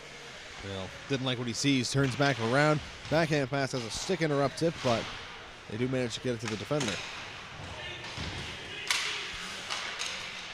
And good dodge of a hit there. Could have been a penalty for either side, and that one gloved by the goaltender, and a bit of a weak point shot almost went over the net. So like I said, not too much offense yet. Doesn't feel like there's been a whole lot of space for teams to work with. Just kind of feeling each other out, setting up their game plan.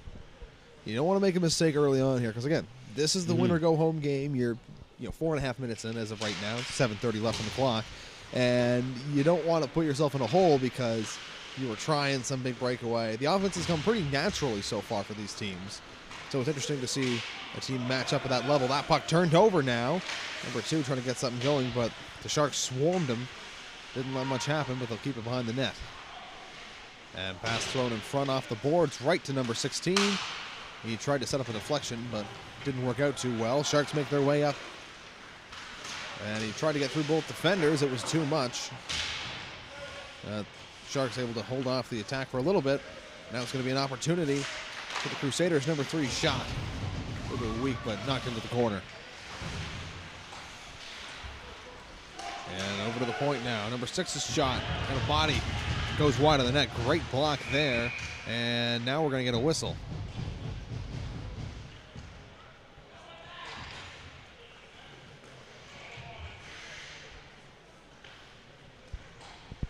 Both teams probably need a much-needed line change in here. And the Sharks win the face-off. And tight angle shot put on, turned away and covered up by the goaltender. A bit of a weird play the way that unfolded. Yeah, kind of tried to sneak in there on the corner, but good positioning and goaltender stood strong. Exactly. Yep. Some strong pads. Whew. Yeah, the goaltender's looking real good in this are. matchup. I'm a fan. Looking real sharp. We'll see the performance matches that fired into the bench, almost friendly fire on that one, and whistle down. It'll stay in the Ivany Sharks defensive zone.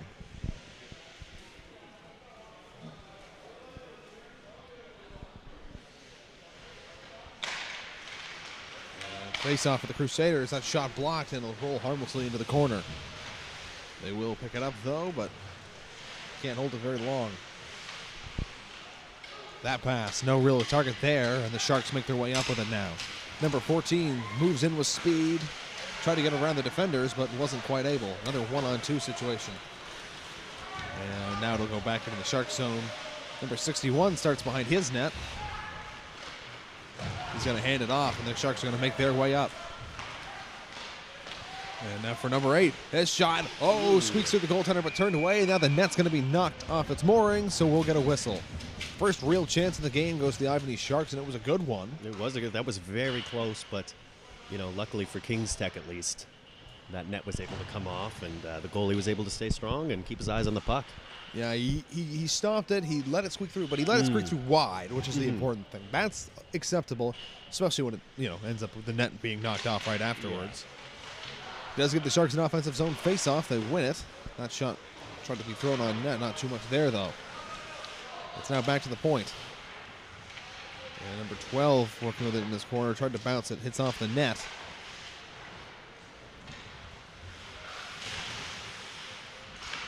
And now the Crusaders end up with the puck. One of their defenders losing a stick, and that's going to be turned over. The Sharks have an opportunity. Number 55 shot, glove save, and then he's going to be taken down by sprawling number 5. Looks like he tried to block the shot, but a little bit late. But a little bit of a defensive breakdown doesn't cost him anything. It's like when you wear those the long hockey pants that the Flyers wear in the warm-up, so you go down to slide, you just end up whoosh. Yeah, he just kept going. Just going and going. So the offense starting to show a little bit here as we're under 4 minutes to go in period number 1. For those who need a reminder, there are 12-minute periods. The time doesn't stop until you're within the last 2 minutes of that period.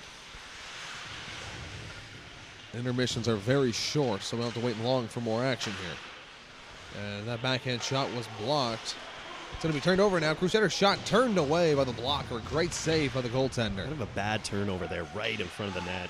Yeah, there's... And another pass right in front of the crease there. Not too much there to connect with, though, so the Sharks are okay. They're okay with you making that play because there's no one there to make that play with. No open Ovechkin with the one-timer. Hopefully not for the Sharks' sake. Yeah. And that puck hit the ref, got stuck. Number 16 now has it, and soft little backhand, easily covered up, and whistled.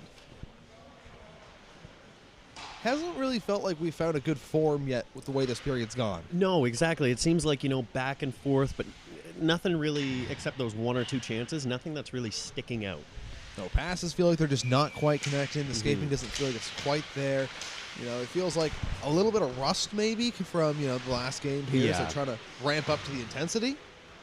Turn the Jets back on. They've been on all day. Speaking of the Jets, number 4 for the Ivany Sharks hustled in the offensive zone to come up with the puck.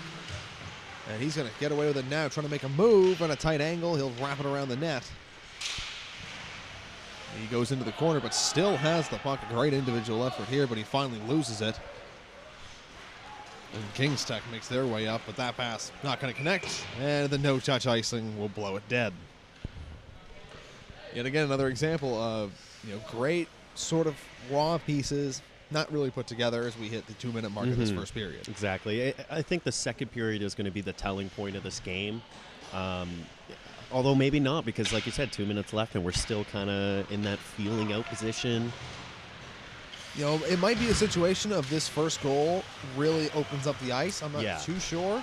Number 13 trying to find out, but he's turned away by the glove. And of course, as we're within 2 minutes, that will cause a stoppage in time. I think that first goal is going to be even more crucial. It came very late in our last game. It did, yeah. The last game, though, like we said, it's been such a different tale of, first game, penalty, penalty, penalty, shorthanded goal, breakaways. And then this game, you can tell the stakes are high. Yeah, it seems a little bit more, certainly more disciplined. They did adjust to that in the last game. So They did. I'm sure we'll see a few hits thrown here, which, of course, hits are not permitted in this tournament. So if you throw a hit, that's a penalty, 2 minutes. You can be as clean as the laundry in the NHL, doesn't matter. That one's whistled down for offside.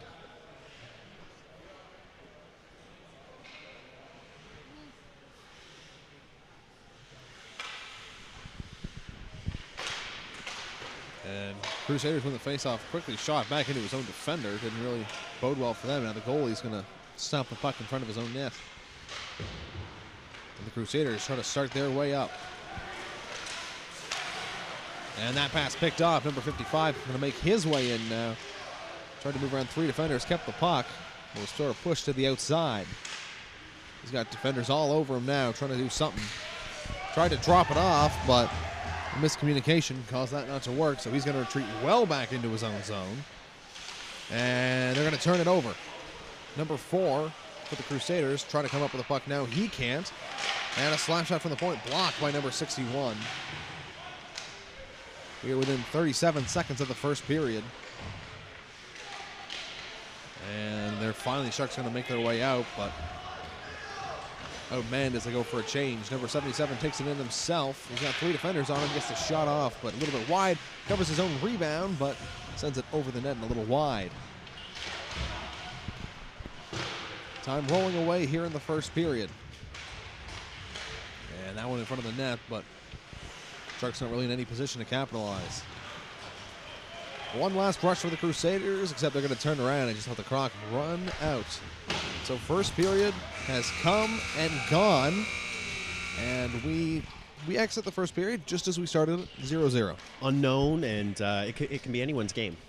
Yeah, it doesn't really feel like either team, took control. Like I said, there were just certain plays. Number 55 was running with it. Made some good moves to get free. Tried the pass off, didn't work. Retreats his own zone, turns it over. Yeah. Not to pick on a single play, of course, but like that felt like the antithesis of this period. There just wasn't. There were good moments. There were good plays. They never really got fleshed out. It never capitalized. They always missed that one step. It's going to be interesting to see because you don't have time to go talk to your guys in the locker room and make an adjustment. But you have a minute or so to go, hey guys, here's what we need to do differently. Here's what we change. We saw that adjustment in the other game when especially there was a lot more rushing the net, a lot more trying to blind the goaltender. It worked to an extent. Exactly. It brought them back Bears out of the shutout at least. And there were some good chances. So I'm curious to see here as the period's now just underway in the second, how exactly these two teams are going to make those same adjustments. The Sharks with it here behind their own net. Flicked up the boards and missed, but they do end up back with it again. That pass isn't going to connect, and it looks like it'll be automatic, no-touch icing. It'll be a face-off in the Ivany Sharks defensive zone.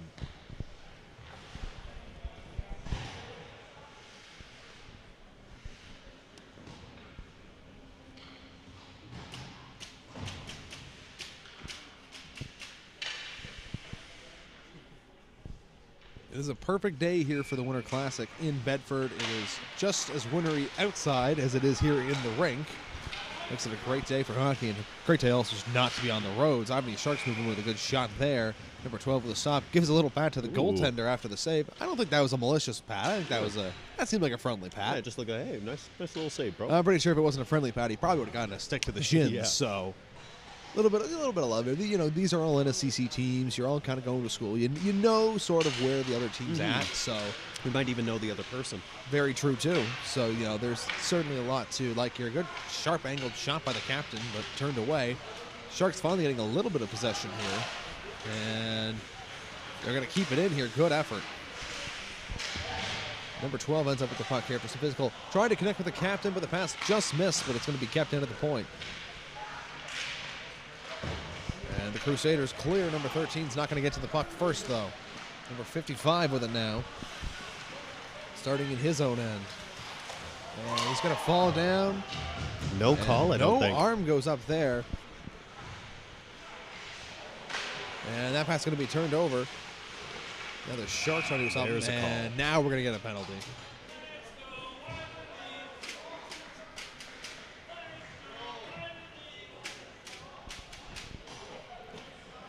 So, you know, one thing that you kind of look like, oh, that might get called, doesn't get called.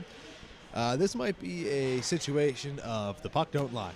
The puck don't lie. Looks like it might have been a missed call. Well, here's another call right Yeah. afterwards. So the Sharks still getting their power play. We'll make up for it. Ooh, wow, and another penalty coming here to the Crusaders. Big interference hit there, and Ivany is not happy about that one. And that one, I mean, that is Zachary Sampson with a penalty there, and he's a little upset, but I mean, that is just... It's textbook.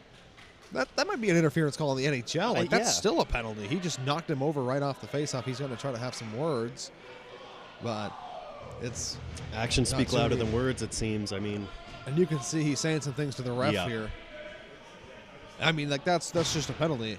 That's as textbook a penalty as you're ever going to see. Some words being had here, and it looks like they're going to pull off a Shark now.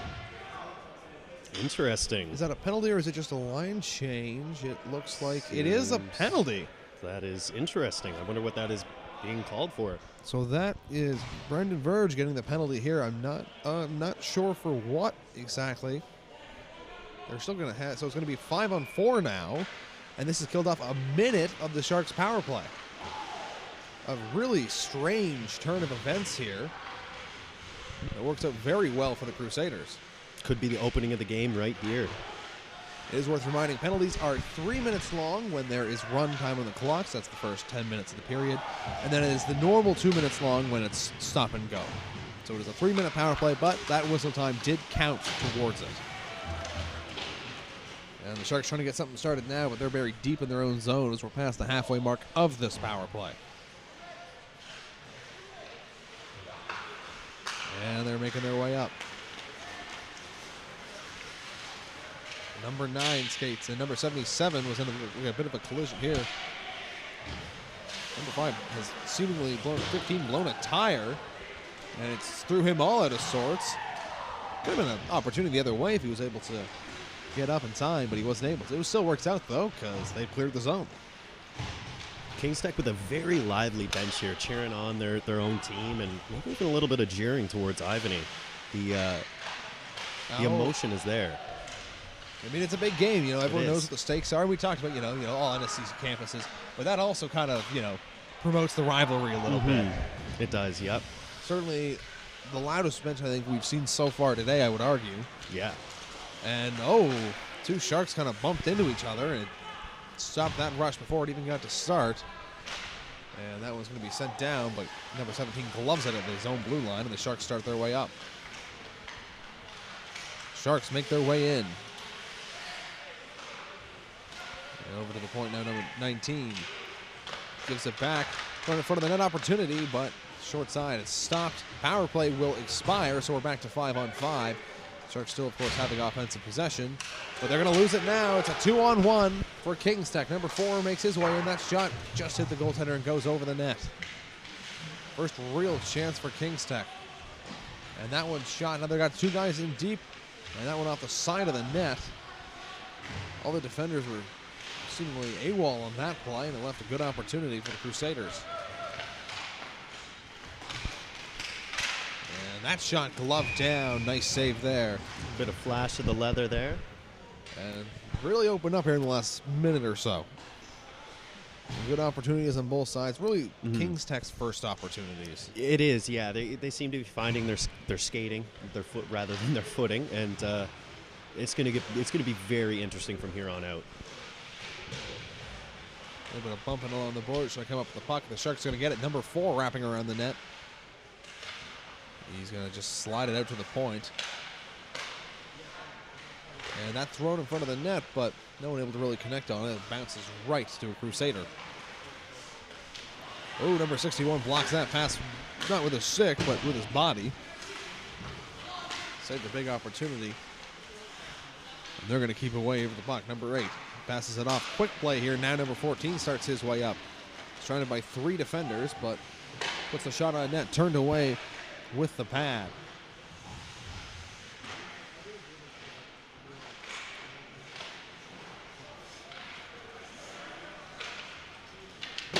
that puck off the board. It's going to lead to an opportunity for number 2. He makes his way in. Shot blocked. Great effort there. They keep the opportunity from getting on net. Sharks trying to take it up the other way. It was number 14 with the block. Now number 2 gets it back. Moves in again. That shot blocked a second time. Goalie's going to try to clear it from in front of his net. That one flicked up almost out of play. And now that shot around the boards.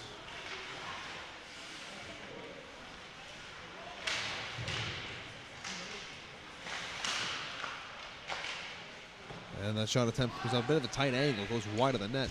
Now the Sharks are trying to get it out, and they will. And whistled down for an icing, so no real rest for them here. We got a few seconds, but Ivany with some good block shots there. That was great defense. You know, both teams, as we've been commenting on, it's a crucial game, and so if you can step up and take that shot, it helps your team immensely. And Kingstech wins the faceoff. They can't keep it in the zone. They'll have to back out. The faceoff doesn't end up helping them too much now, but they're going to break back in. Number 12. He'll lose the puck, get it back though, and throw it up to the point. And they're going to throw it back to the point again here on a slow pass. That slap shot through. A lot of bodies in front of it, got deflected quickly into the corner. And Ivany Campus clears it out, but won't get much of it as it goes right back in. That one, they tried to flick it out back into the bench, so it's going to be another defensive zone faceoff for Ivany Campus, who are really starting to feel the pressure here. They really are. They need, you know, take a deep breath, get yourself back into the game kind of thing. But Kingstech have definitely found their footing and are capitalizing on that. They haven't put a whole lot of top-tier shots on. Again, a lot of blocks, a lot of tight plays, not a lot of space being given. They know how to set up. Coming across that blue line, they've had a few different chances, but like you said, can't get those clean, great shots on net yet. This might be get a greasy goal first, get a chip in, a big rebound, rattle the goalie a little bit, right? I think that's because they seem pretty strong right now. That slap shot, glove down, number 16 with a good shot there, but it's turned away. You know, just another good save here. 2.5 minutes to go here in period number 2. We're approaching, of course, the stop and play time. And we're still not at zeros. It's going to be interesting to see how it goes here. And face-off won by the Crusaders. Try to flick it around the boards. A little bit of contact between 12 and 4, it seemed like there. Sharks keep it in. And it'll end up behind the Crusaders' net, but they have it. Crusaders trying to flick it up. Turned over. Now number 16 dropped it off for 12. And it's over 16 stick again, and he scores! There it is. It's the captain, number 16, Kyle Weatherby. This place is lighting up. And they have a 1-0 lead. Well, big rebound. What did we say not that long ago? It needed to be, that type of goal that, you know what, you want to have that back, or, maybe it doesn't go in the highlight reel. Great awareness. Yep. Weatherby's there. He knows what needs to be. Puts the shot on and gets it through. And a huge occasion for Ivany Campus as they've taken a 1-0 lead in a game where goals were starting to feel real hard to come by. Really expensive here. And 91 will flick it in for Campus. Oh my God, he turns it over. Shot rebound. Oh, what a toe save. Looked like a clear goal for number 88, but instead the goalie stretched out the pads and makes a great save off a turnover. Now in front of the net, Ivany really trying to put some pressure on. They might smell blood in the water here. Capitalizing on these chances, trying to at least. Now the Crusaders going to try to break out. And they're going to hold on to the puck now. Number 8 with it. His shot blocked. Ooh. Oh! A tough rebound, ended up in a tough spot for the defender with a great play, and they keep it out of the net. Maybe a little bit of luck there, and Ivy's going to flick it down the ice. Right on net. Great shot from very far away. Lets them get their change in cleanly. That's going to end up back down in Ivany's end here in an eventful last couple minutes here. We're now just inside the last minute of play in the second period. Sharks turn it over. And shot turned away by the pad. Gonna do a little skate around his own net here. Makes one move, starts up number 8. Got some speed now as he enters past the neutral zone and in to the offensive zone. And he's going to throw it now back to the point. 30 seconds to go. That shot hit a little bit of a deflection, but turned away with the pads. 8 has it again. He's going to hand it off to the defender. Putting another shot on. Turned away again. Back to the blue line. Egg gets it once again. He's all over this play, trying to make something happen here as the last seconds in the second period are coming to a close. And the Crusaders are just going to try to fire it down the ice. It'll hit a body, but no one will get it in time regardless. And we have come to a close here at the second period of play, the BMO Center in Bedford, Nova Scotia. A great matchup in the 30th annual NSCC Winter Classic Hockey Tournament. And it's Ivany campus with the 1-0 lead. Such an important game. Very different from the first period there. Finally, like you were saying, those last few minutes just packed intensity and pressure all into a couple minutes. And it felt like a whole period there for a moment with the amount of things that were just going on. That amazing toe save. The goalie able to get over. Beautiful. You got to be careful when you're a goalie, you know. Mm-hmm. You got to I'm a believer of, like, you got to stay in your net most of the time. Exactly. And if you're a goaltender, tend the goal. Exactly. That was almost an exact reason of why, but instead a masterful save. Mm-hmm. You know, the best way to bail someone out of trouble is bailing yourself out of trouble.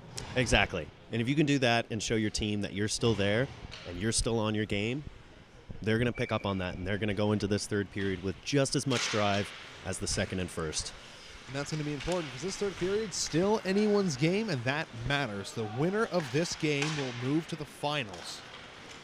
So all of the stakes that we've seen in the round robin today come down to this last period of play, which of course now underway. And the Sharks going to try to add to their lead. Of course, the Crusaders trying to get rid of it. And they've got it in their defensive zone. Crusaders going to pass back. And that pass doesn't get quite anywhere. Turnover in the neutral zone. There's a lot of room now for number 2. He makes his way through. And a great stick there from number 61. Poked it loose. Seemed like a for sure high-quality scoring chance. And one of the defenders for Ivy losing their stick. And luckily it'll clear the zone, let them pick it back up so they're back at full strength.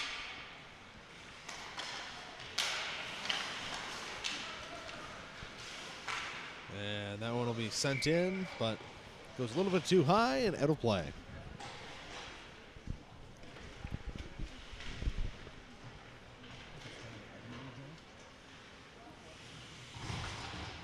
You know, we saw number 2 with another opportunity there. That's Caleb Boudreau. He's had one heck of a game. He's made a lot of opportunities. Hasn't managed to capitalize on any of them yet, but so far no one on the Crusaders has. It's been a great goaltending and defensive affair with a little bit of offense sprinkled in as we get further through the game. Starting in their own end is the Crusaders. And they would take their time here. And finally the stretch pass here. Number 13 makes his way in. His shot turned away into the corner. Crusaders getting to the rebound first. And behind the net trying to start something. Unable to. Number 13 with a bit of a shove. Trying to get that puck free. And it'll end up in the Sharks, but we're going to get a penalty now. I think a little bit of extra shoving along the boards as the puck was cleared away is going to lead to a crucial penalty in a game that we haven't seen that many of. No, exactly. And if Kings Tech can tie this game up and the game ends at a tie, Ivany does have 4 points in the standings. Kings Tech only 3. So a tie will result in Ivany moving on as well. So Kings Tech will need to get their eggs all in the basket and get things ready. We'll see how they handle it here on their power play. Face-off kept in the zone, but no real control established yet. Yeah, they're going to wait past the number 5 of the points. Going to bounce, unfortunately, and they'll have to leave the zone. Finally, they get back in. The Crusaders shot, hit a body, and didn't get through.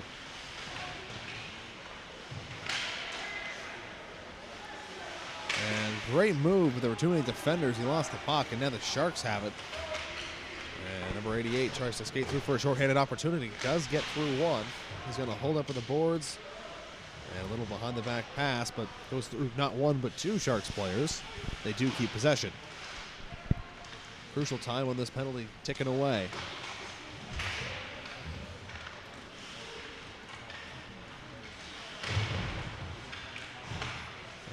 pass thrown in front.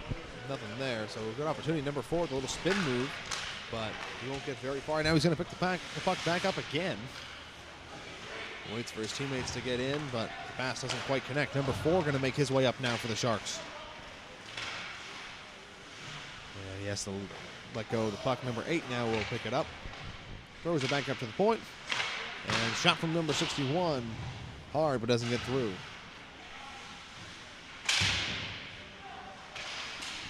Number 4 trying to get something started here shorthanded. It's been a great penalty kill so far. That sounded like it hurt. And that one's going to cause offside. Ooh, and it did. In some pain now is number 4. That's Jesse Allen for the Kings Tech Crusaders. He's going to head off to the bench. Plays like that, usually just a stinger, luckily. Versus. Exactly, yeah. So hopefully like he'll be all right. Yeah. It's like getting the wind knocked out of you. You got to take a few moments. Yeah, go to the bench, maybe curse yourself quietly a little bit, you know. Come back out either in the next shift or maybe you take 1 or 2 off, but come back out hungry. For the game he's played so far, he's had himself a quietly good game too. He has. And the standings and the situation it's in, he'll be there. Great save made there by the goaltender. It was a tough shot, well placed by the Sharks, and they're going to keep it in here at the point. Number 44 knocked down, but his team ends up with the puck. But now they're going to lose it here. It's going to be an opportunity for Kings Tech. It's number 8 on the breakaway. And backhand turned away, and did that sneak through with the goalie? I don't know. Goalie was moving back. Bonnie's came in. Net was knocked off. It doesn't look like it's going to count as a goal here, but a great opportunity nonetheless. You know, defenders all over him. He had to get the backhand off, and it was almost enough to sneak through anyways. Goalie's momentum almost cost him greatly, and it will not be a goal, so they rule that play was dead before he ended up back behind the line. But a great opportunity nonetheless. So we are back at 5-on-5 now. So a big kill for Ivany Campus. They're starting their way up. That pass doesn't connect to number 97. He's still going to try to hustle down and see what he can do as we're under 6 minutes to play in the third period.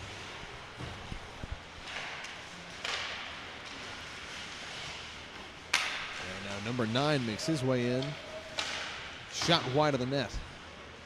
And the Sharks are going to try to clear it out here. Held into the blue line. And the Crusaders almost ended up with it, but a good last effort.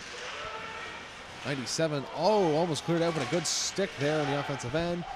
And one of the Crusaders lost his stick, sort of led to a breakdown, and now the Sharks make their way in.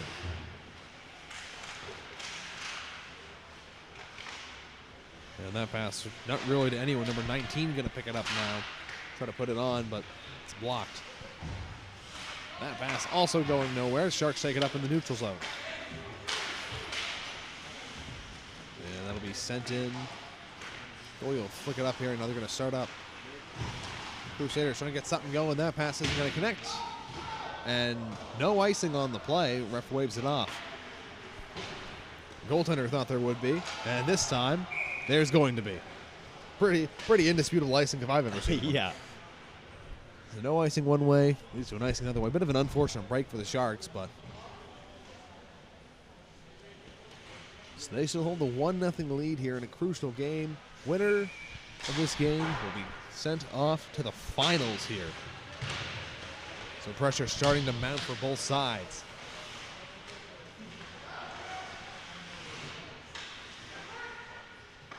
Puck buried in the corner, and one of the Crusaders falls down, and the Sharks come away with it. Number 12 not quite able to corral it, but it'll be sent in by the captain. He's got the lone goal so far, giving the Sharks that big lead. He got that back in the second period of action. Crusaders making their way through. Got through one, but couldn't get through the rest. But now the Crusaders going to try it again, except one guy was deep in the zone, so the delayed offside, he had to just send it in. Seemed like it could be a good opportunity, but wasn't to be. A couple players skating past this puck. Great play by the Sharks to take it away. Number 18's shot. Ooh, and a bit of a tricky save there. Goalie didn't really know how to prepare for that one. And ended up behind the net safely, but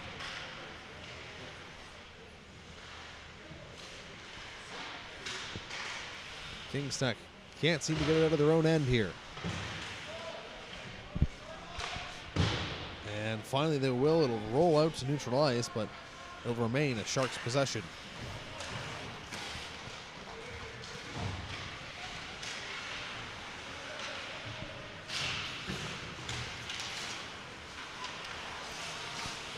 Sharks trying to get back in the zone here. Number 88 steps in. His shot blocked and will roll well wide of the net, but he'll pick it back up himself. Tried to throw it in front. No one quite there, but they'll possess it here and get sent backwards. Sharks do pick it up, though, and they're in. And any second burn for them is a good second. Number 18 couldn't quite hold it there for Kings Tech, so they're going to have to try to establish possession in their own zone, get this started. Kings Tech making their way up. It's number 1. His shot gloved down, held on for the whistle.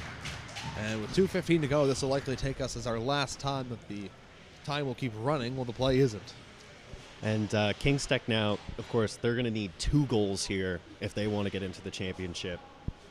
Tie is not good enough for Kings Tech, and there is no overtime. So 2 minutes to go. Can you get 2 goals? When will we see the goaltender pulled? That's the big question. It's a good question. Are we wawing it, or are we, playing it safe? He's looking ready to go now, but unfortunately the Sharks get possession, so we'll have to back into his own net. He was looking jumpy and ready to roll. So it wouldn't be shocking the next Kings Tech possession is that's exactly what we see happen, but they're not going to get it here. Sharks are in the neutral zone, and they'll try to send it in. Kings Tech gets offensive possession. Number 9 gets to the puck here. Tries to throw it in front, but no possession there. The goaltender's already left the net. Puck rolling back, but it's going to go just wide. So could have been a dangerous situation, but it's now 6-on-5 skaters on ice. And we'll see if Kings Tech can make anything of it. The Sharks are going to fire it well down the ice. That's an immediate icing. We're going to stoppage of play. 70 seconds. That's a minute and 10 seconds on the clock here. Offense needs to start coming in waves. I think, I'm definitely reaching a little bit. My arm is hurting from the reaching I'm making, but I think the quickest goal in NHL history, like double goals, is around like 3 to 5 seconds. So it's doable. It's doable. And we'll see if they can do it here. That shot blocks him. The Sharks starting their way up. And now number 9 is coming through. Number 61 taken down. No penalty on the play. And a disaster was averted for the Crusaders. They make their way into the offensive zone here in the last minute of play. That shot rolls just wide of the net. The goalie overextended for it. Could have been a bit of a problem, but now loose in the corner. Sharks trying to come up with it. It's going to be number 9 with an opportunity, but it's blocked. Great effort there. And that puck's going to clear the zone. There's a hit there. And, yep, the arm is going to be up here. And fighting for possession. Sharks still holding on to it. Number 9 shot. Ooh. And side of the net, couldn't get to it. Trying to bang it in. There was no delayed penalty. Thought there was after the hit, but not. Number 61's shot blocked by number 9 of Kings Tech. Great effort there. 13 seconds. They got one last rush up their sleeve. Frantically covering that empty net and then leaving 1 or 2 people up high there. I mean, there's not much else you can do at this point. You need 2 goals. There's 9.5 seconds left. That icing looks like it might be the end here. Might for be the Kings nail. Tech. Yeah. You got time for one more rush. I just don't know if you have time for 2. Face-off won by the Sharks, and they'll just throw that one on net. Glove down. 31 will just let it go behind the net. And the Ivany Sharks are finals bound. They win a defensive showdown. It's 1-0 against the Kings Tech Crusaders. They will sweep the round robin with a 3-0 record, and they will play in the championship. What a game. What a game. That was intense. I mean, each period was almost like we were watching a different team or a different game. The first period there, so tight, nobody wanted to give up any space, any ice. That second period there for those few minutes, intense. And, in that third period, just a great showing by both teams. And Ivany has had a little bit of discipline problems today. Wasn't the case on this day. That was a big part of when they couldn't afford a lot of penalties. They didn't take a whole lot. Now the next team to try to get their berth into the finals will be the Marconi and Strait area campuses. The winner of that game will be facing the Ivany Sharks. at 2:30. I do believe what a serious game, and I mean, you got to give you congratulations to Kings Tech. What a run they had. Yeah, they did. And unfortunately, they just met up against a defensive wall. Yeah, there's nothing you can do. I mean, it was a great team, great showing. They should be proud of themselves for sure. Absolutely, and we'll be back here not too long for a very, very big game, as you alluded to already. So make sure you keep it locked. It's the 30th annual NSCC Winter Classic Hockey Tournament in Bedford, Nova Scotia.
And we're back here at the HRM 4-pad in Bedford, Nova Scotia for the 30th annual NSCC Winter Classic.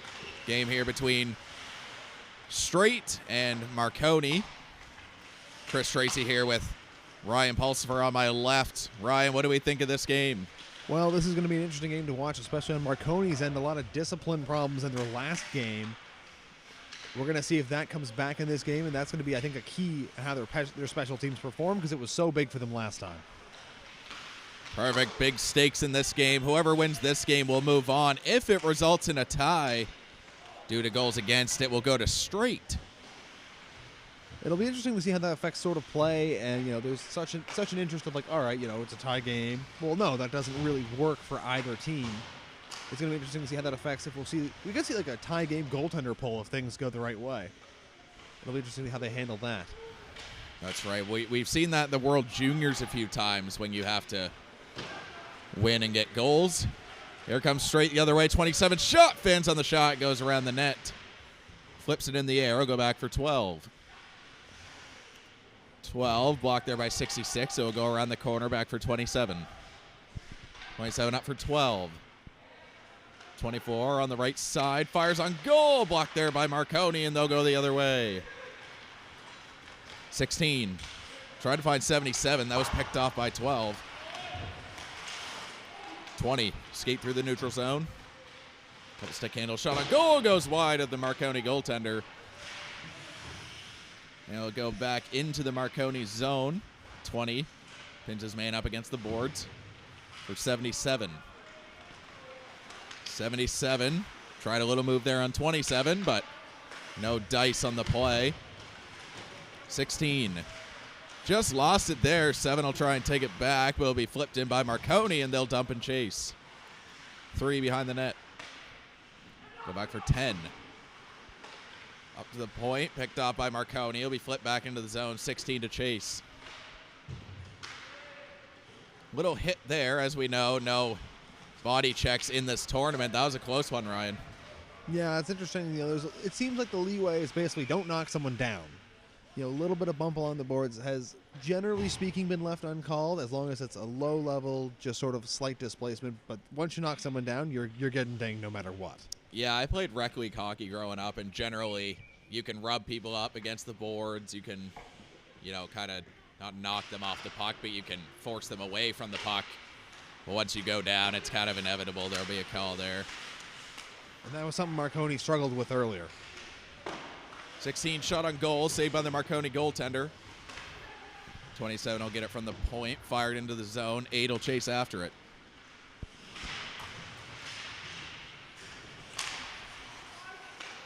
Fired in, Marconi's offside. Nice little move there by 3. Dangerous play by 3 as 77 was on his tail, and Straight will go the other way and break out. 23 on the right side. Goes around his man in tight, and it goes wide of the Marconi goaltender.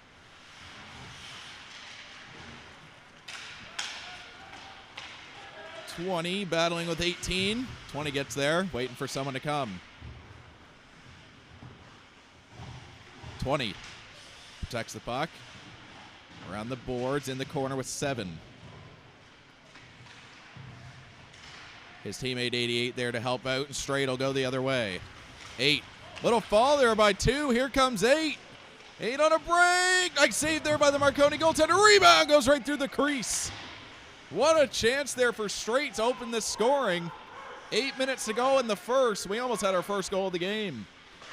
Maybe a bit of a miracle that we didn't, given how that unfolded, but lucky bounce didn't go in the wrong way. The Marconi goaltender had no idea where it was, and it just fluttered through the crease, and I'm sure he's thanking his defenders on that one. Yeah, a little bit. Sometimes you got to make the save. Sometimes someone else has to make the save for you. It was a little bit of both on that play. Can't save them all. Got to rely on the defense sometimes. I think any goalie will take a save that doesn't, or a not save that doesn't result in the goal. 20. Straight will dump that back out. 7 will play it down. 18. Picked off there by 20. Nice little move to get away. 3. Shot on goal, and Straight goalie makes the save. We have a penalty coming to Straight. Slashing will be the call. And it looks like it's going to be number 19 head to the box for 2 minutes to think about what he's done. First real special teams opportunity of the game here. I talked a little bit about how big that was earlier. And yeah, you get a few minutes to think about it here and hope that it lasts the full 3 minutes. 15, he'll start this power play. He'll give it to 13. 13 with a 4-goal performance in his first game. On the left side for 12. Fired, and that goes off the side of the net. 12, he'll knock it down. 12 up for 3. 3 on goal, goes wide of the straight net. 18. 18, he'll skate around. Nice block there by 12, and that'll just get out as 3 will go back to play it. Here comes 8. 13, he'll poke that away from him, back for 3. 13. 13, couple nice moves. Here comes 13 on goal. Saved by the straight goaltender, rebound. It's cleared out by 12. Another big chance there. Marconi's first great chance of this game. Very high offense, Ryan, in this first about 7 minutes. High offense. The goaltending's been mostly up to the task. All the rebounds have been the big struggle early on here. They haven't been made to pay with it yet, but that could change as we get further in this game. And here comes straight the other way, 27. Backhand save by the Marconi goaltender, and he'll swallow that up right in the Moose crest. Not looking too bad of an opportunity for a shorthanded team. They've done a good job, big rushes either way here. The defense has done an okay job on a few of these plays, limiting them to the outside, like on that one, but a lot of speed, a lot of momentum, even for a team shorthanded. You were talking about discipline before the game, Ryan. I think that's been the trend in this tournament. Most of these guys are playing high-level hockey, hitting. So they're, usually hitting's like, you look up to hitting in that kind of hockey. Saved there by the straight goaltender. Rebound, and how did that stay out? Straight goaltender got across and must have got it with his stick. As that'll be gloved down by the Moose goaltender. And yeah, like I said, they're all playing high-level hockey where hitting, you're supposed to hit, you're trained to hit, and you automatically go to you go to a league where you're not allowed. And so that's a big adjustment. Yeah, the Moose have already done much better than they were doing last game. A lot of hits last game. And yeah, it's tough. There are times you see them start to brace up for it, and they have to just stop themselves because that's very much illegal now. Well, a lot of these guys playing. Here comes 16. That'll be covered up by the straight goaltender. Most of these guys playing like, say, Junior B or Junior C, they probably played last night or even the night before, so that's a quick turnaround period. Yeah, hopefully don't have any games tonight, though. That'd be one heck of a day. That would be one heck of a day. As Marconi wins that face-off, 15 from the point. Fires, tipped on goal, and that goes wide of the straight net. 19, he'll chip that out for 8. He couldn't get it by 15. 19 in there to help. 19 pinned up against the boards. 23. That just gets out. And here comes Marconi. 16. 16 chips it around 3. 3 will knock that down. 19 will grab it. That'll be shot the length of the ice, and icing is called against Straight, wearing those Straight Pirates Junior B jerseys. Minus that one goalie who's wearing a Sam Montembeau Laval Rocket jersey. I think it's stylish. I like I never see like AHL jerseys, so it's nice to actually see one like in the wild, let alone in action. Well, it's hard to find jerseys like that as knockoffs. With the NHL, it's so easy, but to find an AHL knockoff jersey is pretty near impossible, so it's always kind of cool when someone has one. 16. Spins around. Gives that up for 27. Straight will pick it off. 27 for Straight. Potential break. Shot. Save. And the rebound goes behind the net. Out in front. 18. And that's blocked by 27 at the last second. Great defensive showing by both teams. Blocking shot and shot after shot. 7 for 27. Fire. And that goes wide. 18. 18 on goal. The rebound's cleared out by Marconi. They'll go back out to the neutral zone. 3. That almost hit the skate of 8. Would have been too many men. 27 for 2. 2 minutes to go here in the first period, which means it'll be stop time from now on. 16. Fires, save, and the rebound stays in the pads of the straight goaltender. Didn't seem to quite know where it was. A bit of a tough. He got in a little bit late, but he covered up more than enough of it to hold it there. In those situations, you just got to squeeze your legs and hope for the best. Yeah, he looked around, didn't see it loose. Went, it's hopefully a good sign, and luckily for him, it was. I'll go back out to the neutral zone. Marconi looking for options. Saucer pass there in the zone for 6, back to 88.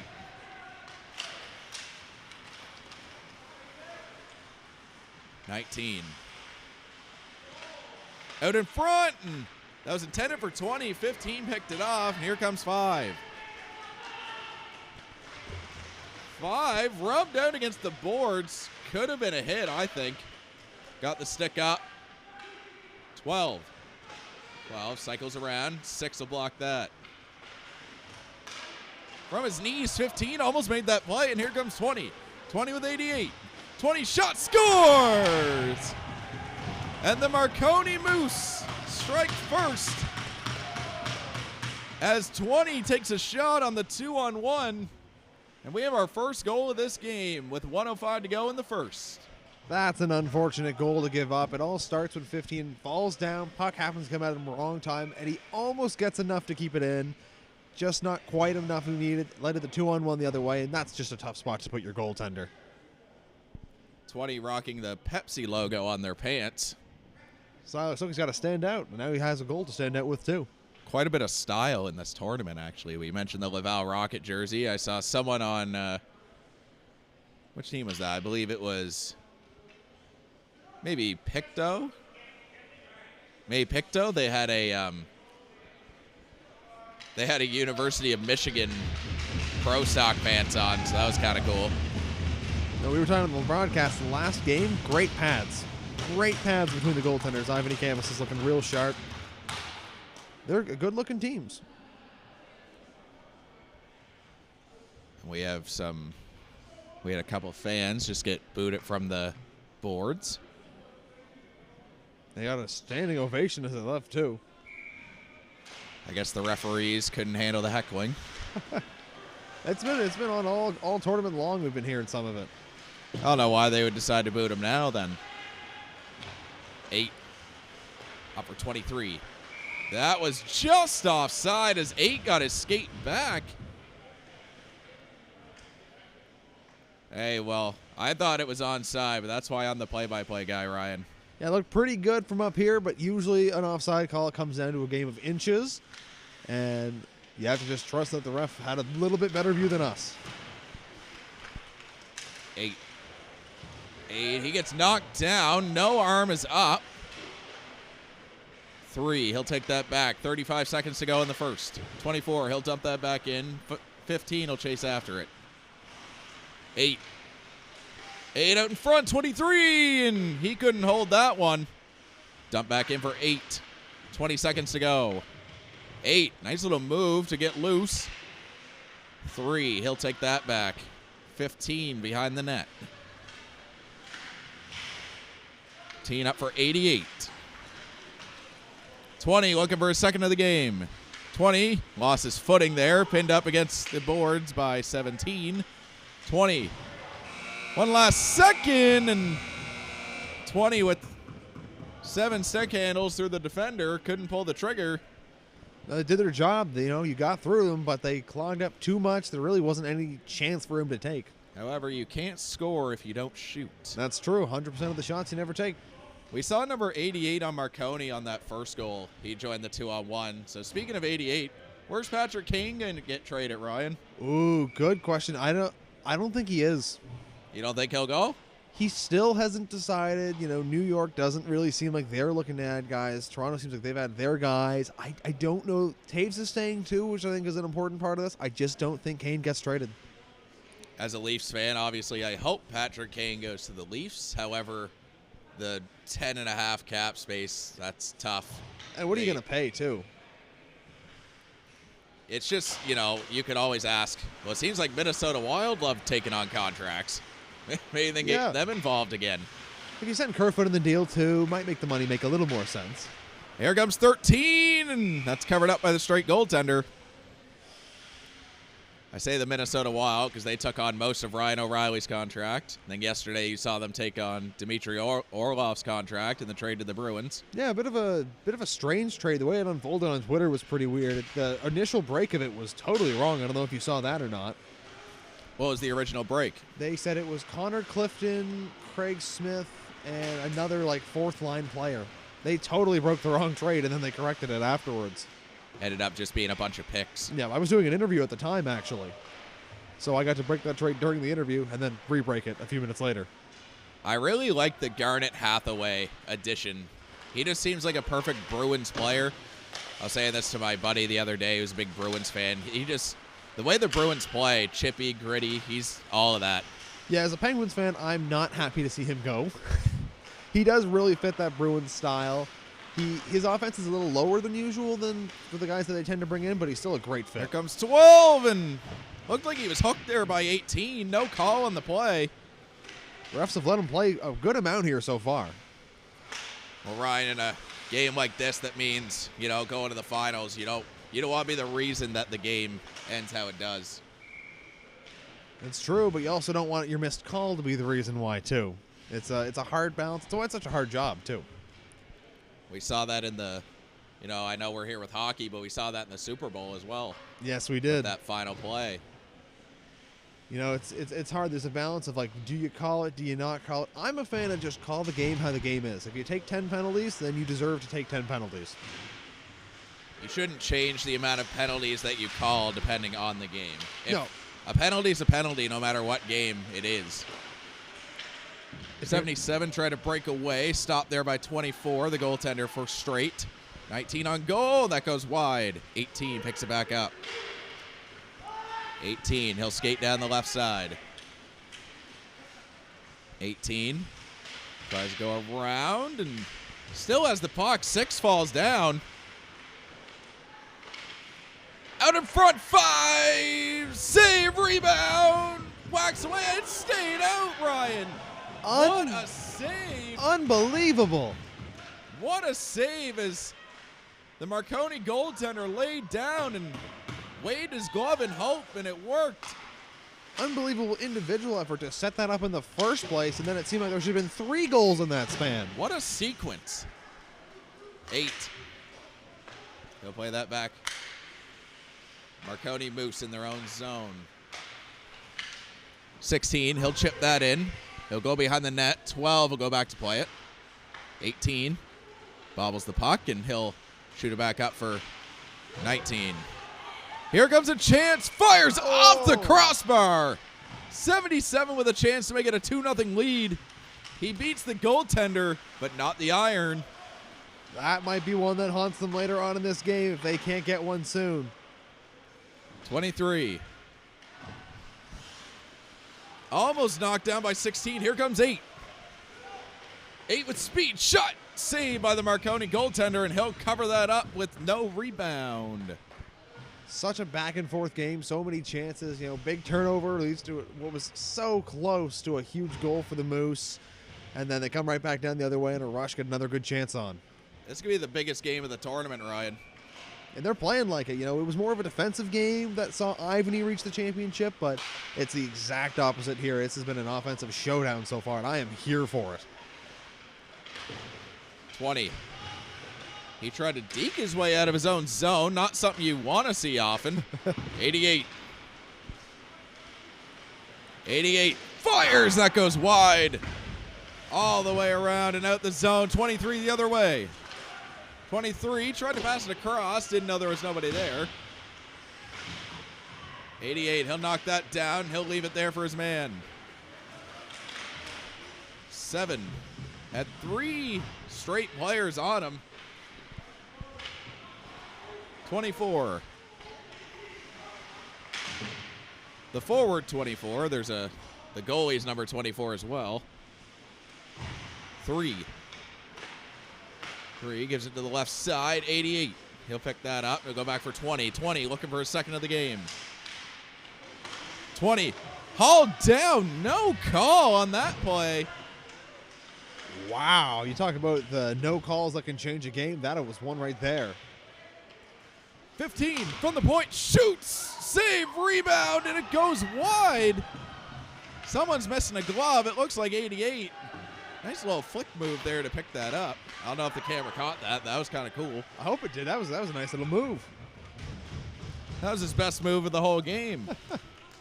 That's my best move of the whole tournament. Talk about stylish. That was stylish right there.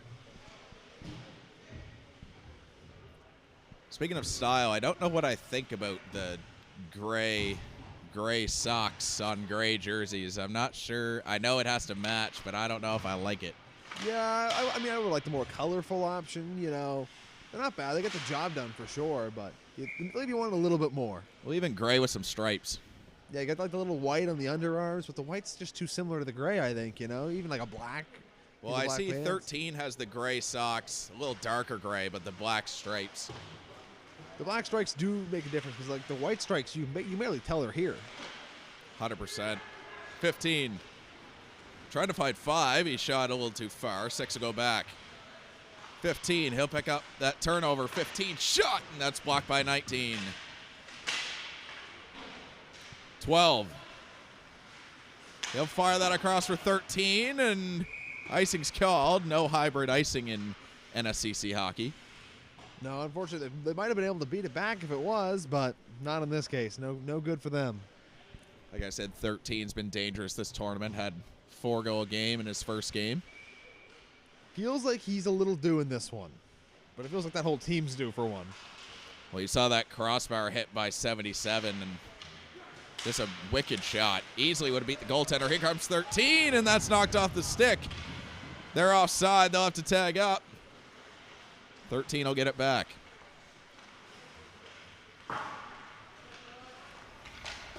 (17) dumps it back out for 23. 66. He'll have to wait for 13 to tag up, and here comes 66. 8. 18. He'll try and dump that around. Here comes straight the other way. 23. Dumps into the zone just after the red line. No icing. 8. 8 out in front. Blocked there by a couple defenders. 4:15 to go in this second period. Marconi continuing to lead 1-0. 19. 19. He'll chip it in. Held there by 6.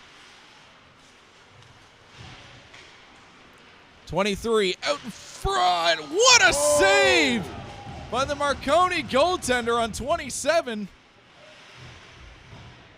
He had that top corner clear as day. And we have a penalty coming 2 straight right after. Boarding's going to be the call. But what a save on the Marconi end. Point blank. Might have been a frustration penalty there. It seemed very unnecessary, but oh man, he's made a few saves to keep his team in this game. This score could have been totally different, but he has made some huge stops so far. He's been so big in their performance. He's so big is why they're leading. And a frustration penalty indeed. It will be 27 going to the box right after the goaltender stoned him cold. 15. 15 shot, hits a body and goes wide. 20. 20 for straight, tries to fire that, it's blocked there. On goal, off the post, rebound goes wide. That post is going to be in Marconi's nightmares, Ryan. I think it's team MVP so far.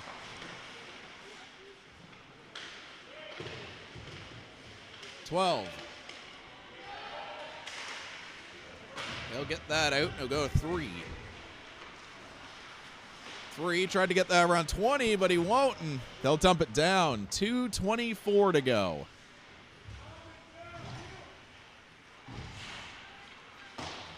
Trying to go for 20. That's going to miss his stick, and icing will be charged to the Moose. With 2:10 to go. 2 minutes to go in the penalty as well. Marconi still up 1. What do you think of this Marconi power play, Ryan? Hasn't been as necessarily dangerous at some points, but like they've had a couple really, really good chances. Unfortunate that you're starting your own end here in this type of situation, but a couple of great chances. Hopefully one Here they come the other way. 66. Fires, scores! And it's 13, who you said was due, Ryan. He'll put it by the straight goaltender. And just like that, 1:51 to go, 2-0 for the Moose. Seems like he disappeared in the crowd there. They kind of lost track of him. You know, puck carrier drew attention to him, and all of a sudden, he was just right where he needed to be. I've had my fair share of announcer jinxes. That was a good prediction. I'll take that one in the win column. 100% as a play-by-play guy, you never want to jinx anyone.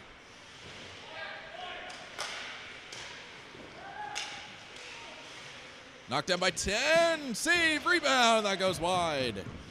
Speaking of jinxes, I was watching a play-by-play guy say Luongo's going to get a shutout, and then he blew it 2 minutes later. That's just one you don't want to do. You never speak about a shutout that's going on. You don't do it. Just the unwritten rules of sports media. Same thing as a no-hitter in baseball. You don't talk about it. Tipped in there by 66 after the red line, so no icing. 3 goes behind the net for 17. 17, he'll skate up, trying to fend off 66. 8 up for 19. 19 fires a slapper. That goes way wide, not even close. 5, he'll get that out for 17. 48 seconds to go. 66. Maybe one last chance for Marconi. No, it'll be picked off by Straight. 20 just coming off the bench. 20 tried a little toe drag, and he tripped over the blue line. 13. 13 up for 20. 20 out in front. Nice save by the Marconi goaltender. Rebound. It goes out front. And that's put wide again. We say how good the Marconi goaltender has been, but we can also thank the laws of gravity that have floated right by his net. The combination of incredible skill and so much luck so far. Hey, you have to have some luck to be a good hockey player. And that'll do it for the second period. 2-0 the score for the Marconi Moose over Straight. Very, very similar spot for them that they were in last game. 2-0 lead heading into the third. They've been the better team. Do you think they're going to go offense, or do you think they're going to try to shut it down here? Well, why not run up the offense? It's working. It's worked very well for them so far. But at the same time, you don't want to tie because Straight moves on. So it's a hard one. Yeah, you have a 2-goal lead, but really you only have a 1-goal lead. It's kind of, I think, how you have to treat this a little bit. Yeah, I think you play some defensive, but, you get those big guns like 66 and 77, 13. If those guys are on the ice, power the offense. But, otherwise I'd be playing defensively here. 12 minutes to go, and Straight's, I say season, but Straight's day is on the line right now. We'll see what adjustments they can make here in the third. 20. Already has a goal in this game. 20. 20 behind the net. 27. Up from the point. Tipped on goal. That goes up and into the netting and out of play. Every time someone goes behind the net, Ryan, I think they're going to pull off a Michigan now. I said it earlier to John. I wanted to see a Michigan happen. You can't hit someone, right? So if you're ever going to do it, this feels like the time. They can't hit you. 100%. We saw Dylan Gunther frowning upon the Michigan in the World Juniors, but definitely a very viral move. When it works, it's the greatest play you've ever made. When it doesn't, you look silly.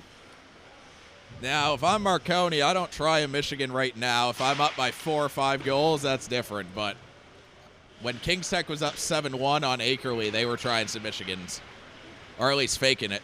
27 on the right side out in front. Pass it right to 88 on Marconi. I'll go the length of the ice. Icing is called on Marconi. With 10:40 to go in the third.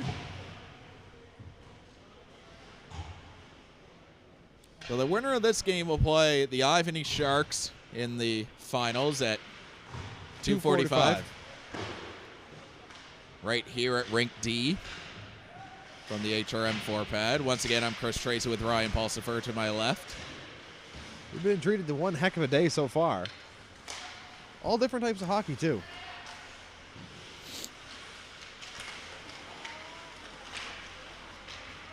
'77. Turns back. Waits for options. He'll get him up for 8. 8. 8, protecting the puck against 18. That'll go to the point. 19.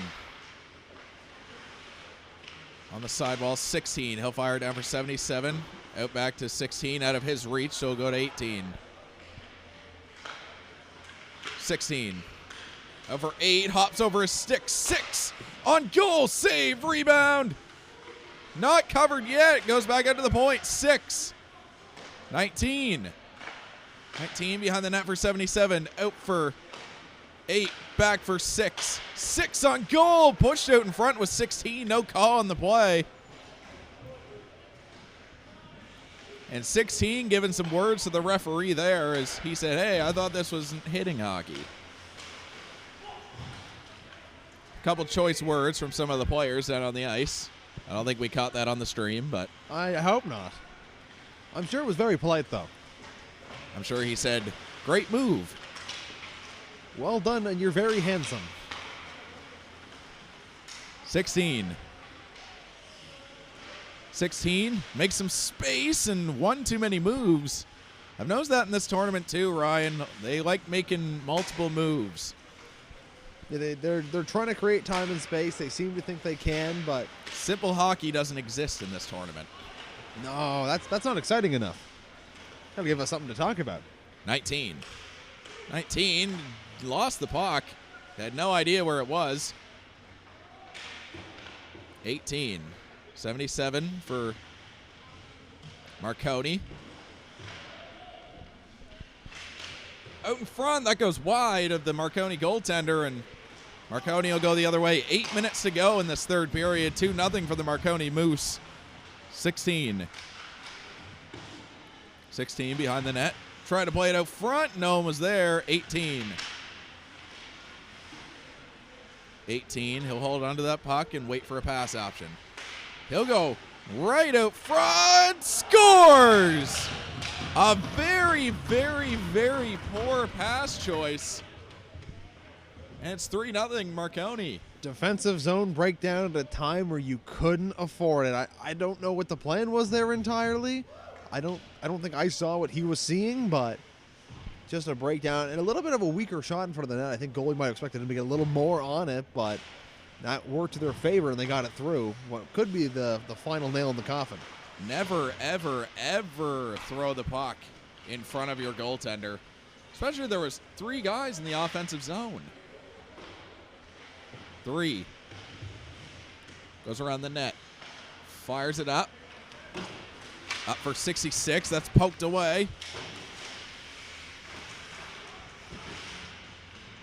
3 battling hard there. A little bit of shoulder from 12. And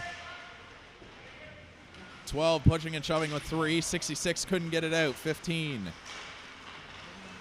15 has the puck. Goes around 27. Then goes around 24. 15. And where's the puck? It's under the pad of the straight goaltender. I thought that was in, Ryan. I didn't know where it was. Pretty sharp angled shot. I kind of wondered if he squeezed it up against the post. And man, what a goal that would have been. Would have been maybe the one of the tournament so far. And I can see this game starting to get chippy as we saw 12 for Marconi and 3 for Straight down here right in front of us. Just the frustration of a whole day of hockey and high-octane game. It'll be interesting to see how the refs handle this as we enter the last 6 minutes of this game. Only 2 referees in this game. 2 linesmen, I guess I should say. Fired on goal, save, rebounds, cleared into the corner by 24. I thought he was going to shoot that at his own net. Didn't want to turn around and throw it randomly again. Didn't work last time for them, so I can see why. 15 on goal, and the rebound goes back out to the point. 3, nice block there by 5. That one had to hurt. I've had that happen to me. My defender shoot on me, and it wasn't a fun feeling. Because you want to get mad at him, but at the same time, you're like, he didn't mean to. And also, I need you, so, that's probably part of it, too. That whole 200 feet of ice, and you have to throw it at me. Yeah, like 1 foot of it, and that's exactly where you managed to hit. Crazy question. Do you look at pulling the goalie soon? You need quite a few goals here, so... If I'm Patrick Waugh, yes. Otherwise, I don't think so. I think it's silly to pull the goalie down 3. I know you need goals, but if the tiebreaker in this tournament was goals for and against differential, then I would say pull the goalie. But where it's only goals against, I don't think. But I don't know how much tiebreakers are going to matter to them now. Exactly. Hey, you never know. As a Leaf fan, I know comebacks can happen. Sometimes for the good, mostly for the bad. 20, nice little move. Fired, blocked there by the straight defender. 88.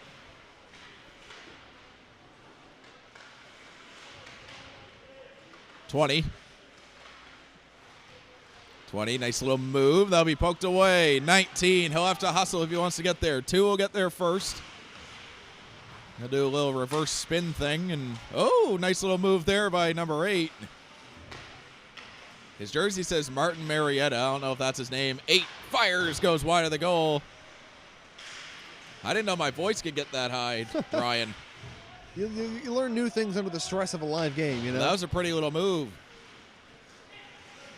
7. I'm also just cluing in. This is the Battle of Cape Breton. Oh, it is, too. I hadn't even considered that.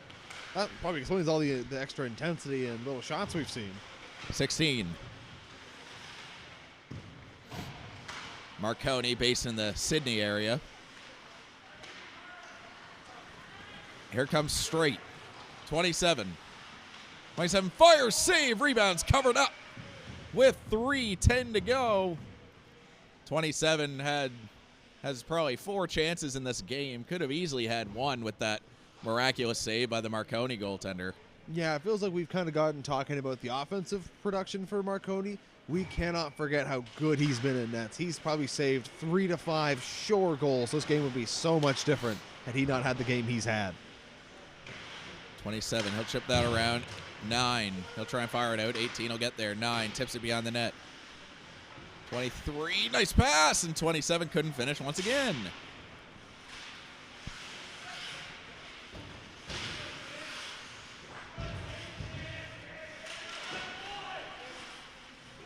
We'll battle on the boards there. 23.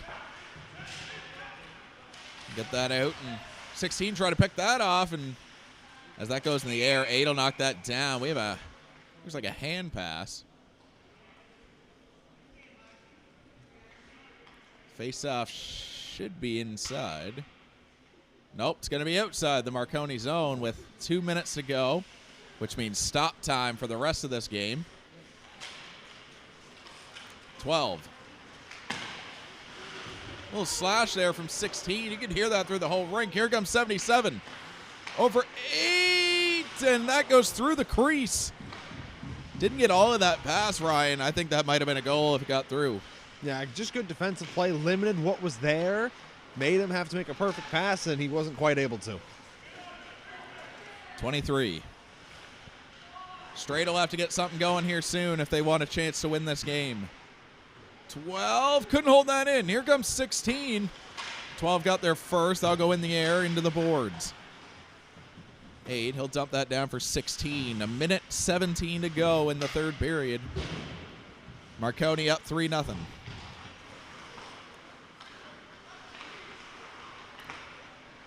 $16 for 6. Tried to find 19, couldn't quite get there. Minute to go in the third period.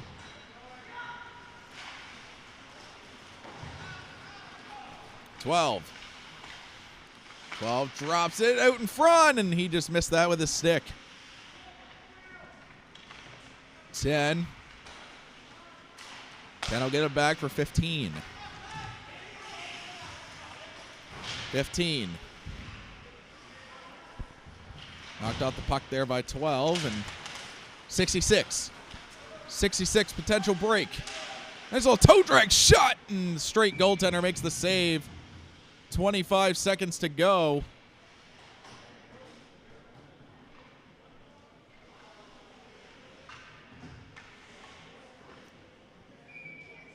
And now that I mentioned those Michigan pants from earlier, I see the Marconi player with those Michigan pants over there.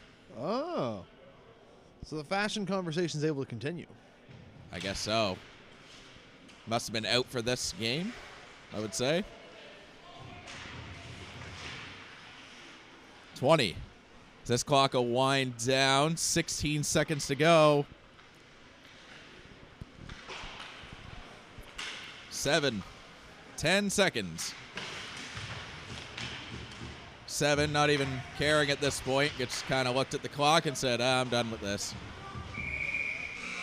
And Marconi with a shutout victory, 3-0, and they will play Ivany in the finals here at Rink D, 245.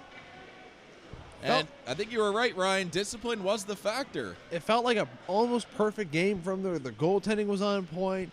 The defense was pretty good. Certainly some big chances given up, especially early, but they certainly tightened up at the end. The offense was rolling, took advantage of what they had. I mean, they kept out of the penalty box. About as perfect a game as you could ask for. The radio television journalism program at NSCC Ivany bringing you the live stream. Chris Tracy here with Ryan Pulsifer. We'll see you guys for the championship game at 2:45.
All right, here we go. It's the finals here, the NSCC Annual Winter Classic Hockey Tournament. It's the 30th one, and it's been a great one so far that has seen two top teams making their way to the finals.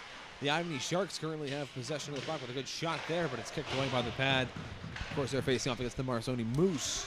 Marconi has had a great matchup here. They took a 3-0 victory. Ivany a little more defensive of one, 1-0 in their final one. Both teams sweeping in the round robin, which means one of them is getting their first loss at the biggest stage. The Moose trying to make their way in, but they lose the puck quickly from the Sharks. So those who are just joining us now, here's what you need to know. 3 12-minute periods, the first 10 minutes of each period. The clock will continue even during stoppages of play. Those last 2 minutes, it will be normal stop-and-go hockey. And then after that, if you have any penalties within that first 10 minutes, they'll be 3 minutes long, and again, we'll continue with the clock. While any penalties in the last 2 minutes will be the normal 2-minute duration. Moose making their way in here on a 2-on-1 opportunity, throws it in front, but goalie there to deflect it away. The Sharks making their way through. And that one's stopped by the blocker, sent in the corner and out of play. So on your broadcasting crew, I'm Ryan Paulson for joining alongside me. I am John Langer. Indeed you are. We have me. Part of the NSCC Ivany campus's radio, television, journalism, but we promise we won't be biased. We'll try our best. I'm just a fan of hockey more of all, so as long as we get a good hockey game, I'll be satisfied. Exactly. You got ice, you got sticks, you got pucks, I'm there. Another important note, body checking not allowed, so it is a penalty to lay any form of hit. So you will see that even if it's legal, in beer league or junior league or the NHL, not legal in this tournament. It's been an adjustment for Marconi, especially in some of their earlier round-robin games. We'll see how much that affects it here in the final. Great move in. Stop. Net looked like it came off its moorings, but they're going to let the play go on. The net, I believe it is off. It is off. They're not going to blow it down, though. And the Moose trying to keep working the offensive zone. And the ref's going to just slide it back into place in the middle of play. And the Sharks end up with, they can't quite keep it. Look like they're going to. Now they take it away, and a quick flick up, and they've got an opportunity here. Ivany Sharks number 4 knocked down. Hands stay down, though. No penalty on the play, and the Moose are going to try to start with it. Wasn't too much of a hit, more of a bump, and it just knocked the off-balance Shark off his feet. And the Moose tried to break the zone, but couldn't keep possession.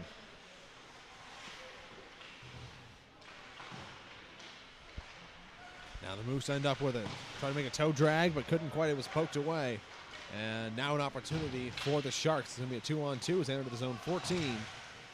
Pressure by the defenders and not able to make much of it. And 61 takes it, his pass. Doesn't really connect with anyone there. And now they're going to get it out. Marconi Moose trying to get free, but 61 able to hustle back and break up a potential breakaway. But the Moose getting to work in the offensive zone just the same. Puck right in front, shot, and it's just wide of the net. Great opportunity there, but couldn't make much of it. And that puck going to be flicked out. Number 27 is going to rush back for the Moose to come up with it, but he's facing a lot of pressure. And his play on the boards will just manage to get out of the zone. And that one flicked in from outside the blue line and turned away by the goaltender. Sharks taking it away now, but a lot of defenders in tight. And Moose will flick it down. That's going to go down for an icing. So, John, we have seen all sorts of games. Our last game we saw here was very offensive. Ivany won a very defensive game to get here. What do you think each team needs to do?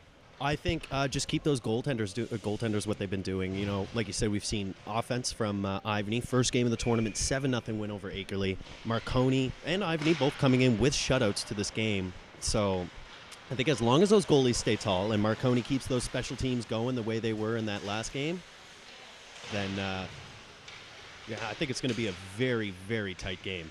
Special teams was the name of the game for Marconi on the route to going 3-0 here in the round robin. A lot of penalties in some of their earlier games. Never came back to bite them, though. You're not going to want to get these penalties up. Now, number 44 for the Sharks fell down. He was about to get passed to, but Seems to be a lot of spills happening, like not in just this game or the last game, but in each game that I've seen, there's been a lot of odd spills. I don't know if maybe that's maybe a nervousness issue, an ice issue, or just, I mean, you're skating on ice. It happens, right? It does happen. And 34 there turned away on a good shot, but it's certainly, we've been playing games here since 8:30 a.m. pretty much consistently. They have, of course, that Zamboni, so they've cleaned the ice up, but you can only clean it up so much before, little pivots, little things are going to start affecting you. So it'll be interesting to see if it gets worse or better, I suppose, as, they're more acclimatized to the ice, and as the ice is more acclimatized to them. A lot of contact here in the corner. Refs tend to let that sort of thing go for the most part in this tournament. It's usually, you're only going to usually see calls on plays where players are knocked over. That's generally the consensus that the refs have been working with. Penalties have gone down, though, as the tournament continued on. And the Sharks in the offensive zone going to try to take their time, make something work, but that pass broken up. And now Marconi Moose trying to make their way in. Number 15 skates through, but couldn't get by the defender. Now it's back to the point. 13's going to wrap it in around the boards. Didn't really get through very well. Now it ends up in the corner. Number 66 had a big assist in the last game. Moved to their 3-0 victory. He's going to see what he can get going now. Number 13 has 5 goals so far on the day. Moose working with it here. Slap shot wide of the net. And that's going to clear out of the zone, so the Moose going to have to back off. Chipped in on the mesh and out of play with just over 5 minutes on the clock here in our first period. No goals so far. You got to think, like, how exhausted these guys must be. Like you were saying, tournament started at 8:30 this morning. I think Marconi got about a 45-minute break since their last game, which was pretty, from what I seen, which was, a pretty big game. Oh, it was certainly a big game. It was a high-emotion game. There was a little bit of physicality coming into the game near the end of it, At least for Ivany, they've had a much longer rest. But some people would argue that they want more or less rest. I've seen that debate before. Yeah. You want to stay in the vibe, or if you want to, go and rest a little bit. It's all personal, I find. And that was poorly played by the goaltender for the Moose, but luckily nothing came out of it. And now the Moose are going to start behind their own net. And they're going to wait to set up here and start their way up the zone. Number 16 just barely holds on to that puck and now takes it in. And held the stick of the defender. No arm goes up there. It was a tight angle attempt. And the Ivany player falls down. It's going to let the Moose keep possession. Throws it in front, but tipped way up and out of play. The only thing colder than this rink outside of it. Very, very snowy day. Very fitting of a Winter Classic tournament. Makes me somehow glad to be in an ice rink when it comes to temperature. I think I'm going to agree with that one. Moose won the faceoff, sent it down into the zone. Number 55 playing it. And he's going to start up. His pass doesn't quite connect well, but they're able to make it through. Sharks under the offensive zone, but lose the puck immediately. Number 8 now for the Moose. They'll just dump it in. They'll give chase. But it'll miss, head out of bounds, and they'll start all over again.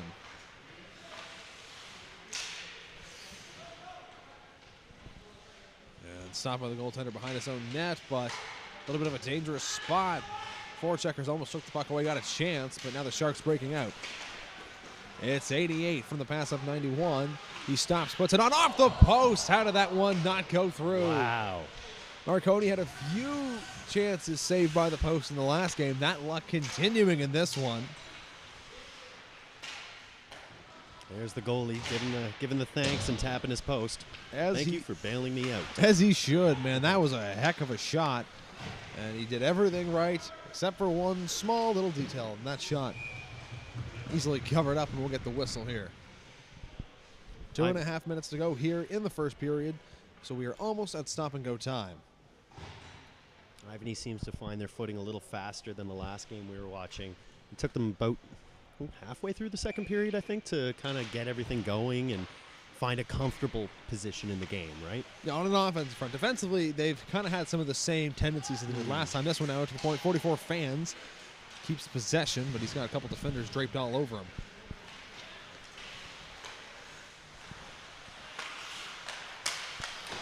And that's going to be trying to bang off the boards, but not much there for the Sharks to work with.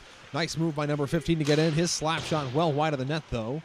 And the Sharks will pick it up as a result.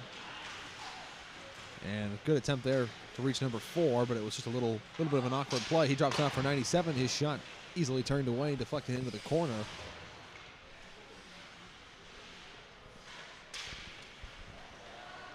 And this opportunity turned away. A weird bounce. Goalie had no idea where it was. And we saw a couple of weird bounces already. Could have been another goal off one there.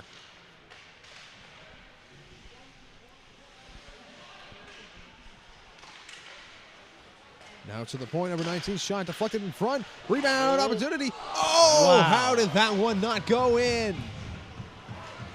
Man, the Sharks are going to want that one back. What a great effort by the goaltender to keep that one out. Seems like these goalies are playing with both skill and luck. Well, as Chris said here in the last broadcast, that's what you need to be a good hockey player. You can't get away with just one. You need puck luck as well. And the Sharks in their own defensive zone are going to quickly work it out. They aren't able to keep possession, though. Now the Moose are going to try to get started by getting pinned back in their own end by the forecheck.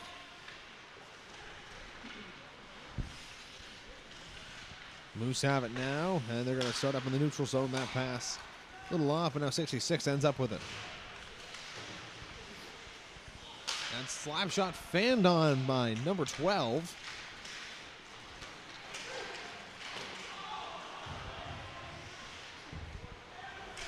And the Sharks headed off on a line change. They made an awkward play. Diving effort by number 61 defensively to break up any opportunity of an odd man rush.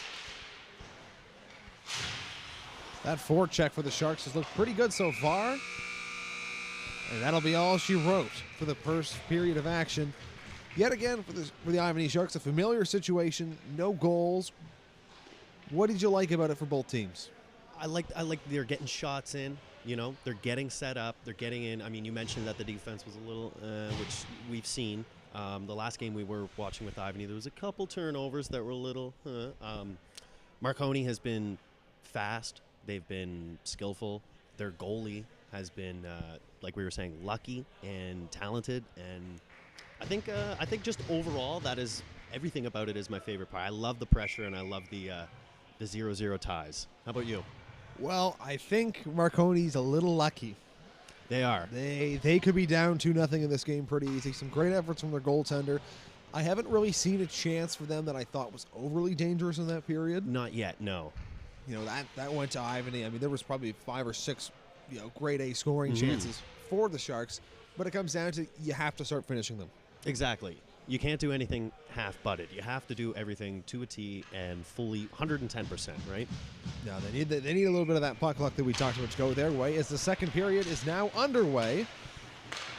The Sharks winning the face-off here. They're going to try to get started, keep the momentum up they had in the first period, and they're going to enter the zone here. And that shot very hard, but wide of the net. Now it's number 66 breaking out for the Moose. A stick will sort of mess him up. He'll try to send it in, but not quite able.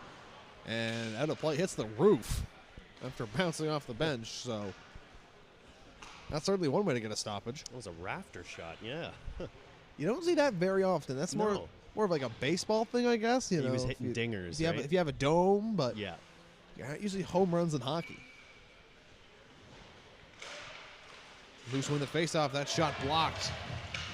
We've seen a lot of that from both these teams. Shot, and that one bounced up and out of play. Number 13, of course, has been very dangerous in this tournament. Trying to continue that here in the most crucial stage. Fast skater as well, and just a really tall guy. And it's like kind of a, that's what's the word? Intimidating, you know. Well, I also he blends in a weird way where sometimes you forget he's there, and that's when he does damage. Number 4 gets himself in on a breakaway, and he's stopped. What a save by the goaltender. And another great chance for the Ivanhoe Sharks, but it's turned away by a goalie who will not be beat. Now 13 makes his way in, and that knocked out of play. Number 44 with a great block. Got his stick in the way. This goalie is in his game right now. He is not, it doesn't look like he is rattled at all. But he's making sure to thank his post there. Well, for those who were able to watch the previous game, I mean, he made some 10-bell saves, especially early on in that game. It got a little better for Marconi defensively as it went on, but he was a huge reason they were able to make it to this stage. The Sharks clearing out of the zone, but that pass is a little bit too long to connect. It'll be sent back in, almost a weird spot as the Sharks finished a line change. And, a miscommunication. Goalie fired it off his own skater. And now some pressure being applied. Sharks do get it out.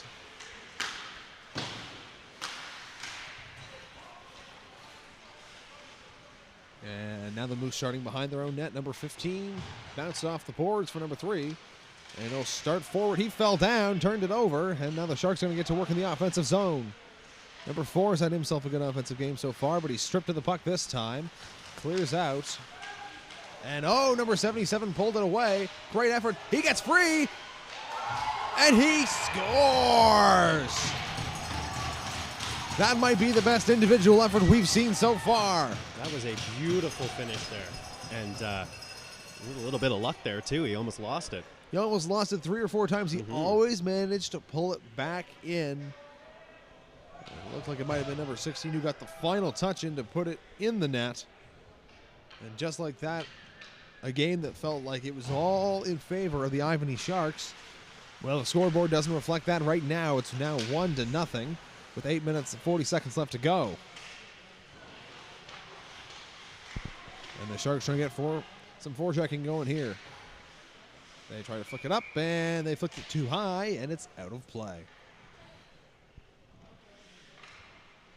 You know, it's a tough situation. You feel like you're playing good. You feel like you haven't really given up any good chances yet, and then that happens. And that happens, yeah. And it kind of defeats you. It takes a little bit out of you. What they got to do now is they just got to take a breath and just keep doing what they were doing, because eventually it should work. Number 77 had a good chance there, but Moose now able to break into the zone.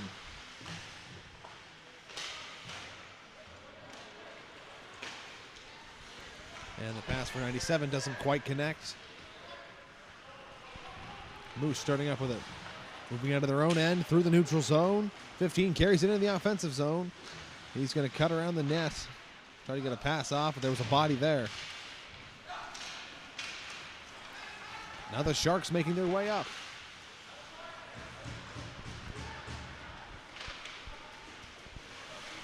The number 6 fell down there for the Moose, but his team still keeps possession of the puck regardless.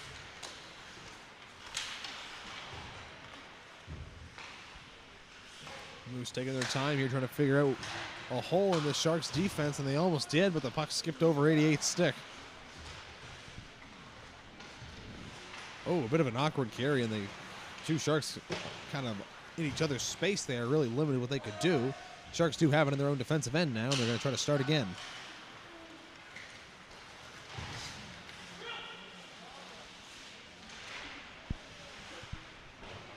And two Sharks are going to rush on the puck, send it around the boards, but picked up on the net by the Moose.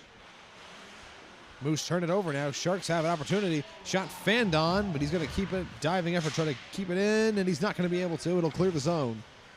Number 18 picks it up for the Sharks in his own end, and his pass doesn't connect. And that shot rifled right out of bounds by number 6. Tried to bank it off the glass, but wasn't able. So just over 6 minutes left to go here in the second period, and that means we're just about at the halfway mark of this game. The offense, it's been there. The goaltending's been a little bit better for the most part. It has, yeah. And I think this is going to be one of those low-scoring games, 100%. Well, like you said, we're halfway through, and it's already low-scoring. So, we had early. The goals came frequently for Ivany. They opened with a 7-0 victory, but the goaltenders have just gotten better as they go on. Meanwhile, a couple of guys going down along the boards here as the Sharks trying to keep it in the offensive zone.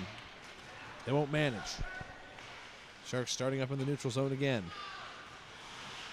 Number 8 waiting for some reinforcements. Loses the puck, and he'll head back out, and they'll try again.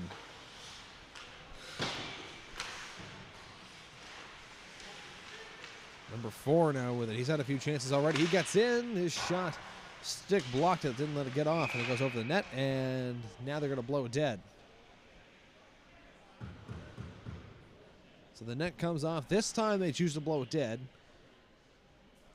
Likely due to the fact that the defensive team was able to get a hold of the puck here, let them blow the whistle down. And it'll be an offensive faceoff for the Sharks, which they'll quickly win. And trying to get something off here in the offensive zone, not quite able to. The Moose clear it out. Sent in, goalie tried to glove it down. He was able to knock it over the net, didn't quite corral it properly. And now there's a battle along the boards. Puck pops loose. Where the Sharks end up with it.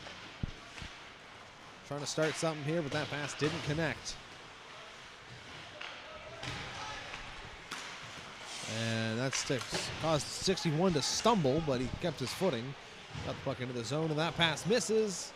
And the automatic icing is on, so it'll be an offensive zone faceoff for the Sharks. That's a fortunate one because it felt like the closest player there was a Moose. Yeah, and probably thanking their stars right there for the no-touch icing. You know, passing's gotten a little bit sloppier for the Ivany Sharks here in this second period. We're just under 4 minutes to go now.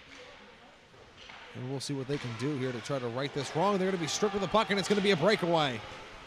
He's in, waiting. Oh, and he missed the net. Oh. He had him beat, and it could have been his 6th goal of the tournament for number 13, but he couldn't put it on net. Fake to the goalie out entirely, but they're going to keep possession now. Moving at his shot again. This time it's going to be turned away. And the Sharks bouncing it off the boards. It cleared the zone. And that pass just a little bit too far for 91. And they're going to blow that one down. Bit of a weird play there. Hard to beat the goalie that much and not get it on net. Oh, exactly. That was just a couple inches to the left, and it would be a very, very different game right now. And the Moose, they get the face-off here. It ends up backtracking all the way in the Sharks zone, but the Sharks do have possession. And they're going to quickly turn it over here. Moose trying to see if they can get something going.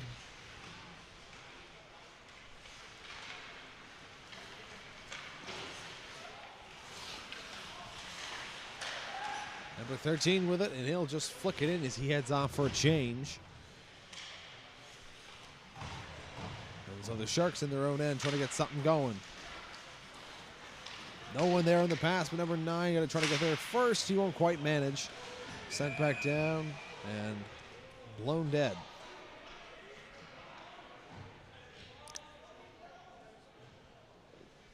What's the what's this call here? Are they wondering if there was too many men? No, I think that's exactly what they're calling here. It looks like it's, yep, too many men. Wow. So they didn't get the change off before It's he touched interesting. the puck. I mean, it's tough. It was clear he was in the middle of the change. It was clear there was pandemonium. I wasn't exactly counting. I didn't count either. I did see one guy leave the ice before Ivany had touched the puck, but like I said, I didn't count. Maybe he was the 7th guy off and there was still 6 people on. Tough break. You hate to take penalties like that. You know, if you're tripping someone to stop a goal, okay. That's unfortunate. So, also worth noting, only 2 minutes on the dot left here in the second period. So that means, barring a goal, of course, the rest of the second period will be a power play for the Marconi Moose. If you can kill this off and go into the third period with a little more confidence on your penalty kill, that will be beneficial. But a goal here would be, well, crucial for either side, of course, in such a low-scoring game. But it'll be interesting to see how they play this. That first shot was wide of the net, and it sends them all the way back into their zone. Number 15 for the Moose. Gets bumped off the puck by the forecheckers, and all of a sudden, it's turned over again, so now the Moose going to start back up with it. Well, it could be a shorthanded chance for the Sharks, but now number 16 goes behind the net. Throws it in front, but too many bodies never gets it done. A slap shot from the point. Nowhere close to the net, and it'll just be sent down the ice by number 34.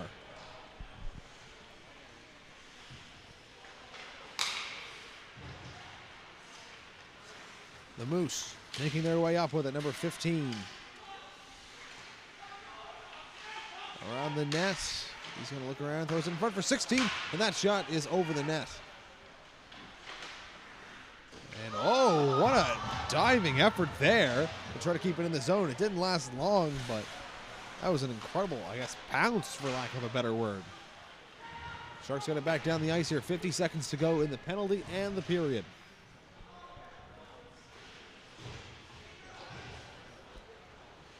And they're getting set up here as time keeps going off the clock. Number 16 takes it now. He's got entry into the zone. Tries to make a move around the defender, but he's blocked. And the Sharks come out with it, just barely get out of the zone. Now it's number 12 making his way in shorthanded.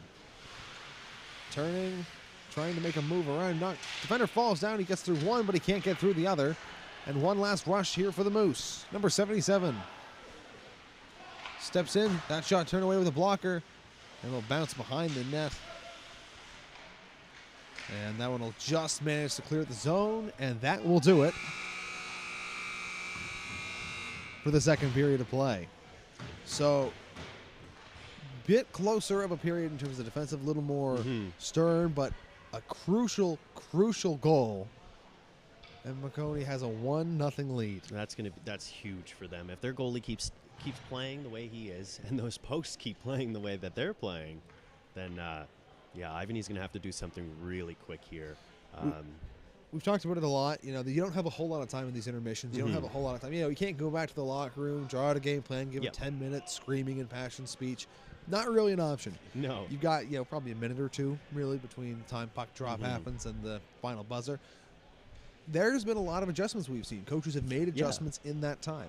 They have. They've been using all the time that they've got, like every second that they can. And, yeah, it's maybe in a way it's almost beneficial. You know, it keeps you in that moment, you know. Certainly on a momentum penalty kill like that, I think it does. But, of course, maybe not exactly what the Marconi Moose are looking for. The Marconi Moose probably looking for a little bit of break from that, but it ultimately depends on how the period goes. We'll see what adjustments they make here as they win the face-off, but it goes right back to their goalie. Marconi Moose are 12 minutes away from winning the championship, unless the Ivany Sharks have anything to say about it, down 1-0.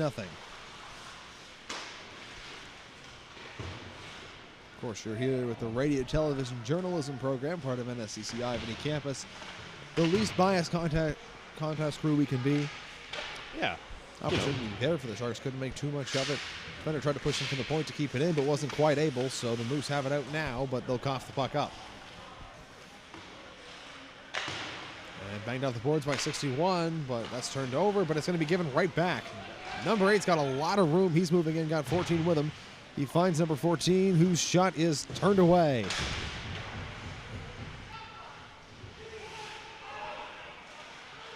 Number 55 shot blocked.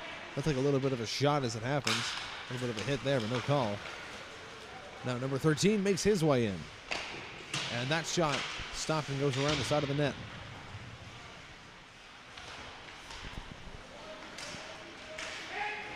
And number 8 pushing his way through, but he's got 3 defenders on him. No support there. Takes a big hack at the stick. Able to break the play up, but can't keep it. Staying on it as well, just giving it to the defender. He keeps fighting to keep it alive, but now they're going to try to make their way in. Number 88 breaches into the zone. He's going to turn for some reinforcements. His pass gets through the defender, but no one there. And now the Moose have a good opportunity here. Number 88. Now he needs some support. He'll sort of stop the puck up and try to make a pass, but it'll have to leave the zone. Starting behind their net here at just 10 minutes to go in the final game of the 30th annual NSCC Winter Classic Hockey Tournament. Or what we could see the Marconi Moose take the championship. They lead 1-0 currently.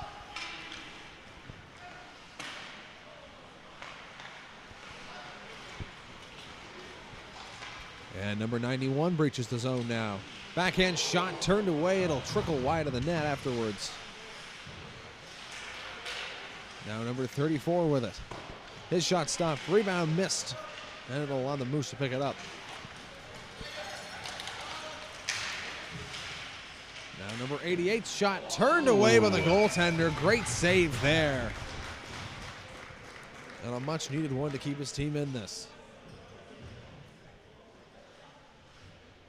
You can see 88 reminiscing to someone in the crowd about how close it was, and he's got a good point there. Mm-hmm.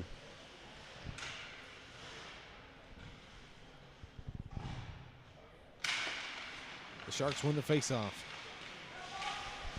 A lot of pressure. So he's going to flick it up to 97. Hands it off to 4. 4 skates himself into the zone. His shot turned away, and it'll be held on. Play stopped again. You know, play stops taking a whole different feeling when you're trailing, and it causes the time to keep going.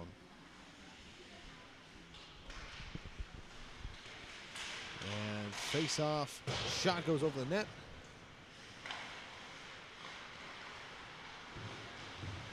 It allows the Moose to have possession in the defensive zone. Number 17 will throw it back. That's going to be picked off. No one was there. Dropped over for 4. One-timer. And I think it hit his own player, number 97, in front of the net. And that one almost picked off. A little bit of a hit there. No call again. And number 16 now enters the zone. But delayed offside forces the Moose to back off. Number 97 hands it off to 8. Looks like he's been making chances everywhere, but he's not able to do one there. He tried to do a little much.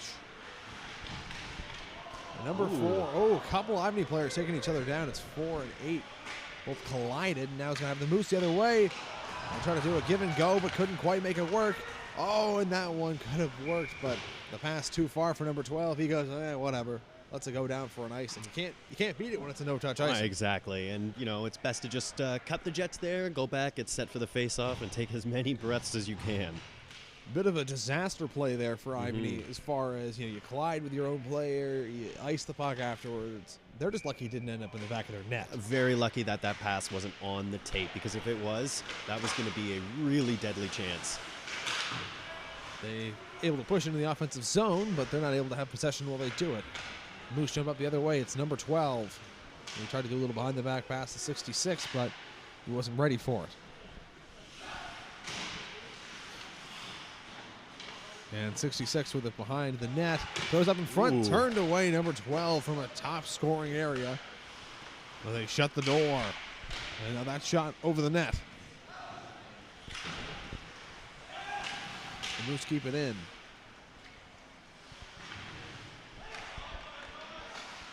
And that shot, number 13, is turned away. Now it's thrown in front.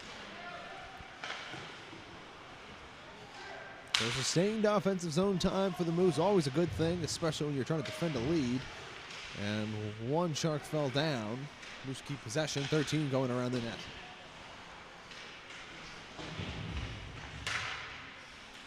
And that one gets to the point. Number 6 just barely manages to keep it in. And now 66 working behind the net, tries to throw it in front, but it's blocked by the body of the defender. Now that wraps around the boards, gets by number 6 all the way down the ice. And very predictably, that's going to be blown down for an icing. And we'll do it all over again. I get it. Even every second counts as a good rest. That icing felt a little strange of a decision. Yeah, I mean, you were facing a lot of pressure there, and it almost like it was a panic and just get it out of here, You trust your team to win the face-off. Yeah. I mean, Marconi's been great at the face-offs here throughout this whole tournament. This game's been a lot closer, and there we go. And you knew that was coming as soon as he delayed it. There's going to be a penalty here, as number 34 was knocked down. Number 20 on Marconi there going off to the box. It's an instinct, right? You play hockey. These guys are playing hockey at pretty high levels. Yeah. Your instinct in that situation is, let's hit this guy. Let's, knock him off the puck. Yeah. Displace men from puck. Not allowed. That's not how we do it here in the NSCC Winter Classic. So it'll give a huge chance for Ivany, and their power play will get to work. And it's number 44 working it over the point. Shot turned away by the blocker. They do pick up the rebound, trying to make something happen in front of the net. Throws it in front. No one's quite there. 44 will pick it up on the clearing attempt. Number 8 working with it. And he's going to go for a leisurely skate back around the net. Drops it for 44. 44 Passes it over, shot blocked, and the Moose going to clear it down the ice. And goalie's going to flick out the boards, but No arm up. wow, no arm up there. Seemed like he took him out. It seemed almost sort of like a bit of like a, I don't want to call it a sleuth, but I don't think that's what it was. But sort of that same motion. A couple words with the ref there, too. Deservedly so. The Sharks getting a huge break on that one. They're going to keep working on the power play behind their net. Throws it in front. Weird bounce. But great positioning from the goaltender, and he'll hold on.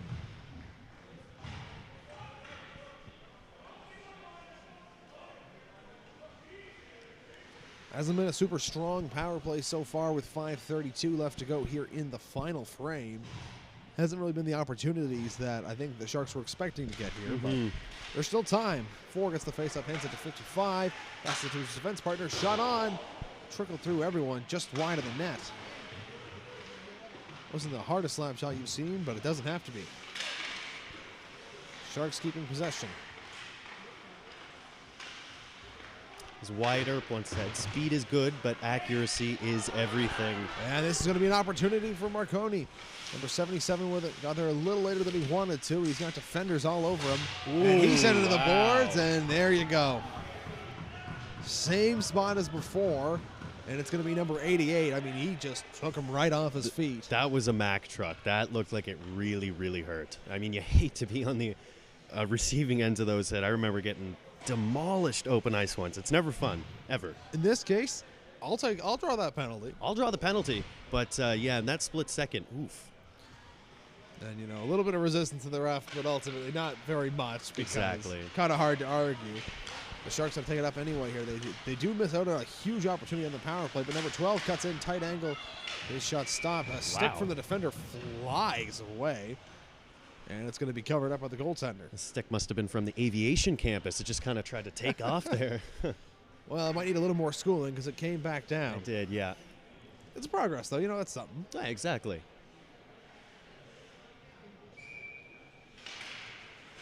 You know, the face-off, little backhand attempt there, turned away.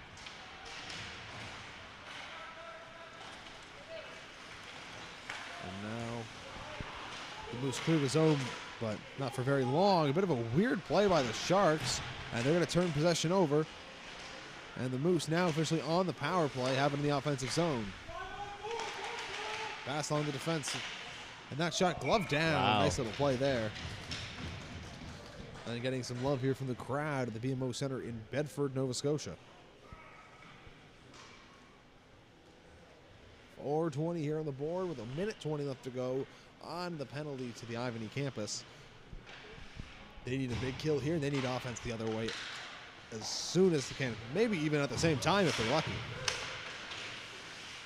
Moose are at work here. Number 66 back behind the net. He spent a good amount of time working from there.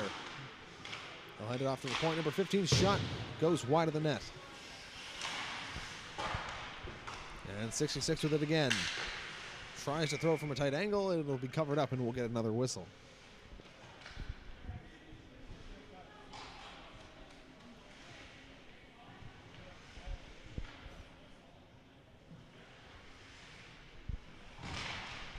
And this time the Sharks win the face-off. Fate sending it down the ice, made a pass, but that pass didn't quite connect properly.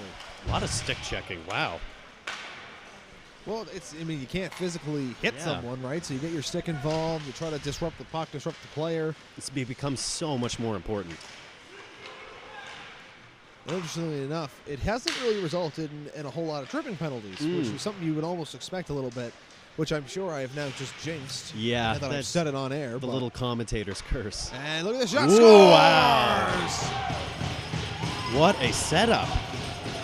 And they left him all alone. And just like that, a huge goal to make it 2-0. Wow, you can capitalize the word Marconi because that's exactly what they did on that play there. That was a beautiful release of the shot. And I mean, a little bit of puck watching got a little bit caught, and all of a sudden that puck gets right in front of the net, and no one's there. That's a shooter's dream, let alone someone who's on the power play. And now this game has changed a lot. Just 3 minutes to go. Now we're probably pretty close to goalie pull watch, but not quite yet because number 66 enters the zone. He passes it over. Number 12 shot turned away. Great save. But you can see the momentum in the ice has shifted here for the Marconi Moose. They're buzzing right now. Number 12 sends that one in over the net. Bit of an odd deflection there, played by the goaltender, and the Sharks going to try to start out. And a great stick from number 7 there.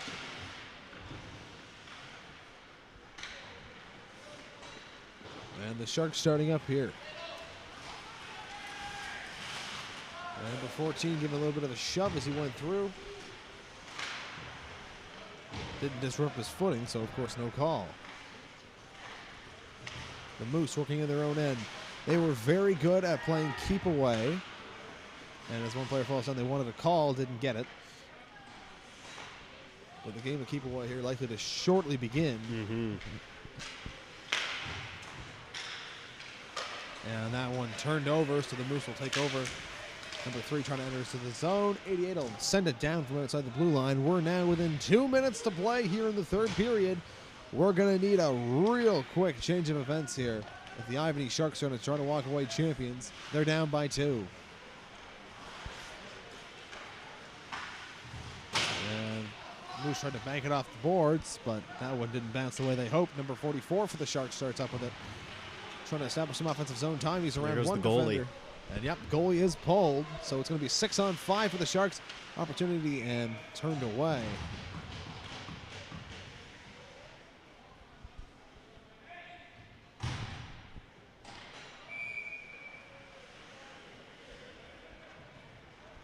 And looks like we're going to get a timeout here. And an all-important game plan at this point of the game. They'll have 90 seconds to score 2 goals. Like we discussed before, not impossible. Not impossible, exactly. I mean, I don't exactly know the record, but I believe it's either 3 or like somewhere between 3 and 5 seconds. I'm curious what the record is here for this tournament. Goodness. They certainly don't track stuff like that for us to have here in the booth, but I'd imagine it'd be like 30 to 60 seconds, realistically. Yeah, that seems like a good amount. A good, if I can get the word off the tip of my tongue, yeah, a good little time amount there. Because, I mean, you know, this isn't the NHL, but we have seen some amazing skill from these guys. So there's not a doubt in my mind that there's been some sort of record like that placed. And here we go. So the teams are leaving the benches now, getting ready for this last stretch. A championship on the line and a miracle needed for the Sharks. And they can't quite win the faceoff. Moose trying to clear it out of the zone. They're not going to be able to. Finally they do, but now it's going to be broken away. Number 8 moves in, but it's going to be whistled down. I think that one might have been called a hand pass. And number 8 not happy with that one. He had a pretty clear shot at the net here. It was going to be a 1v1, but Sharks may be catching a little bit of a break there. They win the faceoff now. And the Moose move in. Number 16's shot is going to clear in the net. There it is, a little extra shove after that goal there, but that will put it in the bag. That doesn't matter to them now because the Marconi Moose, I mean, barring the craziest last 67 seconds of our lives, are going to win the championship.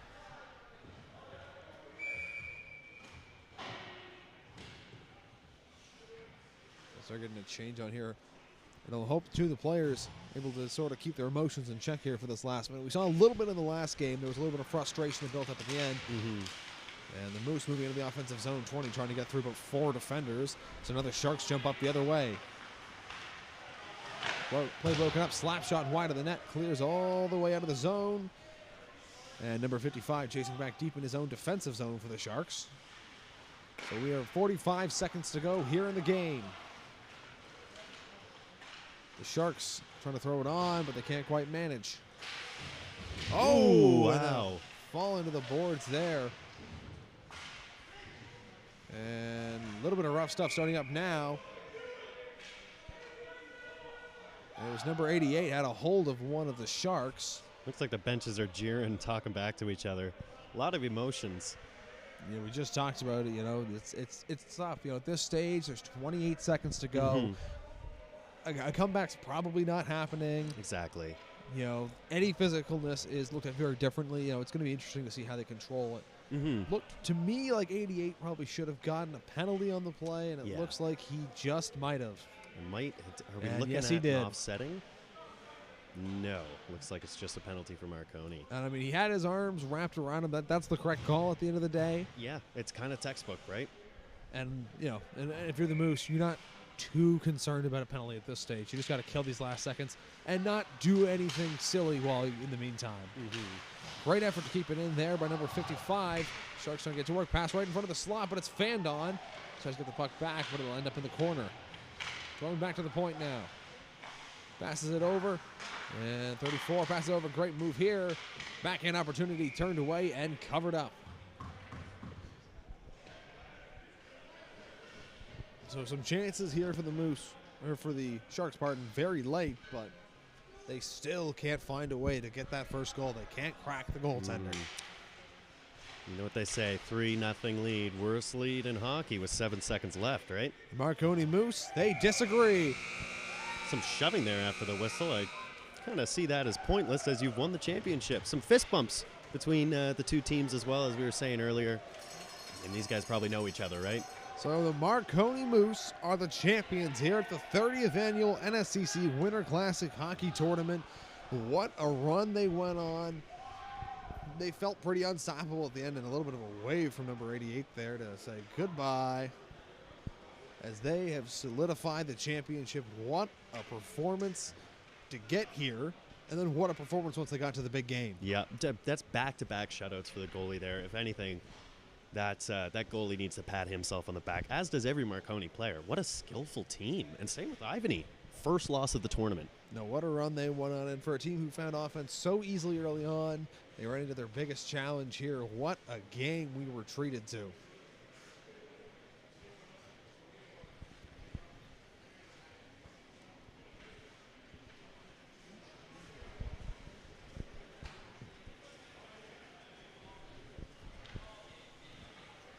So they give the handshake, probably one of the best traditions in all of sports, A salute to those you played so hard against, those you've worked so hard against, and an ultimate sign of respect between two teams who worked so hard here in the last hour.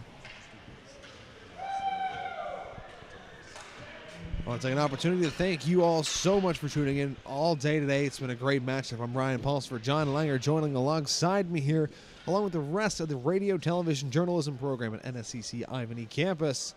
For a great day of hockey, thank you very much. Have yourself a great day.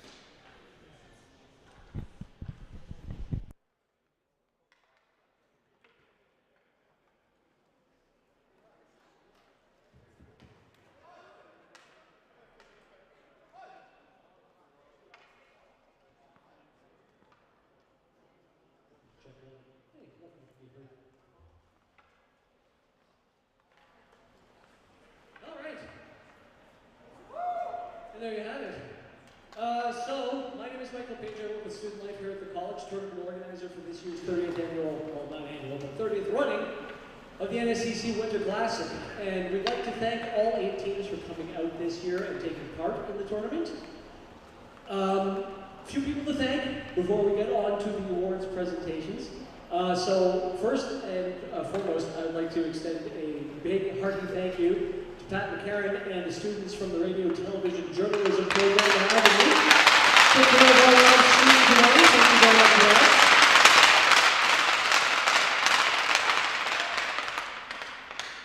Thanks to John Acker and his refereeing crew, who took care of the rules and That's always the response. So we will present this John. Let's go to John. Nick Taylor and Blue Line Timekeeping, who took care of the scoreboards for us today, as well as the captains, so thank you for that.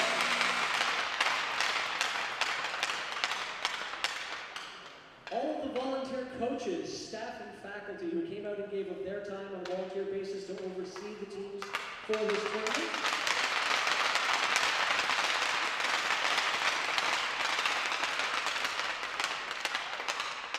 And last but certainly not least, has to go out a big thank you to all of the players.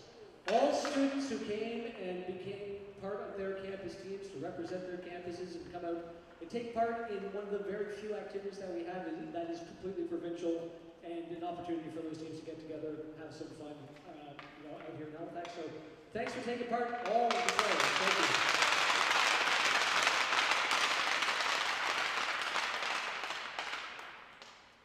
All right, so we're going to take care of players of the game, and then we have our trophy presentation. So we've selected a player from the game from each of our teams. From the Ivory Sharks, your player of the game is Kyle Weatherby.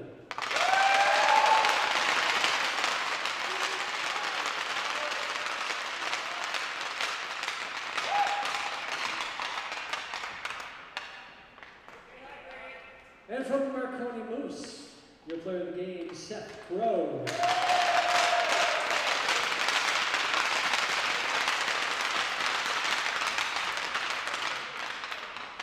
And now for the actual presentation of the hardware.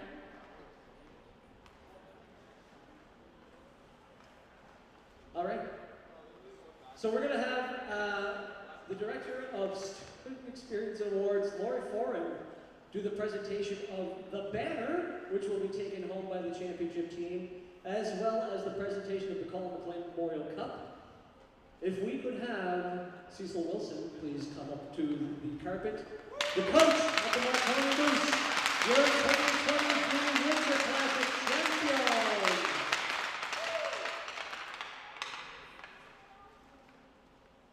Come on out with the trophy, man. And here's the big one. And I'm not sure who your team captain is, but somebody might want to come out and grab the trophy so you can get your team photo. Ladies and gentlemen, Marconi Moose, back-to-back champions. And I want to say a special thank you to Michael Page for all the effort he's put in to organize this tournament.